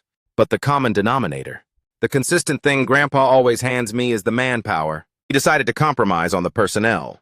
The chief auditor position is a no-go. That spot must be taken by Oh Se-hyun's person. The chairman smiled slyly. Want to hold the keys to the vault, do you? Dojun remained silent. At this point, Chairman Jin turned serious. His voice was heavy with hard-won experience. Dojun, people in construction are experts at padding costs. They've reached the god-tier level of embezzlement. They can mobilize hundreds of workers. in the blink of an eye. You think that's all? What if they use raw timber, priced at 10 million? One, but swap it for timber worth only a few dozen. One, do you think Oh Se-hyun, who's only used to typing on a computer, can tell the difference between raw timber? They'd even dare to skim off the weight of rebar, and even the snacks meant for the workers in the canteen. Dojin was startled, realizing he hadn't fully anticipated these issues at all. Chairman Jin said enthusiastically, "Don't you get what I'm saying yet?" Dojun pondered, and then it suddenly clicked. Construction is a hotbed of corruption. Korean businesses, under-the-table deals, padding costs, subcontracting kickbacks. He's advising me that I need to control this entire system. Why? You have to get your own hands dirty to see the truth. The chairman looked at his grandson with a sense of pride. If you can comfortably controlling the CEOs of construction companies, that means you've learned how to manage the help. They'll figure out the moves on their own to rake in the cash you need. And when you need some shady deals done, who's more reliable than construction firms? Dojun suddenly saw the light. It turned out he had only guessed half of the chairman's intentions. Acquiring Daeha Construction wasn't just a stepping stone. It was a way to secure his slush funds and steer clear of any financial quagmires. He smiled at his crafty grandfather, realizing he was being schooled with the most priceless, real-world lessons. The Sunyang chairman said, "Tomorrow, I'll send the Sunyang construction audit team over. Oh Se-hyun is nothing compared to those low-level auditors. All they have to do is vet the receipts and tax records, and everything will come to light." Dojin thought to himself, "Grandpa has helped me this much. If I can't finish off Daeha now, I'm truly pathetic." He bowed deeply. "Thank you so much, grandfather." The old man replied, "Save your thanks for when the job is actually done." Dojun looked up, puzzled. "Pardon, you must understand. This isn't entirely for your benefit. It also serves Sun Yang's interests. Don't go bad-mouthing this old man, and then sit there crying about getting your hands dirty." The Sun Yang chairman threw his head back and laughed with pure delight. Dojin thought to himself, honestly, he's always playing this game of cat and mouse, backing me into a corner and then letting go. The scene cuts to the Daeha construction building. Employees are staring blankly toward the main entrance. The receptionist is paralyzed as an imposing group of people marches in. Leading the way is Oh Se-hyun with a crew radiating an overwhelming aura that instantly commands the entire room. The pudgy director rushes over. "Director Oh, what's the meaning of this?" Oh Se-hyun calmly strokes his chin. "Do you really want to talk about this right here?" "Everyone's going to hear, you know." The pudgy director's face turned livid, but he didn't dare to protest. "Please step into the meeting room." He clutched his head, watching Oh Se-hyun walk in with total nonchalance. He turned and questioned, "What kind of game are you playing? How on earth did you find a buyer? Overnight? I told you I'd have it all sorted out today," Oh Se-hyun replied calmly. "Hasn't the executive in charge of this arrived yet?" "Wait, what? It's all over now. From this moment on, we will be representing the shareholders looking out for their own interests." The pudgy director stared at Oh Se-hyun in shock. A man in a black suit from Oh Se-hyun's team spoke up, his voice razor-sharp. "According to Article 14, Paragraph 5 of the External Audit Act, for joint stock companies, shareholders or creditors have the right to inspect all documents related to business operations at any time, provided the required fees are paid. We demand the handover of all documents." Oh Se-hyun emphasized, "Did I make myself clear? Bring all financial settlement records from the last 2 years and all supporting vouchers to this meeting room immediately. As a shareholder, I have doubts about the management's competence. How on earth were you running this company to let it fall into this state? I want to investigate this myself." The pudgy director turned pale after hearing that. He stood frozen, watching as the newcomers completely took over the situation. One of the people from Oh Se-hyun's team said coldly, "Director, what are you waiting for? Bring the requested documents here right now, unless you want things to escalate even further." The pudgy director was sweating bullets. The scene shifts to another room. A loud voice rings out. "People from Fantasy want to conduct an audit?" They're waiting in the meeting room. What the hell is going on? "You said yesterday everything would be settled quietly." The pudgy director replied hurriedly, "I clearly stated that the intent was to sell the shares. I never expected them to sucker punch us like this." The other man snapped, "What kind of work are you doing, huh?" It turned out this man was the CEO of construction, Kang Moo-sun. The pudgy man remained silent, not knowing how to respond. Kang Moo-sun reached out and dialed a number on the landline. He spoke into the receiver. "Director Song, it's me." Suddenly, he panicked. "What, your side is getting hit too? They've already swarmed the accounting office over there as well?" The person on the other end stammered incoherently. The two Kang brothers were sitting in a private room. The older brother paced back and forth restlessly. The pudgy man tried to act cool. Don't sweat it too much, brother. How could those Yowedo investors ever find what we've hidden so deeply within that mountain of paperwork? They're just trying to flex to get better leverage in the negotiations. There's no way it's that easy. Kang Mu-sun remained deep in thought without saying a word. The pudgy man smirked smugly. They don't even know exactly what they're looking for. I'm sure they'll be calling us for help after getting buried in that mess of documents. Meanwhile, in the massive records room, countless files and ledgers were scattered all over the tables. Dojin's Team 5 split up to hunt for traces of embezzlement. Everyone was working with dead serious focus, carefully tracing every last clue. Dojin was intently studying a piece of paper. An employee walked up to report to Oh Se-hyun. Director Oh, take a look at this. This looks like an irregular foreign exchange speculation deal. As Oh Se-hyun examined it closely, the employee continued, What's more, the final amount transferred was never sent back to the country. Oh Se-hyun asked. So they deliberately manipulated the exchange rate and embezzled the dollars too? Yes. They filed fake reports for raw material imports, just to get their hands on dollars, then used that foreign currency for speculation. Since exchange rates are highly volatile right now, they are siphoning off a massive amount of money. Dojin added, So the raw material imports were a total lie too? Spot on. Take a look at this invoice.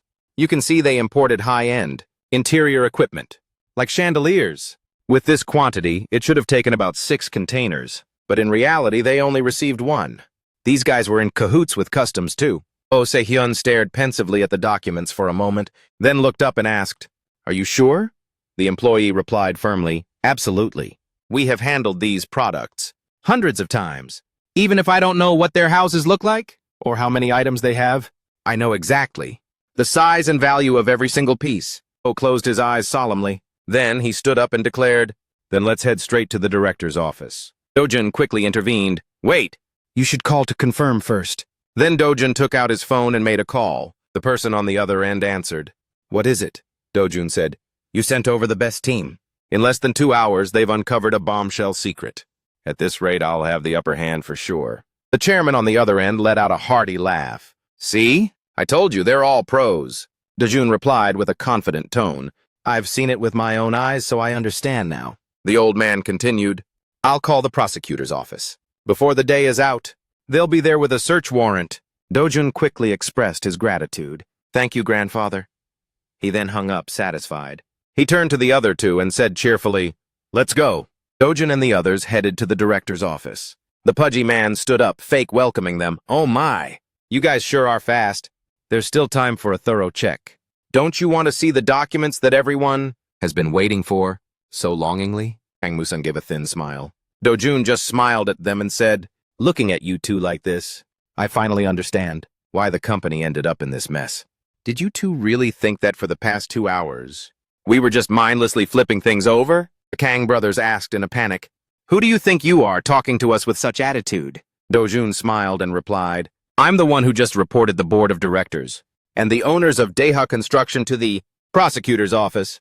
Is that enough for you two to start minding your manners? The two brothers stood up abruptly in horror. Wait, what? Dojun remained calm. I'm sure you've already planted 3 or 4 moles inside the prosecution service by now, right? If you don't believe me, feel free to check for yourself. The two brothers exchanged a knowing glance. The pudgy one immediately bolted out of the room to verify Dojun's words. Kang Mu-sun pointed his finger in rage. What on earth are you playing at? Do you want to destroy everything? If the company goes bust, your shares won't be worth more than a stack of tissues. Dojun looked at him, as if he were watching a circus clown perform. Oh Se-hyun just gave a dismissive look, not even bothering to reply. Just then, the pudgy man rushed back into the room, shouting, Brother, the Financial Investigation Division of the Western District Office has issued the order. Everything is moving too fast. It looks like someone is putting massive pressure on them. Kang Mu-sun gritted his teeth and cursed. Dojun smiled at his grandfather's influence. The acquisition of Hanjin and the takeover of Sunyung Motors is done. Shouldn't we have our own eyes and ears in those deals as well? Mr. Kang and his associates have breached our partnership agreement. Director Kang Mu-sun, would it be considered bribery if state officials voluntarily offered us their help? With your experience, I'm sure you could give me some valuable advice. Kang Moo-sun gnashed his teeth in fury but was completely helpless. Do-jun turned to the Kang brothers, his voice ice-cold. Your entire family and the board of directors are now under a travel ban. Don't even think about catching a midnight flight to escape. Just enjoy the ride. The Kang brothers were stunned, unable to pull themselves together. Oh Se-hyun stepped forward, adding another twist to the chaos. Oh, if you're shaking in your boots about facing the investigators, just give me a buzz. You've got my number, right? And don't even think about cooking up some story before the probe starts. The Kang brothers were completely paralyzed. That night, at the chairman's estate, an emergency meeting was held, with the participation of the key players in the construction sector. The chairman looked around the room. Who is the youngest person here? Song Chun, director of Sun Young Construction, stood up.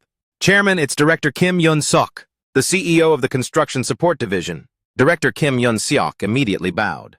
The chairman was surprised. When were you promoted? Last spring. I was promoted to director following the periodic review. Promoted after only 1 year? You're really on a roll, grandfather commented, and the meeting room buzzed. From director to executive director. In just 1 year. The chairman's secretary spoke up to explain. There will be personnel transfers to another company soon. The benefits and ranks will definitely be higher. Sun Young Construction will increase by at least 1 or 2 grades. Confusion spread. Changing companies? If it's not a direct subsidiary, isn't this just a fancy way of getting demoted? The secretary continued the announcement. Executive Director Park Si-in will be appointed as representative director. Mr. Yoon Kong-tae to vice president and director. Kim Yun-seok will become the executive director of the business management division. All positions will be overhauled. What is this new company? If it's on par with Sun Young, we're climbing the ladder. But what if it's not? The secretary revealed the shocking name. Everyone's new home is Daeha Construction. The room nearly exploded. Daeha is about to go belly up, and besides, it has absolutely no connection to the Sun Young group. At that moment, the chairman finally spoke. His voice sounded like a final judgment. I will explain so you can all put your minds at ease. The crowd immediately sat down. The old man burst out laughing. Daeha Construction is about to fall into Fantasy's hands. Everyone knows Fantasy, right? Someone replied. The company that took over Hajin and merged it with Sun Young.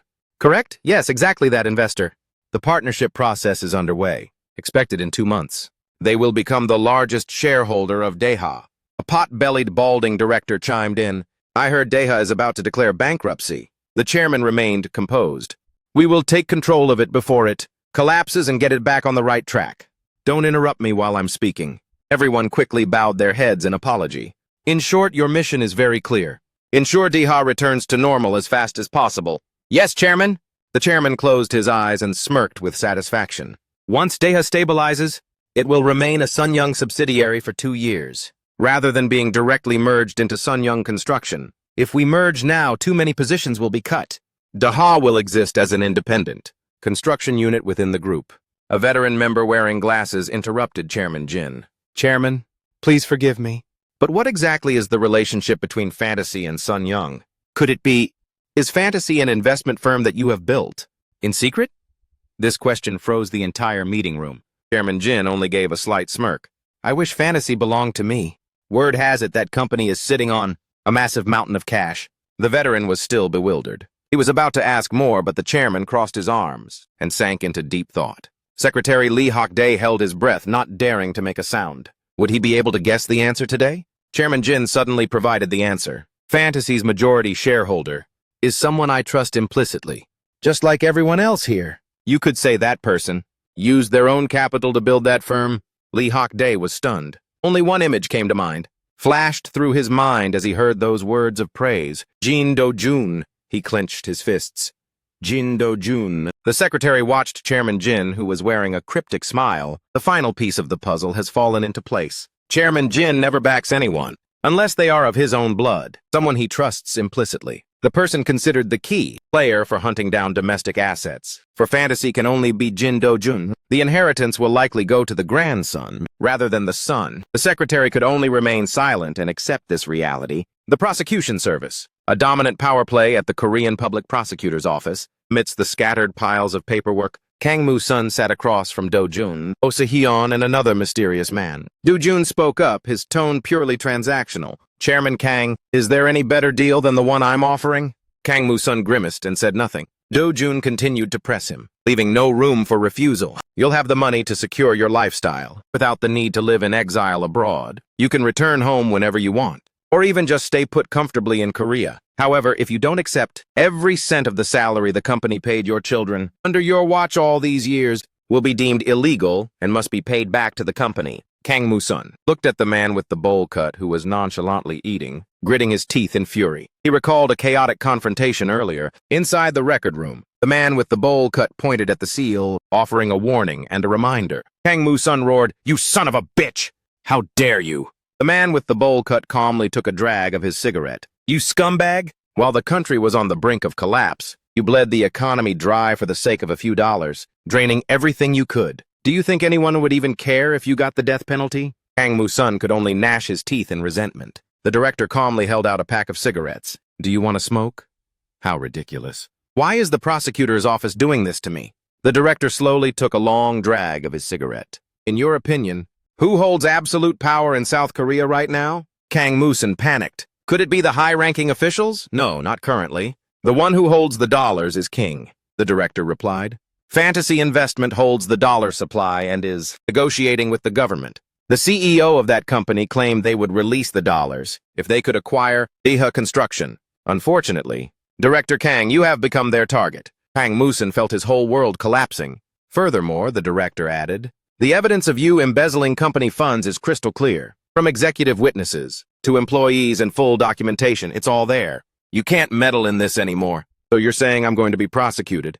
If you want to avoid disaster, it's best not to take any side at all." Kang Moo-sun snapped out of the painful memory. He looked at Do-jun and thought, fantasy investment? Finally, he opened his mouth and asked Do-jun, "What do you really want?" Do-jun replied, "Bring all the money you embezzled from the company here. We will buy the shares, held by your family at a fair price. With that money, you won't have to worry about your retirement." Do-jun smirked, assuring him that the investigation would be closed immediately. Hearing this, Kang turned pale as a ghost, because he knew full well he had been completely defeated. The old man could only bow in surrender and reply, "I will cooperate fully, but you'd better keep your word." "I promise," Do-jun grinned from ear to ear. He was finally done taking out the trash. Afterward, Do-jun's luxury ride tore through the wind as it sped down the boulevard. Sitting inside the car, Oh Se-hoon began to instinctively run the numbers. "We probably salvaged about 8 billion won from this, right?" But Do-jun shook his head and dropped a bombshell.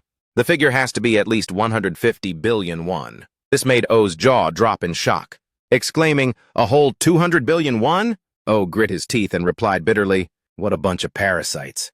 That 8 billion figure is probably just the tip of the iceberg from last year. He bled the company dry to the bone, so we must claw back every single cent." Do-jun coolly replied, "We'll get it done for sure. We need to make that old fox taste true misery, letting the value of the rest of his life be measured by the very money he swallowed." Oh Se-hoon, still fuming, added, "Even if we strip him bare, my blood still boils thinking about a scumbag like him, enjoying his retirement with the cash from selling those fat shares." "But Do-jun coldly dropped the hammer. "That won't be happening, sir. Every penny from the stock sale will be seized and returned to the company treasury." Oh's eyes went wide as saucers as he asked, "Are you really going to leave him dead broke, living on the streets, for real?" Do-jun shrugged and replied, "That's why they say winning the birth lottery is an art. You need the right parents. Well, actually, you need a total boss for a grandfather." Hearing his nephew's roast, Oh was speechless, only able to stare at him in disbelief. After saying that, Do-jun gazed out the window with a pensive look, contemplating the meaning of life. This life truly is a dark comedy. The world spins according to the whims of those in power.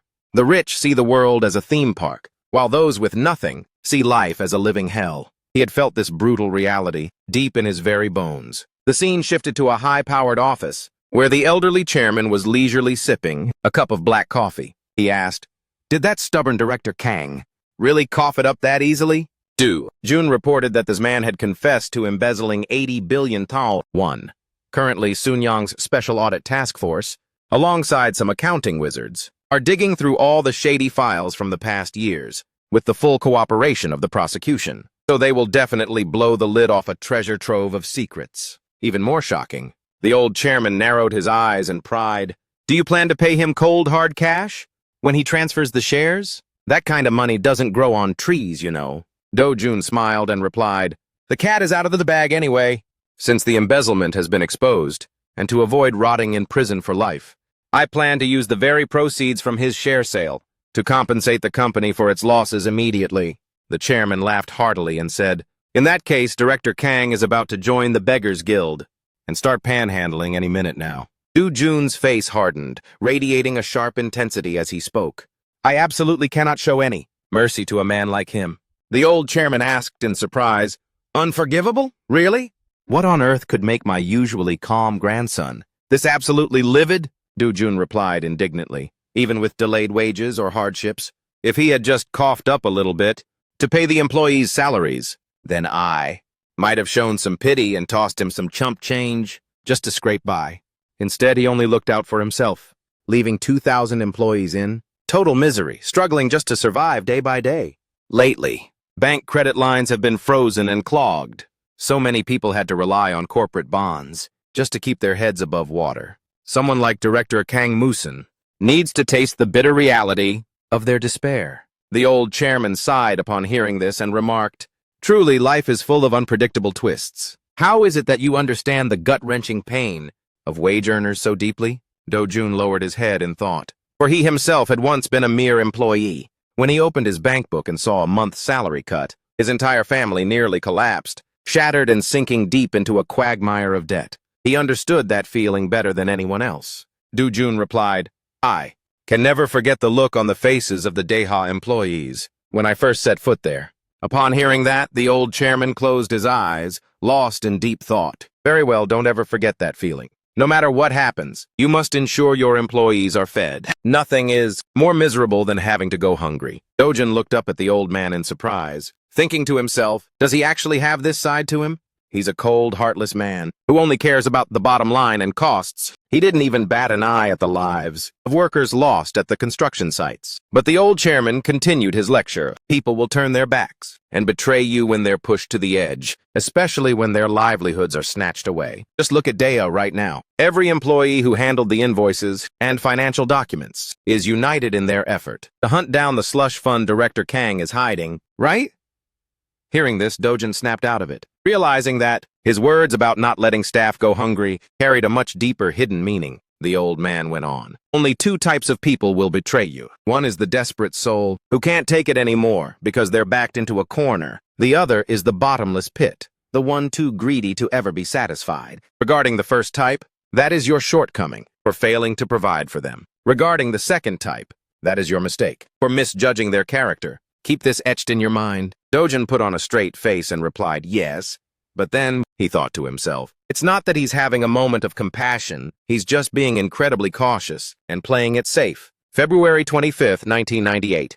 The new president of the Republic of Korea was officially inaugurated. He gave a speech. "To my fellow citizens whom I deeply treasure and respect, today I officially assume the office of the 15th president of the Republic of Korea. On this beautiful day, at a massive skyscraper, just like any other day, Oh Se-hoon and Dojin were sitting with several high-ranking officials. Oh Se-hoon said, "I'm taking into account the innocent employees of DEA. If the lenders could be a bit more open-minded, those employees won't lose their livelihoods and won't end up homeless on the streets." The official immediately asked, "What kind of measures do you want us to take?" At this point, Oh Se-hoon presented a stack of confidential documents. The officials received them with bewildered looks. Oh Se-hoon continued, "Looking at the organizational chart, you can clearly see that we have a very tight-knit connection with the conglomerate, Sungyang." The officials began to buzz with excitement upon hearing that, whispering and discussing among themselves. Oh Se-hoon went on, "What do you all think?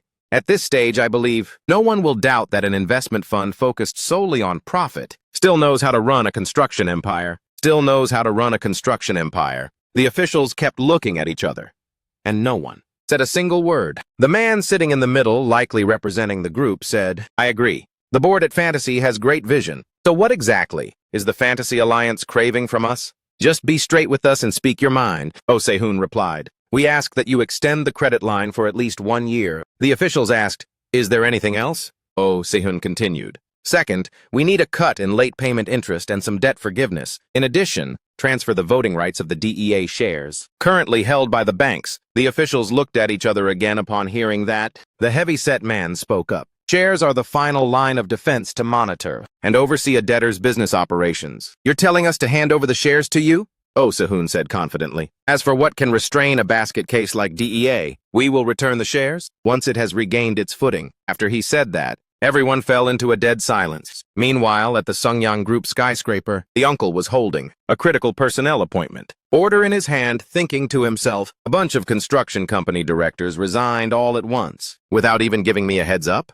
A subordinate reported that Director Hong Seong-gu had taken orders from Chairman Ha. The recruitment of CEO Beijing was also orchestrated by Director Hong single-handedly. Those who resigned are now gathering to work at Fantasy's office in the Janggudo Sanctuary. The uncle's jaw nearly hit the floor when he heard Fantasy and Oh Sehun mentioned in the same breath. The henchman quickly nodded, confirming that the acquisition of Sungyang Motors by Fantasy was definitely a sweetheart deal involving the old man. Left alone, the uncle's head was spinning as he calculated and thought. Fantasy can't possibly be the Godfather's secret slush fund, because if that old fox was sitting on a pot of gold, he'd never be stupid enough to broadcast it to the whole world. Losing his cool, he turned to snappishly ask his crew if there was any actual useful news. The subordinate turned pale and stammered an apology, frantically saying the other side was airtight, so for now everything was still hush-hushed. The vice chairman wanted to personally scout it out but was afraid of looking cheap,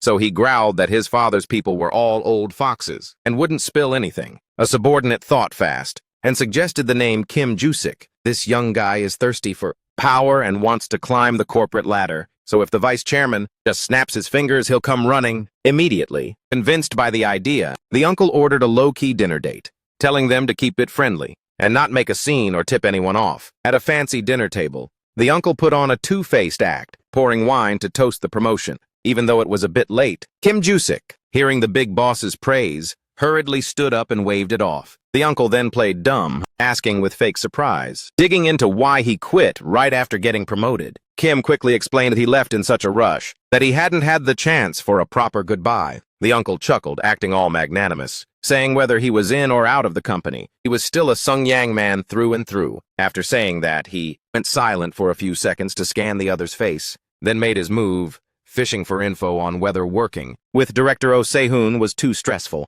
Kim spilled the beans honestly, saying Director Oh had lived abroad so long that he was blunt and didn't sugarcoat anything. The vice chairman thought to himself, this guy seems to have his guard down, so he started casting his line further. As soon as work was brought up, Director Kim went on and on about the acquisition of Dea Construction and the Sangha Media City project. Everything is ready to go. It will be wrapped up within 6 months. The uncle's head was spinning from all the info, wondering if the guy was just capping. What the hell is a digital city anyway? Getting hyped up, Kim accidentally let slip high praise for manager Dojin, saying he's a total prodigy, and sometimes it felt like the kid was the real final boss, calling the shots, rather than just some intern learning the ropes, a real chip off the old block. Hearing the name, Dojin made the uncle jump out of his skin, pressing for confirmation if it was his youngest nephew. Kim felt awkward and asked back, "You mean you didn't know the young master was tagging along with the Director O?" The vice chairman couldn't believe his ears and wondered what his golden boy could possibly learn in a place like that. Kim gave a nervous laugh, realizing he had said too much. But the uncle waved his hand and laughed, dismissively saying it was no big deal. He's got a million things on his plate. He doesn't have the time to care about his nephew's little monkey business, so just feel free to tell me everything. Kim, feeling relieved, immediately dropped a bombshell, stating that the goal of the youngest son is to become an investment shark and a corporate raider, specializing in mergers and acquisitions. Hearing this, the uncle was secretly thrilled and thought to himself, this kid refuses to join Sunyang to fight for power and the throne, but prefers to be a mere trader outside.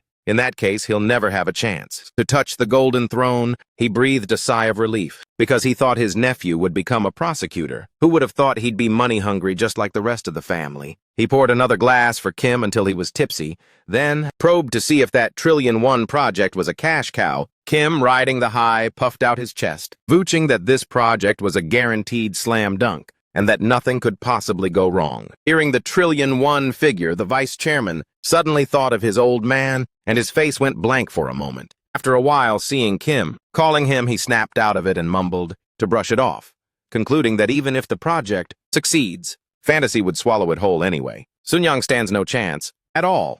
At this point, Kim stuttered and accidentally let it slip, blurting out that the chairman said otherwise. Hearing the word chairman, the uncle froze as if shocked by electricity, his ears perking up to listen. suddenly remembering his father's schemes. He spaced out for a moment, until Kim called him again and he regained his composure. He feigned agreement and continued, "That's right. Even if the project is a massive success, it'll still be hard to merge it with Sunyang construction. Daea will definitely be taken over by fantasy." Is that so? But the chairman said something else. Kim Yoon-seok stammered. Hearing the mention of the chairman's intentions, the uncle immediately turned serious, pretending to keep his distance. "We're only talking business here, no other motives. Eat up." During the tense meeting at Sunyang, when the eldest brother saw the second brother sitting in the office, he bluntly asked, "Why didn't you give me a heads up before dropping by? Not happy to see me? You're still salty about this morning. But what's weird is that staff from the office next door keep coming over. They've never set foot in this room before." The second brother replied with a guarded tone. The eldest brother smirked, saying nothing and only testing the waters. "Do you know about the directors at Sunyang? Construction quitting all at once. It's causing a massive stir across all the companies." "Of course I know," the younger brother answered cautiously. "Do you know the real reason behind it?" "I've only heard rumors, nothing for sure." "Does it have something to do with Director O? Sehyun of Fantasy?" "Yeah, I heard they're operating out of Jeju Wido." The eldest brother silently confirmed his suspicion was right. Jin Do-jun's scouts are indeed very sharp. He must have known. "This is a move to take over Daea construction." He shifted to a more sinister question. "Do you know what the link between Dad, Fantasy, and Oh Se-hyun is?" The second brother acted